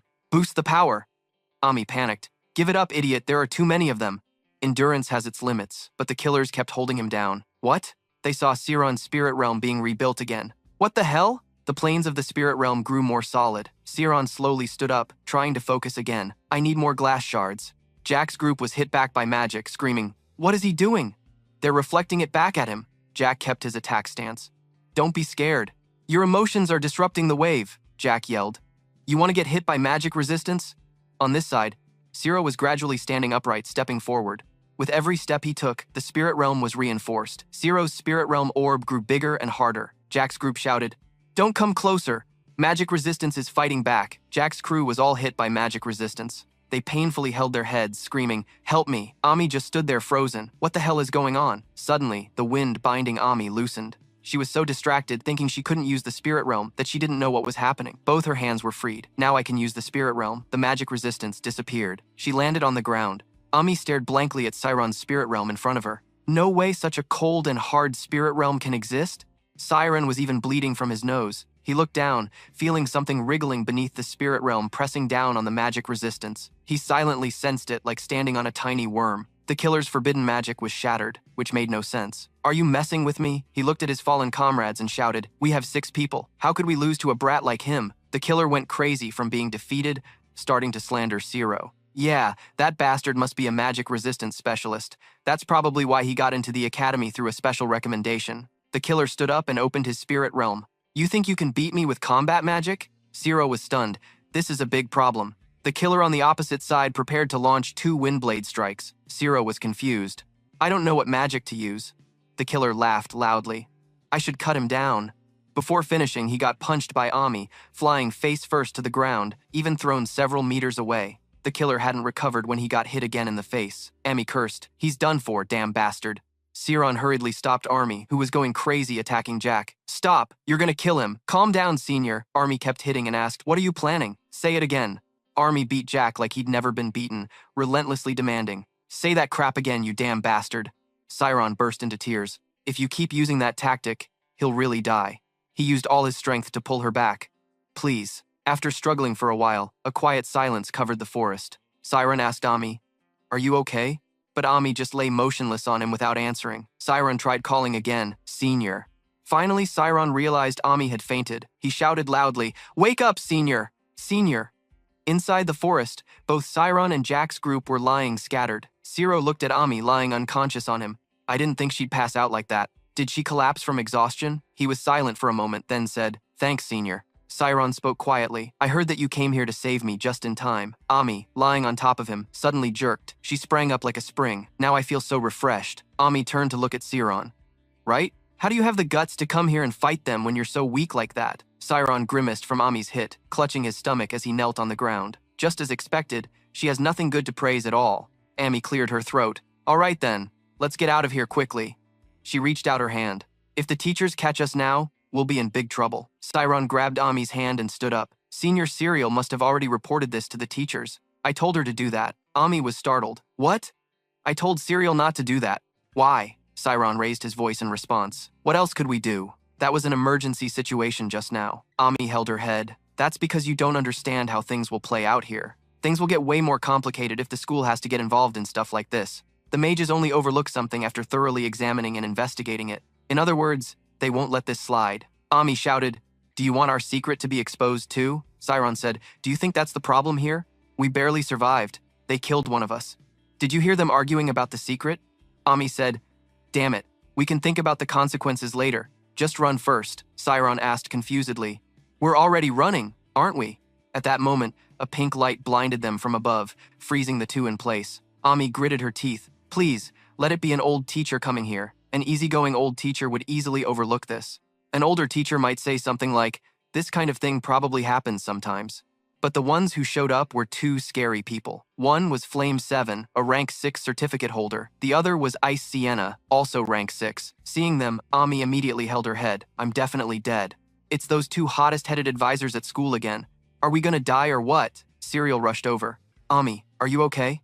Serial held his face. Ami shook her head. Are you hurt anywhere? What's wrong with your head? Ami was dizzy. I'm fine. How did you get here so fast? Over here, 7 was preparing to cast a spell. A sphere shot straight up into the sky. Siron admired 7. That's the blazing sunlight spell. I heard it's a very difficult spell to use. Thanks to the light from the magic shining down, Seven saw 6 of Jack's gang lying unconscious on the ground. What the hell happened here? The guy frowned and turned to look at Ami and Siron, making them both jump.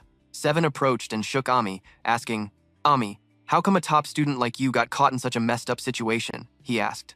Ami, are you hurt anywhere? Sienna frowned hearing this. Sienna said to Siron, Siron, we came because we heard you two were in danger. Can you explain this situation to us? Siron nodded. It's because. But before he could finish, Jack interrupted. Let me, he said. I believe I can explain everything to you. Jack, with a bruised face, said, honestly, because of a personal grudge, I requested a one-on-one duel. This kind of thing happens pretty often at our reckless age. Sienna's gaze turned cold. A one-on-one duel? I heard that she received a threatening letter. Plus, she glanced at Jack's gang lying on the ground. I saw you use anti-magic. You're not going to say you didn't know the Academy's rules, right? He was startled and tried to justify himself. That's because Army was too strong. I only used it as a countermeasure. Jack spoke boldly. But look, we're the ones who suffered the worst consequences. He confidently patted his chest. Not to mention that Ami broke the rules first when she attacked me in the library. That's why I proposed a one-on-one duel. Don't you find it strange that Ami didn't immediately report this to the teachers? Ami heard him shamelessly twisting the truth and shouted, what nonsense are you talking about? You're the one who threatened me first in the library. See? And this time, you wrote that you kidnapped Zero. Giet cut her off. But did we really kidnap him? Not even today. You were the ones who attacked us first. Giet pointed right at Zero's face. Besides, seeing that Zero didn't report this to the teachers, but immediately came here, means you two are hiding something. He shouted, teachers, do you understand now? Giet decisively judged them guilty. He said, the guilty ones are those two. Seven glanced at Zero, while Ami gritted her teeth and hissed, you bastard. Giet grinned with bared teeth. So what now? Why don't you spill those secrets right here? He sneered silently. Now do you understand the terror of a dark mage? He quietly calculated, planning to blow this small matter way out of proportion. I don't care how much money this will cost. After digging up your precious secret, the local news, national agencies, even the church will know about it. I'll spread the word everywhere. But Professor Sienna cut off his madness. The atmosphere quickly cooled down. She said, you can stop babbling now, Jack. Cold wind blew fiercely. Sienna said, you and your friends used anti-magic. You even crossed the line by using it to attack others. She looked at Zero and said, you know that Zero's and Ami's minds could have been destroyed. They could even have lost their sanity. Zero clenched his teeth at his life. Professor Sienna's eyes turned icy blue. I think just these actions alone are enough to expel you from this academy. Giet laughed, pounding his chest loudly. A so-called advisor has the power to kick me out? Seven stepped forward and whispered to Sienna, ma'am, the Adios family is basically the academy's lifeline. Without their sponsorship, we'd all be out of jobs. Sienna replied, isn't it the role of advisors like us to guide students onto the right path? She said coldly, if you can't even do that, then you'd better pack up and leave this academy. Giet laughed loudly. Fine, let's see if I get expelled or if you get fired. He tried to open his swollen eye wide to look at Sienna, then said, this world runs on money. Money makes everyone bow down. Sienna's face grew darker. Giet kept talking nonstop. You should take this chance to learn more about how this world really works. Sienna said calmly, then raised her hand high. Looks like I still have to teach you a lesson. An ice pillar slowly rose. The wind blew so hard it was impossible to keep eyes open. Siren exclaimed, so cool, Ami, squinting. How did things get this bad? Seven called out, ma'am, you can't just punish a student like that. Seconds later, Giet was immediately surrounded by a mountain of ice, like an ice pine tree. Countless sharp ice spikes pointed at his face. Zero watched this show with his mouth wide open. Impressive. She didn't even touch a single thread on his clothes. That means she can control magic down to the tiniest detail. Zero was stunned. So that's why she's called the Ice Mage Prodigy. Sienna said, Jack, do you really think everything can be solved with money? He still didn't know when to quit, yelling, stop talking nonsense. Break this freezing spell for me. Sienna snapped her fingers, and a block of ice shattered instantly. She said slowly, we know you've hurt many other students, but the academy hesitated to punish your misconduct. Because of my family's sponsorship, of course, Sienna shouted. Don't get it twisted, she continued. School isn't a place where teachers teach you for money, but rather, we teach you lessons that even money can't buy. Jack hesitated. What the hell is that? Sienna said. That's what you dreamed to become. She seriously asked me if I didn't want to become a mage. Those words woke Jack up, reminding him of who he used to be. Sienna, if you get me into 5th grade, I'll become an amazing mage and repay you. Sienna went on to share the dream I had with my friends. We studied together to become mages.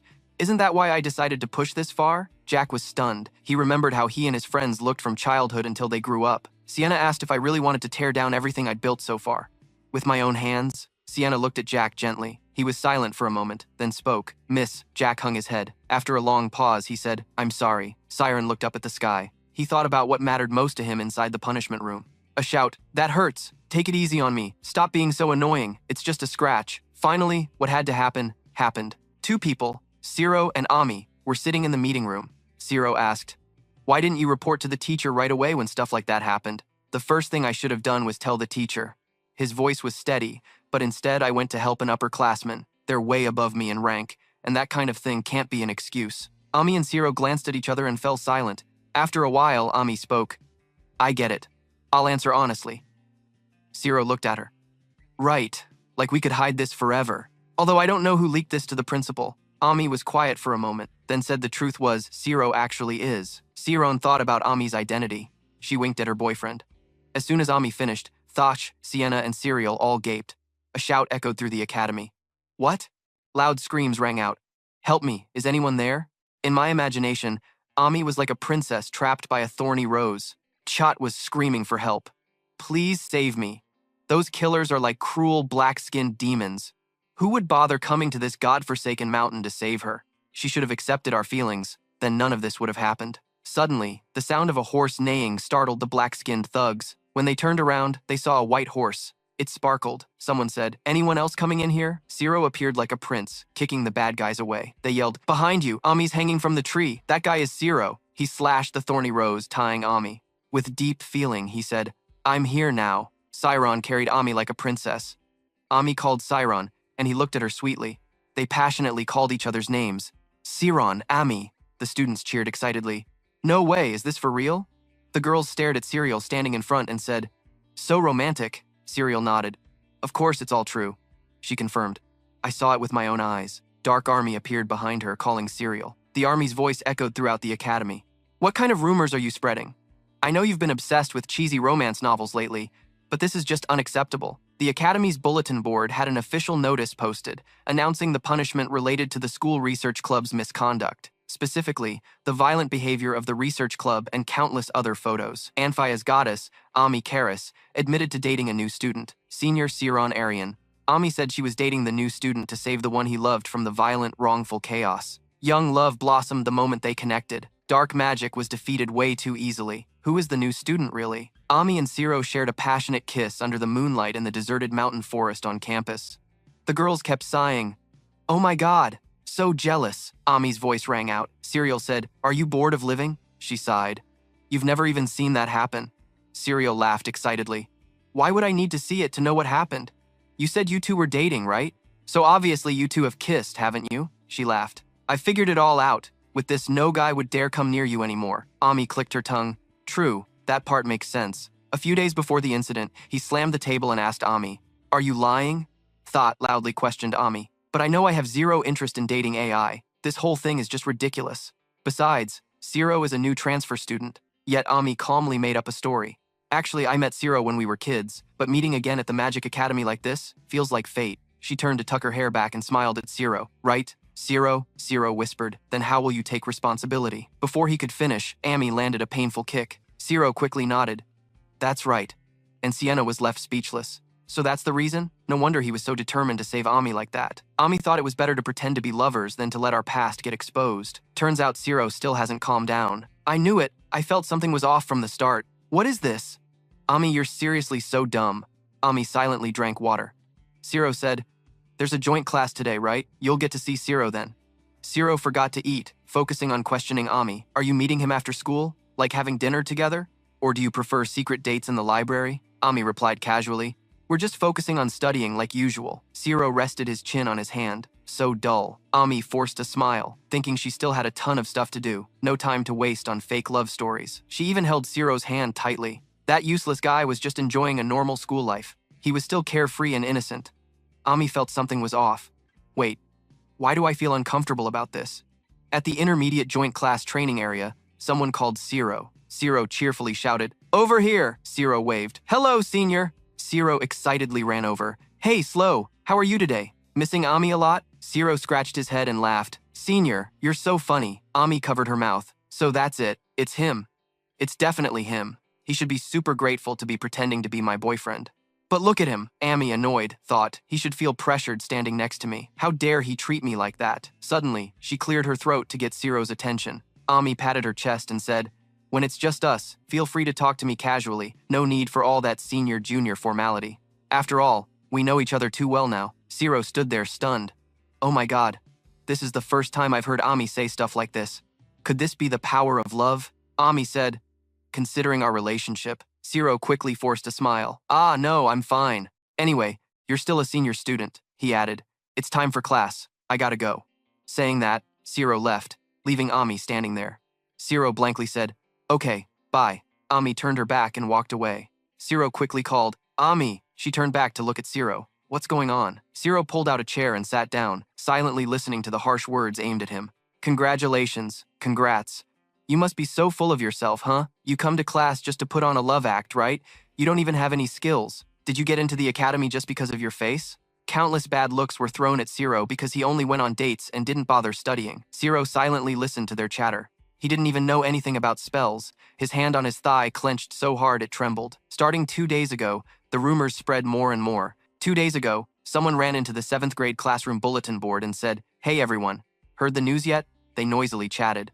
"Senior Ami and the new student are dating." Of course, they even admitted it in front of the teacher. Some male students cried while comforting each other. "No way, senior should be mine. You don't stand a chance," crying on my shoulder. Then a female friend said, "So annoying. Just thinking about the 2 center stage students becoming a couple. I was planning to claim the new guy." Maria sat listening to everyone laugh and gossip. "Makes sense. Birds of a feather flock together. We should be congratulating him." Suddenly someone appeared next to Maria and spoke, startling her. But wasn't that a bit strange? Everyone in class turned to look at the person who spoke. The short-haired girl asked, "What do you mean?" The guy said, "I'm talking about the new student. Look at this." The newcomer slammed a paper on the desk. "What's this? Midterm grades?" Everyone gathered to look at the paper. What's going on? What the heck? What is this? On everyone's score sheet, Ciro is ranked best in the class, scoring 30 points in every subject.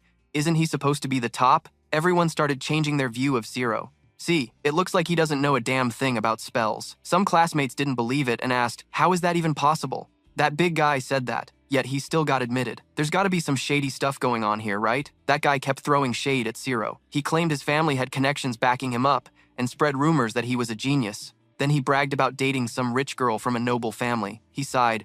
The world's seriously unfair. Some rich brat just parties and causes trouble, only joining the academy to get a girlfriend. Yeah, those words successfully stirred up everyone's irritation. You mean he got in because of connections? Why am I just realizing this now?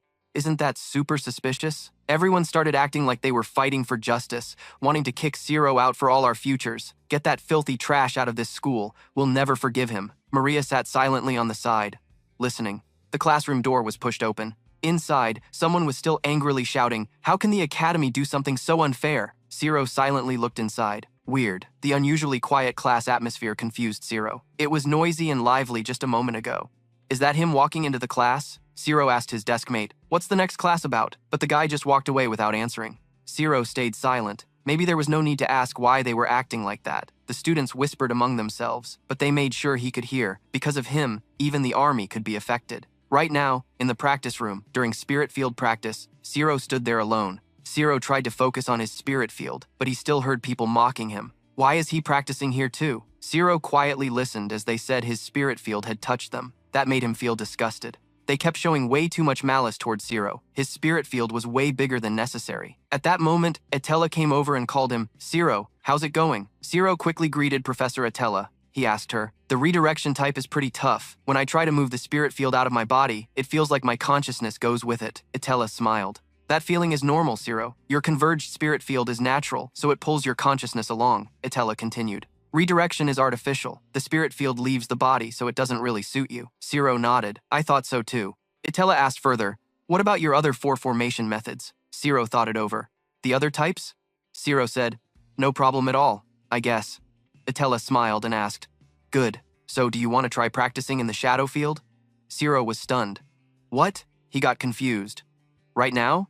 Etella said, "If you don't feel comfortable, we can do it next time." Ciro stayed silent without replying. She continued, "You're the only student in class 7 who can switch all 4 methods, so I just want to see it once." Etella looked at Ciro worriedly. This kid wanted to use the shadow field from day one. Could he be worried about what the other students think? Zero pondered. Now's not the time to get all emotional, but someone who believes in their own worth won't be shaken that easily. Later, he looked up and said, I'll try. Please give me your feedback. The class 7 students immediately shot hostile looks at Zero. He's still gonna do it. Another guy replied. He just wants to show off in front of his girlfriend. They looked at Zero standing in the shadow field without holding back, saying, Anyway, what else is he good at besides that? Itella said, try each type one by one, switching through all 4. Zero nodded. Yes, ma'am. One of the criteria for promotion is mastering spirit field switching. If I succeed now, I'll be one step closer to moving up. The class 4 students were also waiting to mock Zero, except for Ami and Serial. How much better are they anyway? Zero just thought. The class 4 students were also waiting to mock Zero, except for Ami and Serial. How much better are they anyway? Zero just thought. Maybe I won't have to clash with the 7th grade VA anymore and can finally escape this mess. He closed his eyes and took a deep breath. Siron's spirit zone immediately appeared in the image zone. First up was the defensive form. Ami was surprised. It was even stronger than the beginning with the dark mage. SAO, a male student, said it had 144 facets. This was definitely an advanced defensive form. The 7th graders quietly listened as others commented on Siron. At that level, it was basically like an armored wall. Siron's spirit zone shifted again into a star shape. Then it morphed into a letter shape. Tenatella smiled. This student really had a solid foundation. The speed of transformation seemed way ahead of the 7th graders. At this level, moving up to 4th grade was totally doable. Siron stood inside the spirit zone and exhaled. Even though he really wanted to prove his successes, if he wanted advice from the professor, he had to show them failure. Siron's spirit zone wavered again. The 5th graders looked puzzled as he switched to the redirection form. SAO said only 5th graders get to try that form. The 7th graders frowned. The redirection form's key must be that Siron focused on moving the spirit zone's center before it fully shrank and disappeared. He held his head, breathing heavily from the energy drain, just like during practice. I can move the spirit zone's center, but it feels like the farther it drifts from my body, the more my consciousness gets pulled out. Siron cheered himself on. Let's do this again. The other students started covering their mouths, laughing. Malicious whispers kept echoing like they'd found a chance to take Siron down. What's he doing? Thinks he's a genius or what? So cocky. Serves him right, huh? Know what shame is? And he still dares to stand there. Siron stood silently. The others mocked him again. That was still just the 4 basic forms. Ami spoke up. Hey, he's doing really well. Why did SAO suddenly act like that? Sariel said, Look at Siron's spirit zone. She said to Ami, Why is SAO shaking like that? Is he embarrassed to be noticed? Ami shook her head. No way. He's not the weak type of guy, she muttered. What's going on lately? Siron lowered his face and stood there. Why do SAO people enjoy others' failures? Isn't it just that everyone wants to see their own failures? SAO. Everyone isolated him. Siron started doubting himself. Sure enough, memories from his childhood kept replaying in his head. Not fit for this place. Suddenly a voice startled Siron. You're overthinking it, the person said. Don't hesitate. Just do whatever you want. Siron silently listened. Don't you want to become a mage? He was confused by the voice. Who the hell is that? But Siron snapped out of it. Wait, what am I thinking? He squeezed his eyes shut. Siron's spirit zone rose up powerfully once more. I came here to become a mage after all. The 4th graders all gawked at Siron's spirit zone. The 7th graders looked annoyed. Siron stood inside his spirit zone. He clenched his fists tightly, trying to focus before it redirected, before it disappeared. Siron shouted loudly. Someone flipped through the student accident report by the boss. The situation was 6 culprit students tried to harm the victim's mind by overusing anti-magic, a forbidden magic at school. However, 7th grader Siron subdued the anti-magic with a defensive form. The person flipping the report thought he countered anti-magic with just a defensive form, one of the 4 basic forms. Sienna pondered. Anti-magic is so dangerous that even experts have to use artifacts. It's both difficult and risky. Artifacts are objects granted magical power, so even non-mages can wield similar magic strength. She was sure those kids didn't use anti-magic properly. But to have one stand against 6, Sienna was deep in thought. Siren's spiritual power must be greater than all 6 attackers. She marveled. Truly a genius. Suddenly, someone called Sienna inside the office. Siron and Sienna asked Itella, Have you successfully switched to the redirection form? Itella nodded in agreement. Just yesterday, that kid had only started learning to switch between the 4 methods for about 1 month. Itella said she confirmed the field got separated and disappeared for about 4 seconds. Sienna was happy. Awesome. She lifted her teacup, took a sip, thinking silently. Her judgment about that person was definitely spot on. Itella continued. So, to boost the students' motivation to learn, I have a few suggestions for the teachers. Sienna pushed up her glasses.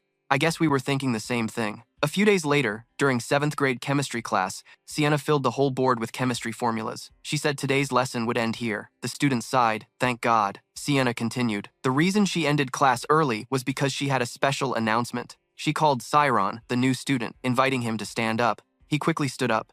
Yes, ma'am, Sienna said. Student Cyron will be specially promoted to 5th grade starting tomorrow. Your schedule will follow the 5th grade. Try to adapt to it. The 7th graders immediately got noisy. Did you hear that? He got promoted 2 grades at once? No way!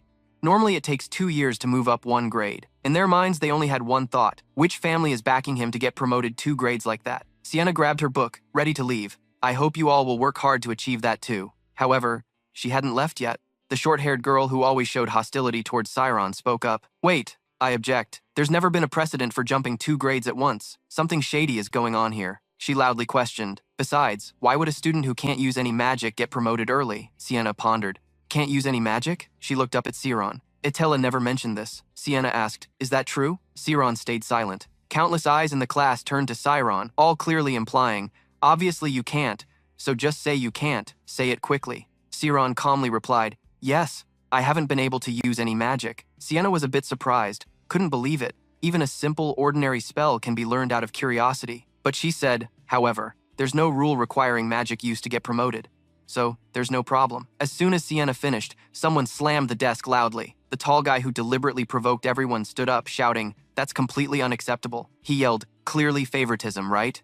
Even the teachers say the field isn't everything about magic, right? Cyron stood there quietly, listening to his accusations. Cyron is only good at the field, right? If he could do even one spell, I would accept it. The 7th graders, feeling they had found a foothold, all spoke up. Yeah, if it's about casting spells, we're confident we can beat him.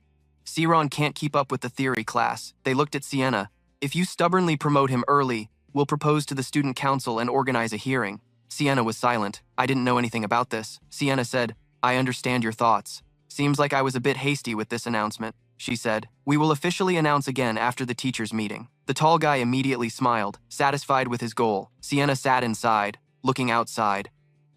Why are the students so agitated? She pondered. It seemed it wasn't just about opposing unfairness. That sound mixed with emotional issues. Just then, someone came in looking for Sienna. Miss Sienna, she asked. What's going on, Maria? Maria hesitated. About that, what happened earlier, I have something to say. Maria slowly recounted everything starting from a week ago.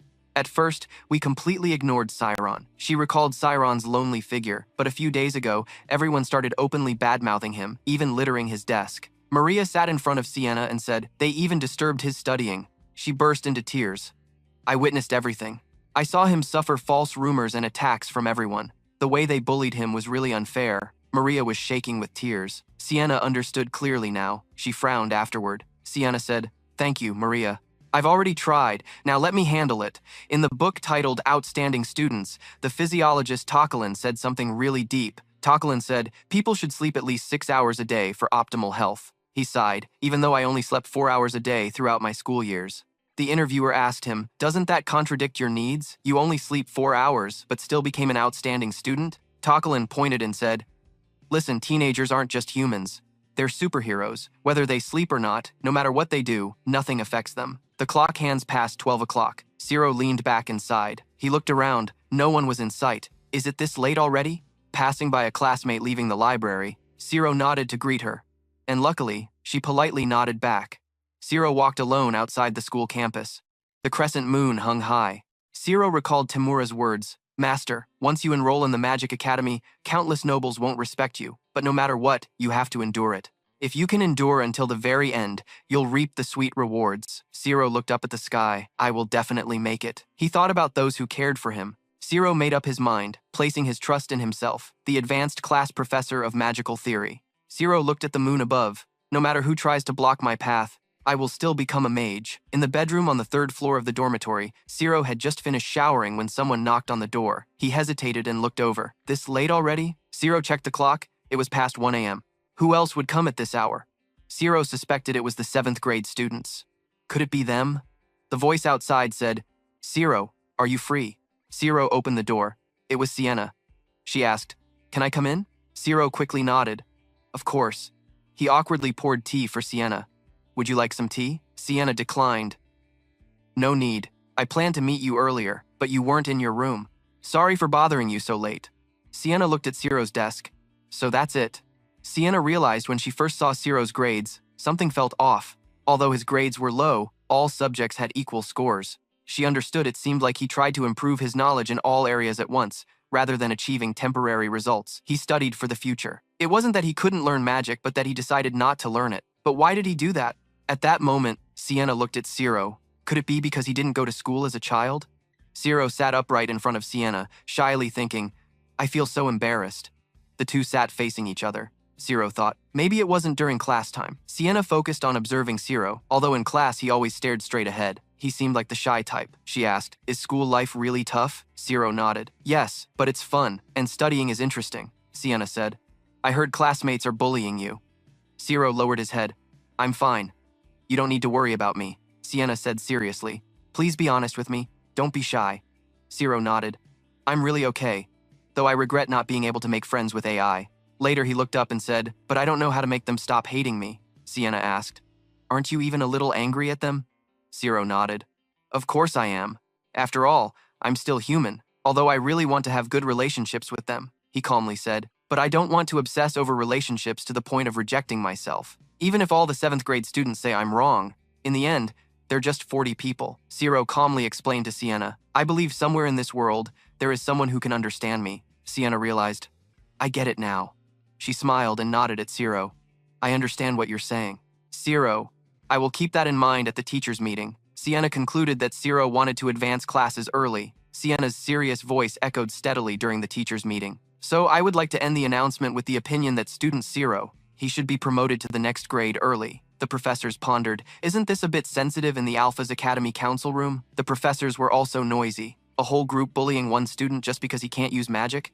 The teachers' meeting for the intermediate class was a common scene in the lower classes. Those classes usually had many kids and a few older students who lacked talent. Besides, the skill gap among students at that level was usually huge. One teacher said that meant promoting Ciro early would be beneficial. That student should graduate in 4 years. Sienna sat down and he continued. From a school perspective, he should graduate early. The sooner the better. But number 7 spoke up. I object. Alphas asked the teacher. You object? The old man looked straight ahead. What's the reason? He replied, I know Ciro is a genius. The problem is he can't use magic, and I think his weak theory scores can't be overlooked. Sienna said irritably, as I mentioned earlier, Ciro's low scores are because he's studying all fields at once. He's just postponing learning magic. As teachers, we shouldn't interfere with a student's personal study method. I'm not questioning his study method. Frowning, the issue is you're showing too much concern for Ciro. Sienna's lips twitched. She snapped. What did you just say? He explained. Although other students might be weaker than Ciro, overall they are stronger intellectually. This kind of decision could make students feel like failures and lose motivation. He laughed. A teacher shouldn't focus only on the genius and forget the other students, right? Sienna shouted. You're not just trying to blow away the future of a talented student, but you also don't recognize the wrong jealousy among the kids. The two, number 7 and Sienna, banged the table loudly. Other teachers covered their heads. What now? Can their personalities really be that opposite? Other professors looked at Sienna. Level 6 certificate is at odds with number 7. Level 6 certificate like water and fire, they sighed. It's unbelievable they can become Amphia's mages. Waving his hand. Enough, both of you go back to your seats, he said. Both have their own views and reasons. Sienna's perspective is meaningful, but number 7's opinion isn't without reason. He cares about the overall balance of the school, and I think that comes from his love for Amphia's students. He means well, I get that. We need to consider the common feelings among students. Number 7 nodded. That's exactly what I meant, Principal. Hearing Alphas speak, instead, he smiled.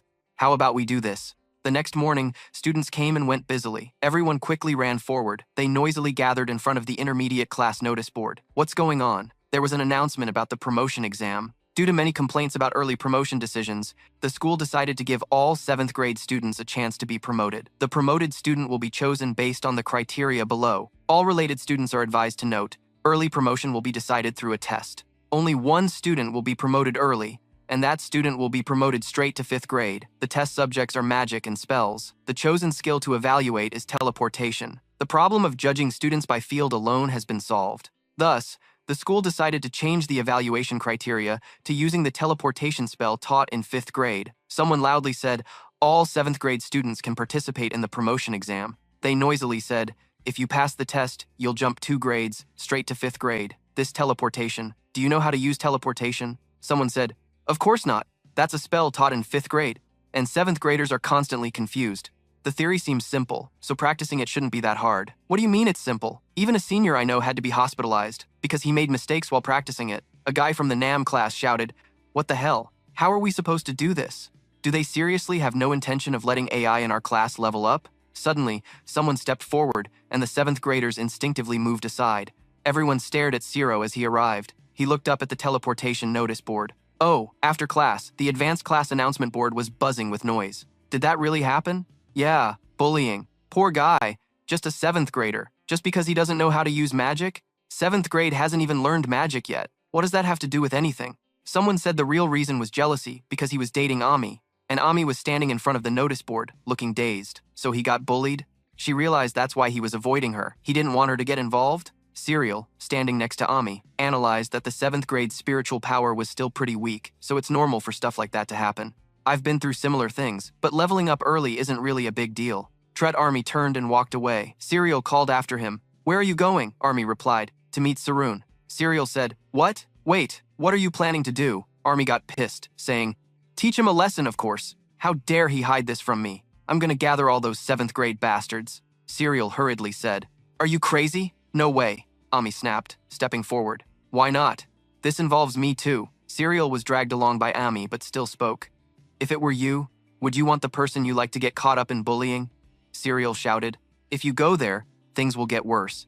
Ami silently cursed. Stupid, stupid, so damn stupid. Did she really think that? Bullshit, I'm not the one he likes. Then why the hell did he hide this from me? Serial said. Anyway, teleportation is way too hard for 7th graders. Army smirked. Good then. For someone who's never learned magic, teleportation is way too dangerous. Serial suggested, Ami, why don't you teach him? Wouldn't that make more sense? Ami snapped angrily. Why the hell should I help that brat? Besides, I'm prepping for the upcoming exam. I don't have time to care about that. Serial nodded. Right, I forgot. Sorry, Ami said loudly. If he can't even handle this, he's not worthy of being my boyfriend. At night, something appeared on the trees at the academy. That AI was moving at lightning speed. A shadow landed, someone muttered.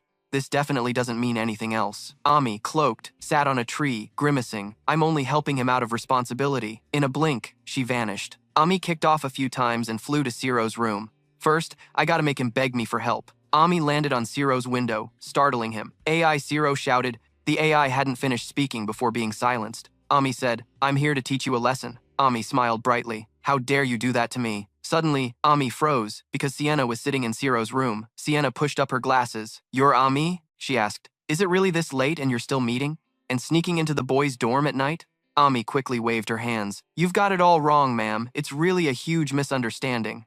Sienna hurriedly said, The whole dorm's been evacuated to this side, so just come in first. Sienna covered her mouth. It's only been a little while since we last met, and you're already this bold. Ami stammered. It's my first time here, Ciro thought.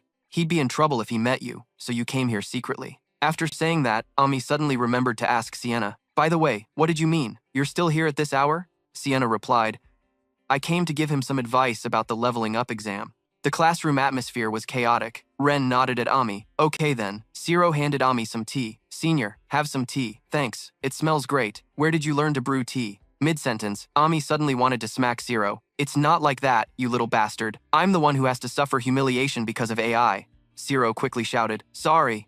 Meanwhile, Army's voice echoed throughout the dorm. And why didn't you tell me you were being bullied? Sienna quietly called out, Hey, you two. Sit down first. Let me finish talking about the leveling up exam. Ciron took a sip of tea, thinking about everything after. He was speechless as he looked at me and Ami sitting across from Sienna, letting out a helpless sigh. So it turned out like this again? Ami said, Isn't this teleportation test a bit dangerous this time? Has Ciron learned magic yet? Sienna asked. The principal gave the direct order. She was worried too, but clearly, the principal must have some agenda to do that. Ami thought to herself. No wonder it's one of the principal's little games. Siren asked, Ami, is it really that dangerous? Ami nodded. Of course. You know teleportation is magic that uses the property of light, right? Siron replied, Yes, I've heard about photochemistry theory before. Ami explained, For you, light has something called an absolute speed. They say no material in this world can surpass light. She talked about how teleportation magic works by using that speed to transcend time and space. Siron said, By transforming the body into light. Sienna, sitting beside, added, It sounds complicated, but teleportation isn't really that intense. Even beginners can easily succeed, so just go for it. The necessary level for teleportation is near light speed, because it's magic you can use even if you only understand 1/1000th of light speed. Sienna's voice was steady, but because of that, the photochemical level decreases and the remaining body mass is very little. Siron thought, so learning it is easy, but it's really dangerous if something goes wrong at the speed of sound. He looked up and said to Sienna, do you understand why teleportation magic is banned at school now? Sienna smiled. You really catch on fast. Ami glanced sideways from her seat. Like, seriously, when did these two get so close, leaving me out like that? Has Sienna ever been this close with AI? Siron asked again. So how do we pass this dangerous magic test? Sienna talked about that. Ami cleared her throat and said, you should practice it somewhere without obstacles. Siron daydreamed. Is there such a place? Ami raised one finger. Yes, there is. Siron looked up at the ceiling above, suddenly realizing, could it be up in the air? The horizon, the boundary of the teleportation training ground, 1,000 meters high, 700 meters long, Sienna said, still not certified. But in reality, there's nowhere else but that spot. Talking about that mountain peak, she said, the test rule is to race from this peak to that peak. Siron's mouth dropped open. Sounds awesome. No obstacles at all. He smiled. But if you fall, you're dead, right? Ami asked Sienna. But isn't this a race where whoever reaches the finish line first wins? Don't you think it's a bit tough for 7th grade level? Sienna's eyes darkened. If no one reaches the finish, the student who teleports the farthest wins. Of course, the difficulty level of the test is set at level 1, with safety equipment to minimize danger. But she paused a bit and continued, what I worry about is if the students compete too fiercely, collisions will happen. Amelia looked at Siron. So, obviously Siron, Sienna added, will become the target of the kids' competition. Siron silently wondered if he could handle it. If it was just a tough test, no problem. But Siron remembered the hostile looks from everyone. He didn't like the idea of fighting alone against the whole class. He hated getting hurt by the brutality of competition. Siron asked himself, should I even take this test? At that moment, Sienna spoke again. I'm sorry, Siron. She looked at him. I tried to get you into 5th grade from the entrance exam when you enrolled. Seems my ambition caused you trouble. Siron quickly said, no, please don't say that. Sienna bowed her head. So from today I will take responsibility for teaching you. Ami, sitting beside, said nothing. After a while, Ami looked up, gloomily staring at Sienna. Why? Why do you have to go this far? Sienna looked at Ami. She just felt responsible for the unprecedented difficulty of the promotion exam. She will try her best. Ami pounded her chest, saying, no way. That could make things worse. Rumors will spread that the teacher judging the promotion exam is biased towards Zero. So even if he passes, the results will be cancelled. She confidently looked straight at Sienna and said, leave Zero to me. If it's just a level 1 difficulty, there's no problem, right? I can teach him. Siron stared blankly at Senior Ami. Wasn't Ami mad at her? Sienna adjusted her glasses, thinking, that's true. But Sienna asked Ami, you know, I've applied for the graduation promotion. Am I capable enough to take care of Siron? Siron jumped, turning to look at Ami sitting nearby, unable to believe it. Graduation class? He widened his eyes, thinking, oh my god! The graduation class is the dream of every student at the magic school. To become a professional mage, the graduation class's skills are recognized at a near-professional level. Becoming a senior student at a prestigious school means having an article published in the Kingdom's Magic School magazine. However, once you step on that path, the good school life ends. Ahead lies a hellish and terrifying training. The promotion application and Ami Kami's first test were sent. Ami will be the first to step into such a place. Siron leaned in and asked Ami, how can that be? Isn't that too fast for someone our age? Ami avoided the question, looking away. Ami teared up, thinking, it's all because of that brat, that damn kid. She thought about Zero skipping 1 or 2 grades. That kid from Mai is progressing too fast. The only place to escape to is the graduation class, right? Little Ami quickly ran off to the hellish graduation class. Don't come here. Zero looked at Ami with sparkling puppy eyes. So cool. I don't even dare to dream of being number 1 in the advanced class. Yet she confidently was the first to apply for a place way beyond reach. Siron silently watched Ami and Sienna talking, thinking, even in such an important situation, she's still here to help me. Over there, Ami was laughing and talking with Sienna. No matter how busy I am, there's nothing I can't do well, right? She gave up. Sienna smiled back. I understand your feelings for your boyfriend, but at a time like this, you should leave it to the teachers. Sienna said since this is Zero's first time learning magic, having a teacher teach him would be more effective. This successfully fired up Ami's competitive spirit. She turned sharply to look at Zero. So, Zero, you choose, me or Miss Sienna. Zero tensed. Ami asked, wouldn't you prefer your girlfriend to teach you? Siron smiled and said, I'll handle it myself. This time both Sienna and Ami were stunned. What? The shout echoed throughout the dorm. What? Ami yelled at Zero. You idiot! Do you know how rare this opportunity is?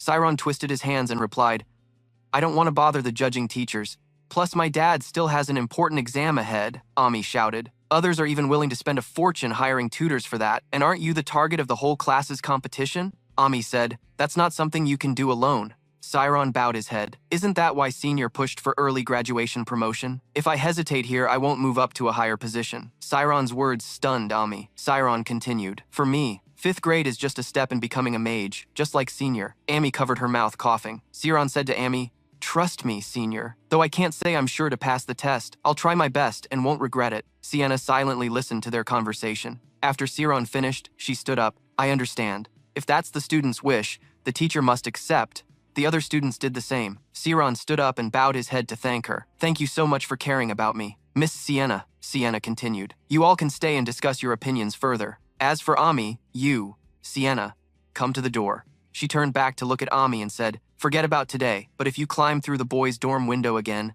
you understand, right, Ami? Bowing his head. Yes, ma'am. Her soul screamed alive. After Sienna left, Ami slumped down and exhaled, totally freaked out. Just as she was relaxing and sliding down, Ami was startled. She quickly stood up and said, I'm heading out too. Zero also bowed to Ami. Yes, I had to come all the way here. Zero sincerely thanked her. Thank you so much, Senior. Ami suddenly asked, hey, be honest, why have you been avoiding me? Siron froze. Ami continued, from the start, you could have told me you were being bullied. That's not something you have to handle alone. Ami turned around. Could it be that she remembered what Siron said? That if the person you like sees that scene, their pride would be deeply hurt? Ami stammered. Pride hurt? Siron replied, it's not that I wanted to avoid you, Senior. Ami covered her mouth in panic. So it's true? Really true? Siron went on. If you're wondering why, it's because you're my target, Senior. Ami was silent, feeling less bored. So, that's the deal. I knew it. Siron scratched his face. Actually, from the first day I came to school, I saw your name at the top spot. Siron recalled when he first arrived at school and saw Ami's name on the honor roll. Siron said, at that moment, I thought I wanted to study hard to be like you. On the 4th grade honor roll, out of 42 students, the #1 spot was written. Kamisami Siro laughed and said, but back then, I didn't expect things to turn out like this. It's really awkward. If I told you I was being bullied, things might have gotten even more awkward. Ami sneered. Target, huh? She silently cursed. Damn it, getting beaten by a kid? Ami remembered before. If Dad knows any AI at the magic school, please introduce me. She coldly looked at Siro. What a ridiculous fate, Ami softly asked. Are you joking? Siro blinked. Yes, ma'am, Ami shouted. Target my ass. That's ridiculous. She stepped right up to Siro. In front of me, you act all friendly, calling me Senior this and Senior that, but behind my back, you're secretly trying to catch up? Siro panicked and raised both hands in front of his chest. How did it come to that meaning? He groaned. Why is it turning out like this again? Ami pushed the window open. If you plan to get past me, Ami put on her cloak, turned around and said, then from now on, don't call me Senior anymore. Siron stood there stunned. Ami shouted, come compete with me fair and square. She climbed out the window. Try to catch me early in the guild, and I'll make you call me Senior for life. Suddenly, Siro spoke up. Ami. Ami was shocked and called him by name straight up. Siro said, wait a moment. He stood seriously in the room looking at Ami. I will definitely catch up to you. Ami laughed, her whole face shadowed with that deadly aura. Just to catch up to me? She turned to face Siron and flew out. Hopefully by then I haven't graduated yet. Siron clung to the window watching her disappear. He exhaled deeply. I refused help, but surely those attacking me are watching my every move. He lost, but Siron showed determination. The only way left is to rely on my own 2 feet. The time left until the early promotion exam is 1 month. The countdown begins. The next day, after class, everyone was noisily chatting. Are you preparing for the promotion exam? The students discussed. Today, I just hired a tutor for 1 month to learn instant teleportation. It's dangerous, yet 20 people signed up for the exam. Theoretically, it's easy. If you apply the formula, it's not too hard. 7th grade boys talked among themselves. The problem is applying it. A green-haired boy pointed at Siro, carrying a pile of books down the road. That kid's taking the exam too? A stack of books fell. The cover read photoluminescence. Siro thought. I said I'd do it on my own. But looking at the pile of theory books in front of him, Siro was discouraged. The problem is applying it in the real environment. A mage must always face constant changes, especially with teleportation magic. Terrain information is very important. Depending on the situation, we need to adjust the level. Omnipotent and radiant, Siro sat down to take notes. Just the units alone had reached the 20th power of 10 people. How could anyone calculate something like that? He rubbed his head, thumped it, refusing to give up. There was no way they would set an impossible test, he pondered. Sienna had also said that learning instantaneous teleportation wasn't complicated, but what if that didn't apply to someone like him who had never studied magic before? Siro thought about Sienna's words. The 7th graders would definitely succeed, because they'd been educated from a young age, because they could easily afford expensive tutors. Zero felt like an outsider watching them. Sienna had asked him if he could close that gap. Wrong. Zero looked up. Anpheus was smiling at him. Someone nearby clapped in praise. Awesome! That person looked at the tall figure's back through the smoky haze and said, "You performed instantaneous teleportation perfectly. Truly the son of Spider." The Magic Association's technical advisor, he called the young master Mark, named Spider Mark, 15 years old, 7th grade, stood up straight and said, "It's nothing, since I'm being taught by a 9th-level certified teacher." The other man handed him a towel to wipe his face. Mark said, "I was a bit worried, but it's pretty easy," the man explained. "Because the test is quite simple. You can focus on choosing." His tone was steady. Although learning to perfectly apply instantaneous teleportation in 1 month was impossible, if we just speed up learning the parts necessary for the test and spend the rest of the time practicing, it's totally possible to pass. He chuckled, feeling triumphant. "Maybe you should thank that special umbrella bastard." He wiped sweat and said, "Thanks to him, I leveled up 2 grades in a short time." Mark drank water and asked the man, "By the way, what's that bastard doing?" The man replied, "Per the young master's instructions, I'm watching him, but it seems he's just self-studying and reading books." Mark was puzzled. Self-studying with books? He doubted it. He thought the guy must have hired a killer tutor with that kind of money. Is there something shady going on? Mark ordered to keep an eye on him. He's not a reckless guy. His tone was steady. Just reading a few books. How could he use magic? Over here, Zero was diligently studying many books. He put down his pen, took a break. "I've done everything I can. First, I spent a lot of time deeply understanding light. I memorized the theory without a single mistake. I'm not sure, but there isn't much time left." 7th grade training ground number 41. Since it was nighttime, only 1 or 2 dim lights flickered. Zero stood below, starting up. "Now I have to cast the magic. Nothing is impossible. The only hope is that it works as I expect." Zero's eyes glowed a deep blue. First, he opened the spirit realm. Zero's forehead immediately lit up. As he said, he was applying photochemical theory. Zero tried to maintain his focus. "I'm on the boundary between omnipotence and omniscience." The light grew brighter and brighter. Zero was almost enveloped in blue, the word I in the center fading away. Suddenly, Zero's body shone golden. He joyfully looked at himself. "All right, it's working!" Zero shouted. Now, for instantaneous teleportation. His eyes opened wide. Humans can't calculate the amount of light. Zero recalled the teachings. When a mage focuses, their mind becomes light enough, sharp enough to sense everything around them. It's said that excellent mages can even count the number of leaves from a distance. Someone placed small coins in their hand and explained, "This is called an extreme sensitive mental state, or the alpha spirit realm." Holding out their hand, they said, "At that point, the mage perceives the outside world supernaturally. As a result, they can manipulate the phenomena in front of them." Zero felt like he had opened a new world. It wasn't about calculating quantities, but sensing everything. Time was running out. The remaining time until the instantaneous teleportation exam was 13 days counting down. 9 days inside the academy, someone asked, "What the hell is that?" Everyone's eyes turned toward the back of the classroom. The short-haired girl and the pink-haired girl, who always looked annoyed, also shifted their attention to the back of the class. A voice rang out, "Did he train without any protection?" "No way!" Everyone was staring at Zero. His face was covered in bandages. Zero focused on writing and thinking. His first attempt at instant teleportation had failed 7 times. He felt a bit helpless trying to fix his mistakes. "I have no choice but to keep practicing." Zero kept falling to the ground, lying there clutching his knees. "This time, my knee messed up." The countdown was 8 days. Zero's notebook was filled with scribbles. He was still focused on calculating. It was an error of plus 0.02 microseconds. After the countdown reached 7 days, it was a stupid method, but 6 days remained. At night, the training ground echoed with non-stop crashing sounds. 5 days left, and Zero was still falling. 4 days left, and he was determined to try again. "My body will remember it like instinct." The countdown was 3 days, then 2 days, and only 1 day left. A Zero stood under the light, holding his knees. Panting hard, sweat dripped from Zero's face onto the ground. "What am I supposed to do? The test is tomorrow, but every time I fix one mistake, another one appears." Another mistake popped up. Zero wiped his face. "Now there's nothing left to fix. I have to make it. I have to."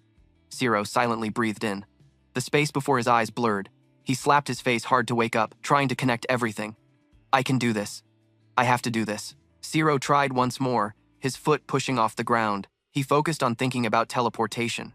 A flash of light flickered and then shot away again. Opening his eyes, Zero saw himself hovering just above the ground.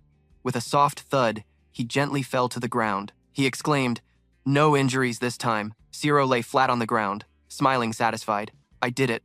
How far can I go now?" He kept thinking until he fell asleep without realizing it. There's no time to lie around here. I need to practice linking. I need to pray.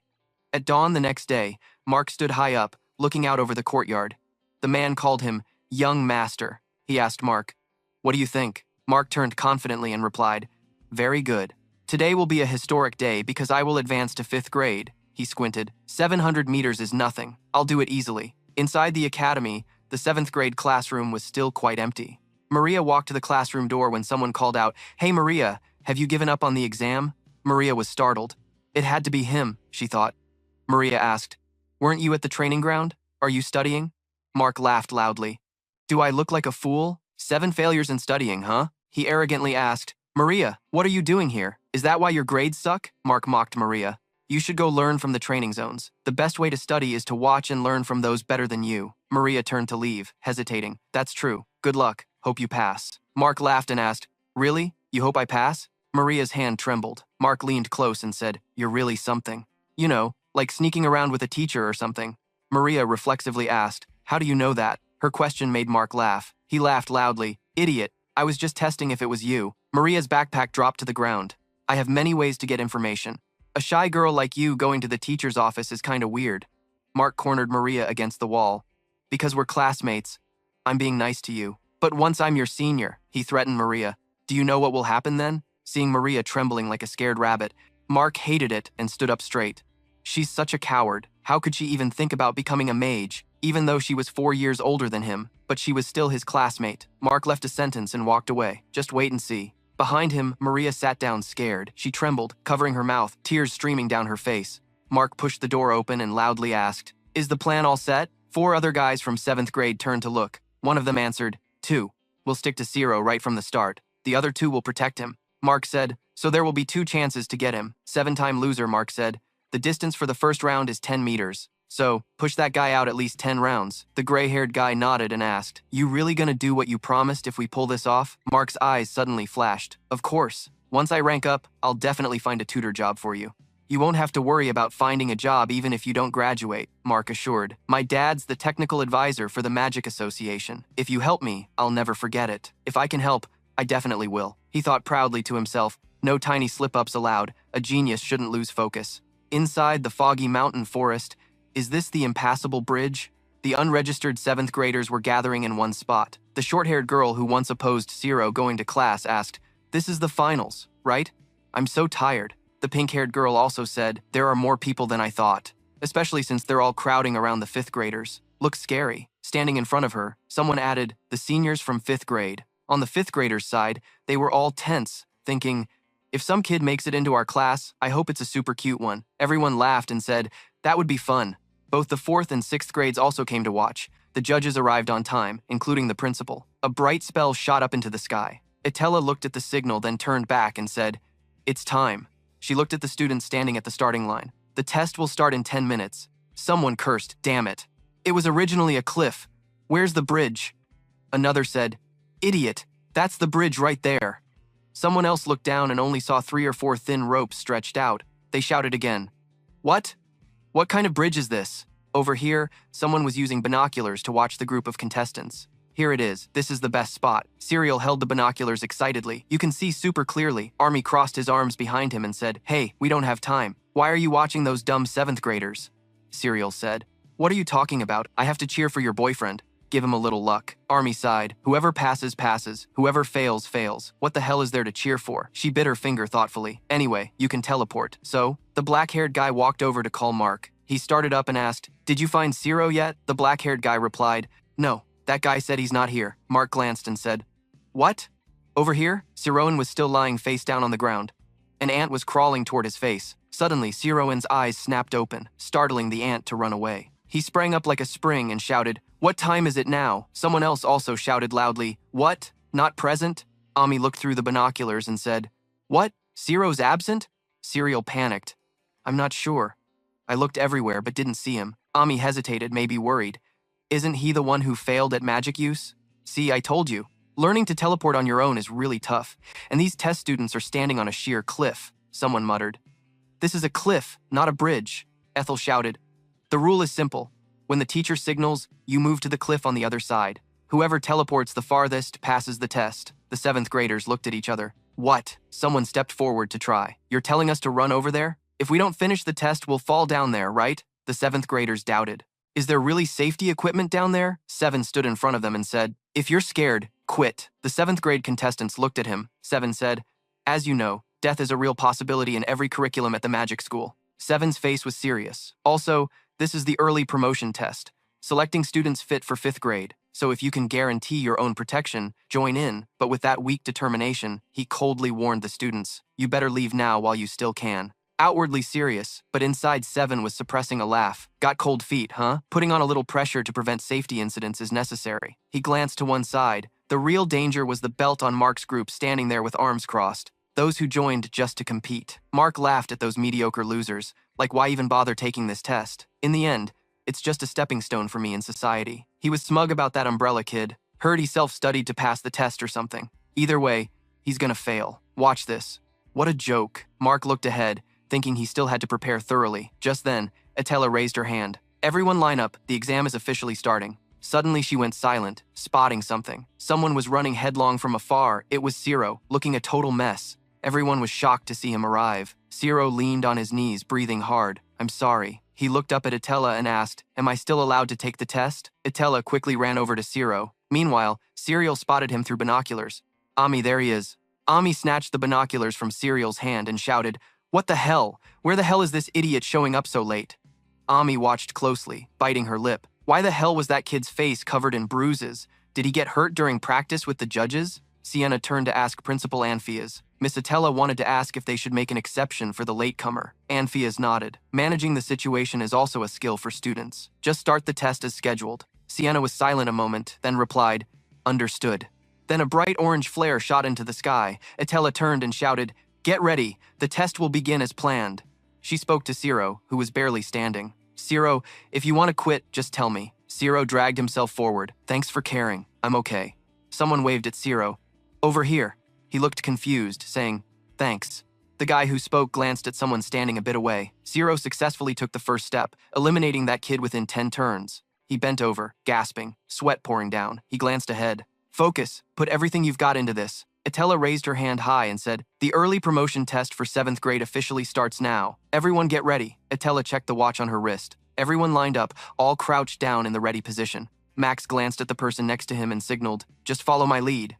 The other nodded. Ciro also focused his mind. Atella fired a flare into the sky as a signal. All the students taking the test surged forward. Ciro ran headlong like everyone else. 2 others ran behind him. They nodded at each other. The clock hands ticked away. 1 second into the test, the kids had already advanced this far after many tries. Well trained. But this was the first time they saw the cliff. What would it feel like to have the sky spread beneath your feet? That burning, tough feeling in every toe? Excitement or fear? This was a world they'd never known. There was only one strategy the kids could think of. The classmates ran headlong, determined to grab first place no matter what. Every student believed the chance to be first was totally possible. 2 seconds into the test, the cliff was still 20 meters away. Mark was running at full speed too. He thought, running fast won't get you first place. The key is to teleport at the right moment. In theory and practice, the prerequisite to win is knowing when to jump. The jump spot decides the outcome. Early or late turn doesn't matter. Of course, if you have the guts to do it, the red-haired kid misstepped, still quite far from the cliff. He went all in. The redhead shouted, screw it. Then he vanished in a flash of yellow light. Nearby, students hurriedly said, me too. Everyone kept teleporting as the test hit 3 seconds. 5 meters from the cliff, the lead group took off. Someone yelled, damn it, I'm gonna make it. 3 meters left. Another guy charged forward. One of Mark's buddies ran up from behind. Sorry, Mark, I'm going ahead, Mark yelled. What am I supposed to do if the escort leaves first? Mark gritted his teeth angrily. Cowards. He kept running forward, worried about falling. Max, the leader, jumped when he was 2 meters away. They jian bai ti troi ko ba foi namjai. Siron vandang kamdo chai. Motrong nung ten dong bon ko max futrach kio chan siron. Kung vai, ko tangi, tendien nai sao ku teo toi hoai vai. Mot ku ban ka kung ngop nung. Lamji kon ai nuai chung tadao. Toiti, kungui het len. Toi di trokte. Sao do lap tuk bien mat. Hangui futrach yu chan siron kung bato sudung fep tut. Siron ven chai ve truk. Ki huang kachi kon mot met. Thuri jian troi kwalaba foi bai jiai. Siron ven kamtai chua toi luk. And dap jon ngay sat mape vachda. Siron hat quite tam min fai bat kipa. Hok sin theo doi ben fia ami. Deu ha hok mum. Ngay ka hoi dong ban jiam kao ben fia ko siena kung kung ngo duk. Etela lo lang dingin. Ting tao luôn nô đần vang lên. Kota tong kong nai sung sao? Siron. Arian vượt qua hai mét. Trigan bay ti trôi qua bông dài. Tại cam biết tư của gia tộc ocean. Kung nu quốc ti đơ kiêm tuột lần truk. Đây là lần đầu tiên ta tại một người không ron sơ khi đừng truk mặt chata. Ko không sơ hai chút nào à. Thật kala nung lời đầy kin ngạc kurian dan show on. Boy hin ko kung không đam nên tăng vào shaman. Một năm truk din tu ocean phong rian. An ang eneng lời tan tuong của rin dan cho min ma ko chut soho. A chuyendo ai ha? Kung không có gidak biết tao. Chỉ là tôi đã từng đọc trong một cuốn sash. Trong đó viết rằng bản chất của sự sợ hãi đến từ tri tuồng tuồng. Nhưng điều khiến Siron kinh ngạc hơn lại là lối thể khí sĩ của rin. Sao bằng lối thể khí sĩ của khu đức? Den an kung không ngor tôi rin sẽ phát động lối thể khí sĩ với mình. Nếu lại cuốn sach, chỉ có cùng mùi miso kiếm. Siron bin tan gai tich tuồng tuồng răng min sẽ chết ngay sau đó. Vì đủ nung nghe ca hi nai ra khôi vach da. Phải đến lúc tiếp được chung tham mùi thực sự chết đông không. Vậy nên tôi đang ngừng thương thương về tương lai và tập trung vào hiện tại. Nghĩa là tôi nên tìm ra giải pháp để transfer hai. Ana đang ngừng thương về tương lai mà tập trung vào hiện tại. Là mấy sức mình tìm ra đáp án. Điều đó đã giúp anh rất nhiều. Ngay lối giải thích của anh riêng không để tin được, cảm thấy hết sức ngung ngục. Siron, kuku bin ngục không hả? Ngục à? Bị nói là anh nhục. Siron giúp mình có chút kinh ngạc. Nhìn anh tin bà nói về những thứ nực yêu nó chẳng có gì tự tát. Cô đâu đầy mồ hôi, nằm chặt vai an, luôn tin nói. Nếu rồi xuống từ vạch ta, cô sẽ chết tay. Chắc chắn chết tay. Cô đang nói cái kia vậy. Tại riêng hiểu lầm lối mình nói đến lâu lắng như vậy. On vui vang gai thi, không phải đó. Nghĩ thông suốt lên nào, tôi đâu có chết ngay thời điểm mai sung đâu. Trở về thực tại. Tuan bộ các học sinh đến exam kung tuan te giáo viên đang vô cùng lâu lắng và hồi hộp. Chiếc đồng hồ trong te ko etela dich quen tung gi tung phút. Tại vạch ta? Tất cả học sinh tam gia bài thì đều đã hùa tan nâng vết sang bài đi thì Siron may bắt đầu hai xuống. Các cô tên lúc này, thua ra một chút an sang vang. Bắt đầu mưa lên vuk. Lúc can của Gio qua lon khi sudong 50 quen đã thao than áp lực lên cô tế của Anna. Min không được một tập trung, nếu lina vuk bị phá vỡ, mỗi thứ sẽ kết thúc nghe. Quan các Siron rơi xuống, các cô tế của an được bao trùm bởi một tongue an sang. Không gian xung quanh Siron bắt đầu biến đổi. Cô tế an bê lên lao đi vài thúc đô an sang và đón đuôi kịp những học sinh đi trục. Siron vụt qua nhóm học sinh đi trục. Bị dư một học sinh phát hiện ra điều đó và hết. Kai. Mọi người bắt đầu kinh ngạc toto. Họ không ngờ ra lại đuổi kịp.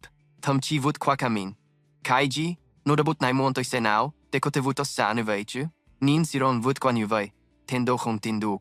Urban kia non nui. Nhóm học sinh đừng dần vui mừng họ et khi tay on bắt đầu tiền vào cuộc đua. Tất cả đều họ et cô vui cho Siron. Bắt đầu rồi, cô lên nào. Tôi chỉ là một khoảng khắc thông qua khi nhìn bằng mắt thường. Nhưng thấy gì chưa? Học sinh mới vụ này xuống đỡ. Nhưng học sinh lốp nằm vô cùng ung tung khi chứng kiến man thể hiện vượt trôi của Siron. Họ không tin được rằng một học sinh mới lại có thể làm đến mục này. Ami, cơ tu talando học mà pháp mani. Siron nhớ ân gang. Jiong ko chutron hoi den Ami.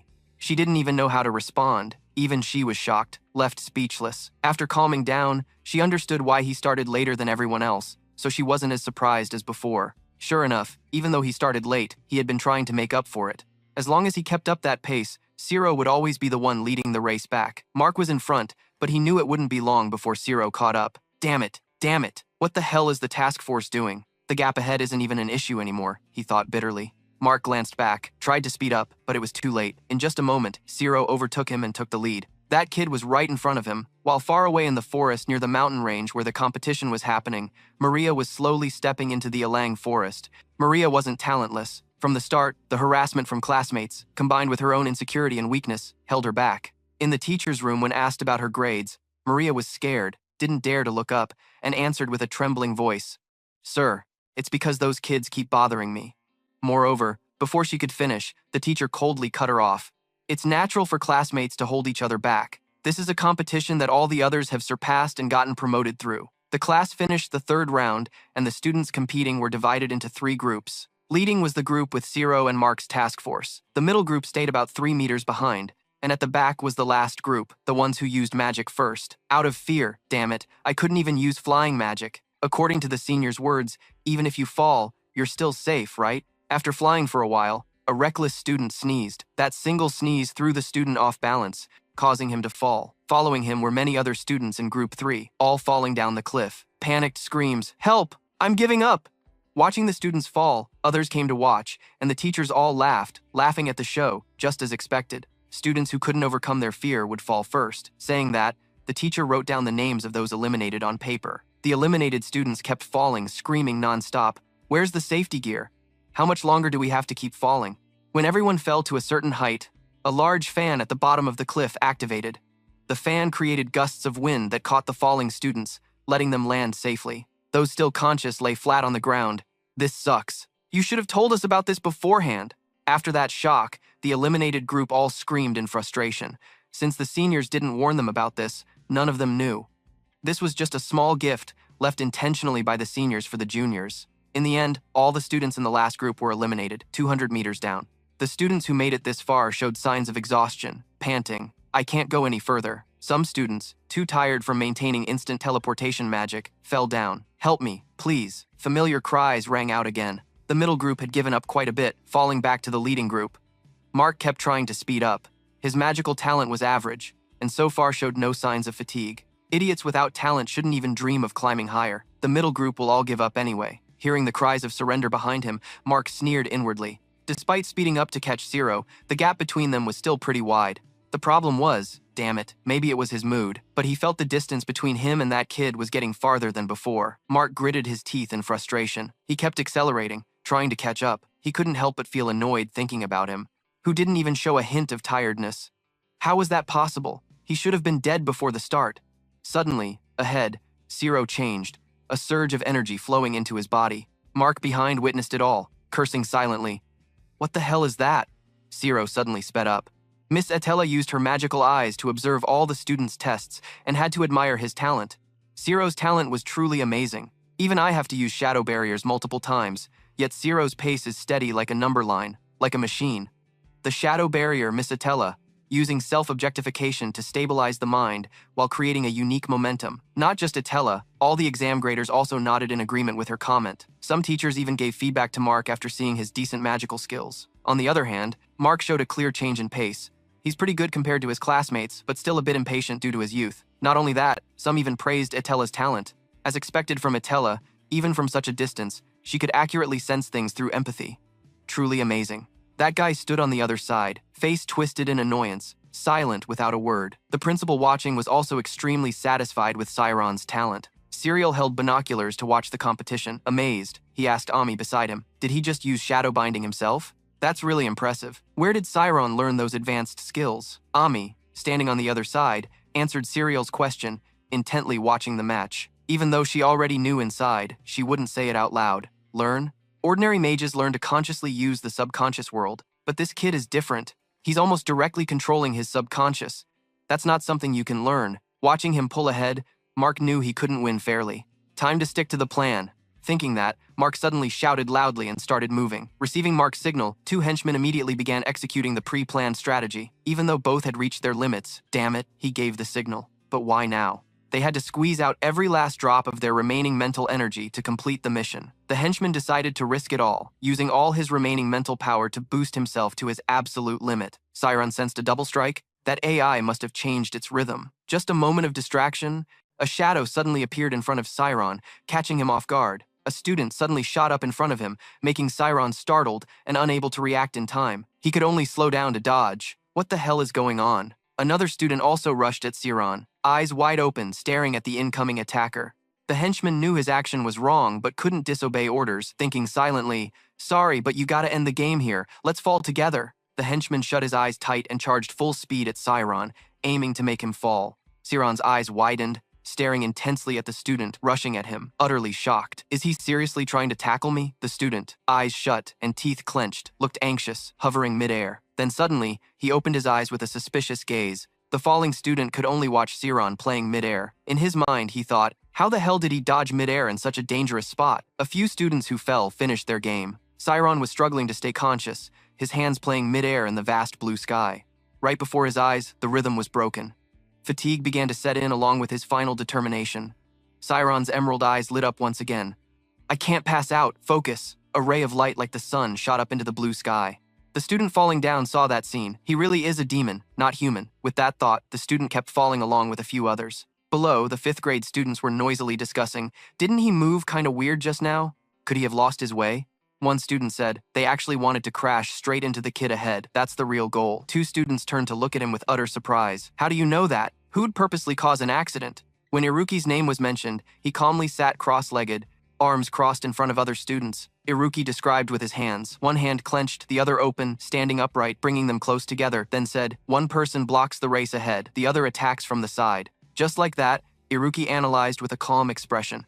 That's a brilliant strategy to block both things. The advantage of teleportation and spatial jumps if the new students don't stray off the racetrack. Surely something terrible is going to happen. After analyzing, Iruki just waved his hand, smirking calmly. Well, if it were me, I would have easily escaped using the motion equation. Hearing that, the two students just frowned, full of disgust and anger, looking away. That fake innocent act was seriously gross. Their eyes met. But according to Iruki, there's no way the teachers wouldn't notice. Not sure what they're scheming. Meanwhile, the principal and Miss Sienna were still watching the exam. Mark, with his power, was rushing forward confidently, laughing loudly with pure joy. The top spot is mine. Mark grinned triumphantly, thinking everyone would be so jealous. Those dumb classmates and even class 6 will become my juniors. Just watch. Mark's confident blue eyes sparkled even more. That's my talent. Siron was still trying to chase after Mark's shining magic stream. Siron thought Mark was in great shape. He would definitely finish the exam. If I want to win, I have to be faster. If I rush to increase teleportation distance, the rhythm might break. Siron's eyes filled with determination. I'll go with a different pace. Then Siron's magic light sped up. Siron shot forward, half a beat faster than Mark. The crowd got way more excited, shouting, "Siron's caught up." Now it's just those two left. "Mark, speed it up." Army held binoculars with both hands, looking amazed. His body's not in good shape, but he can still use magic so powerfully? Meanwhile, Serial clung to Army's arm with a pouty face, curious. "Show me again." Suddenly, Army's eyes widened in shock as he dropped the binoculars. Mark was still rushing forward, stammering. "What is that?" A magic stream, like a coiled rope, was speeding toward Mark's head. Mark panicked and dodged to the side as the magic flew past. "What the hell is that?" Mark was still freaking out when Siron was right behind him. A warning popped up. Difficulty level of the bridge is unbeatable. Everyone was shocked by that warning. Level 10. Siron was about to deal with it. Both Max and Siron stared at the dangerous matrix of magic threads in front of them, which kept shooting out long strands. They said, "What the hell? What does level 10 even mean?" In front of everyone, Miss Sienna only had time to call the principal. "I'm going to check the equipment room," the principal said and immediately ran off. Without missing a beat, he flew up using magic. A bright magic beam shot into the sky. Miss Sienna hurriedly said, "Principal, we should stop the exam." Another teacher said, "But this is the test to jump 2 grade levels. If it's canceled, the families will complain fiercely." "What do we do then?" Principal Alphas was still watching the ongoing exam. Hearing the other teacher, Principal Alphas shouted angrily, "Is now the time to worry about that? Send the stop signal immediately!" A magic beam shot into the sky, appearing before Siron and Mark, surprising them both. Siron hovered in the air, staring at the signal. The exam's been stopped. Meanwhile, the principal's magic beam had arrived. Stepping out of the beam, the principal hurriedly said, "I just saw a yellow signal. Could the exam have been canceled? Damn it, another pile of complaint papers on the desk. Let me see." The principal rushed to the equipment room, shouting loudly, "Brad, did you drink again last night? You know how important today's test is. This time I swear." The principal grabbed the doorknob, trying to open it, but couldn't. He stopped. "Locked? Looks like it's not a mistake." The principal gathered magic. A blazing, bright magic appeared. After a moment, he paused. "Huh?" Someone was in front of the door. A blue light appeared, revealing the inside clearly. Behind the door were 2 figures. One person was slumped over the table, another sitting on the floor in front of the system control panel. The master immediately raised his hand, pointing magic at the AI door. "Open the door right now, or I'll blow it up," a voice suddenly rang out. "Go ahead and try. Please, master. No one would even notice if I disappeared anyway." The master froze. That voice triggered a small flashback. The master was holding a briefcase with one hand, and behind him was a little student.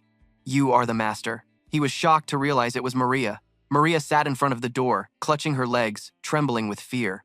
Upon recognizing her, the master urged, pounding on the door repeatedly. "Do you know what trouble you're causing? Open the door now, and I'll treat this as an accident, so you'll only get a light punishment." Maria shouted. "No! It's all over anyway. If I get promoted, I'll have to live a hellish life again. What's the difference if I die here?" "What?" Hearing Maria, the master was about to punish her. "Better that way. Better that way." Maria screamed, trembling with fear as she hugged her legs tightly. The master was stunned, then closed his eyes and sighed deeply. He understood now. "Do whatever you want." With tears streaming down her face, Maria looked up. Surprise. "If you don't want to open it, then don't. Actually, there's nothing urgent. Just as you wanted, the exam has been canceled." A yellow signal light shone brightly before Zero. And Mark could only grit his teeth in frustration, thinking, "Cancel the exam? Don't joke. The promotion chance is right in front of me. Mark glanced at Zero behind him. Better reconsider. No matter what you say, we can't get out now. The chance to beat that guy might never come again. Zero was panting from exhaustion, but his sharp gaze hadn't faded. Mark still glared at Zero angrily. Suddenly, a loud noise echoed. 2 beams of light shot into the maze, firing dangerous magic rays. The principal, Zero, and Mark had already entered the maze. The bright bullets kept shooting out. Sienna covered her mouth in shock. "No! Principal!" She clenched her fists. The principal, with an angry expression, clenched his fists tightly. "These idiots again!" Sienna panicked, watching the two rush into danger like moths to a flame, her heart burning, shouting loudly, "Principal, you have to stop this right now! It's too dangerous! What exactly is the master doing?" The principal spoke, and all the teachers ran to him for instructions. The principal was truly furious now. His hands clenched into fists. His face no longer held the previous gentle look. His eyes gleamed with a golden light, intently watching the two enter the maze.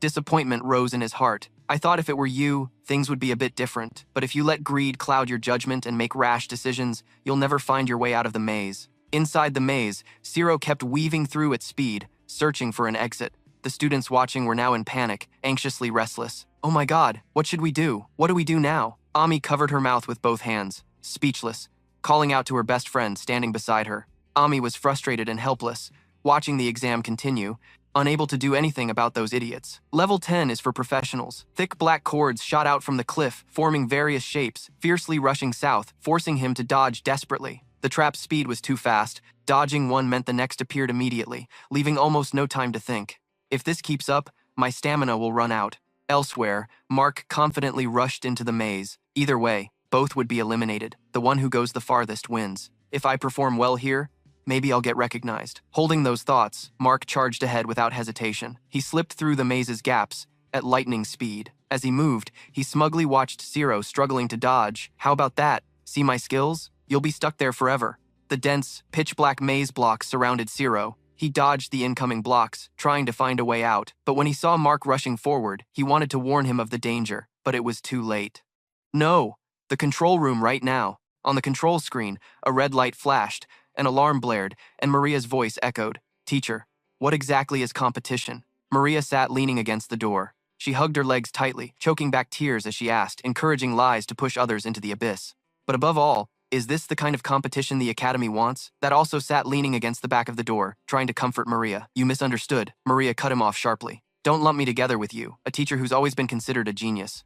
"What does a teacher know anyway?" Her voice cracked, tears of pain streaming down her face. "I followed the instructions, endured patiently. But in this school, who cares about a student without talent? A mediocre student like me." Noticing Maria's unstable emotions, that still spoke gently to her. "I don't know if you realize, but I graduated from this school too. When I graduated, you were just a freshman." Hearing that's words, Maria stopped crying. She didn't expect he still remembered that. Even after so many years, he still remembered. "So, have you ever heard the rumor about a genius named Boss studying here?" That frowned, a bit nostalgic as he recounted. Her voice trembled from crying. "Answer me. I never heard that. I was always the last in line. I stayed in the 5th grade for 5 years straight. As a result, I grew more and more frustrated watching my friends advance easily." That continued, telling Maria about his time at the academy. His story carried a hint of nostalgia and loss. "No way. The teacher now?" Maria said in disbelief. That laughed loudly, cutting Maria off and continuing. "One day, the principal caught me and scolded me. What's that about? That kid hit me first." One evening in a hidden corner of the academy, that's voice rang out. "It was just a trivial thing. Why should the teacher get involved?" That, with a face full of scratches like he'd just been in a fight, said stubbornly, "Usually I don't care about stuff like this. But at times like this, do you know what a mage must never do?" The principal interrupted. That is comparing yourself to others." Hit right in the heart. That lowered his gaze, but still argued boldly. "What are you talking about? Are you preaching again?" Ignoring, that's attitude. The principal continued gently. "Mages call that an existence erasure. I only need to look at myself. If you can do that, then that's truly erasing me. If you keep staring at others on your own journey, one day, you'll just get lost." In the maze, Mark confidently charged forward until he realized something was wrong. Looking at the net in front and behind, Mark realized it was locked, trapped in a dead end, unable to escape. Panic surged inside Mark. Fear robbed him of his ability to think. Now, all Mark felt was regret. He shouldn't have taken this path. Seeing himself trapped, unable to escape, and the maze blocks closing in to attack, Mark had only one thought. Am I going to die like this? He felt overwhelming regret and fear, screaming for help. "Save me. Outside, seeing Mark in danger, everyone was worried, shouting in fear, "Mark, no!" At the moment Mark seemed about to die, a hand reached out, grabbed Mark's collar, pulling him away to save him just in time. Gripping Mark's collar, Sarun gritted his teeth, speeding up to escape the maze's attack. Seeing Zero successfully save Mark, everyone in Class 7 cheered joyfully. Mark saved, Zero saved him. Suddenly, a student realized both were still in the competition and questioned aloud, "But this is a test, right? Why would he save his rival?" Hearing the female student's question, another student loudly scolded her. "You idiot! Does winning even matter when someone's dying right in front of you? Now, that doesn't matter anymore." Another student noticed something special about how Zero saved Mark. How could he perform teleportation like that mid-air? Mark continued.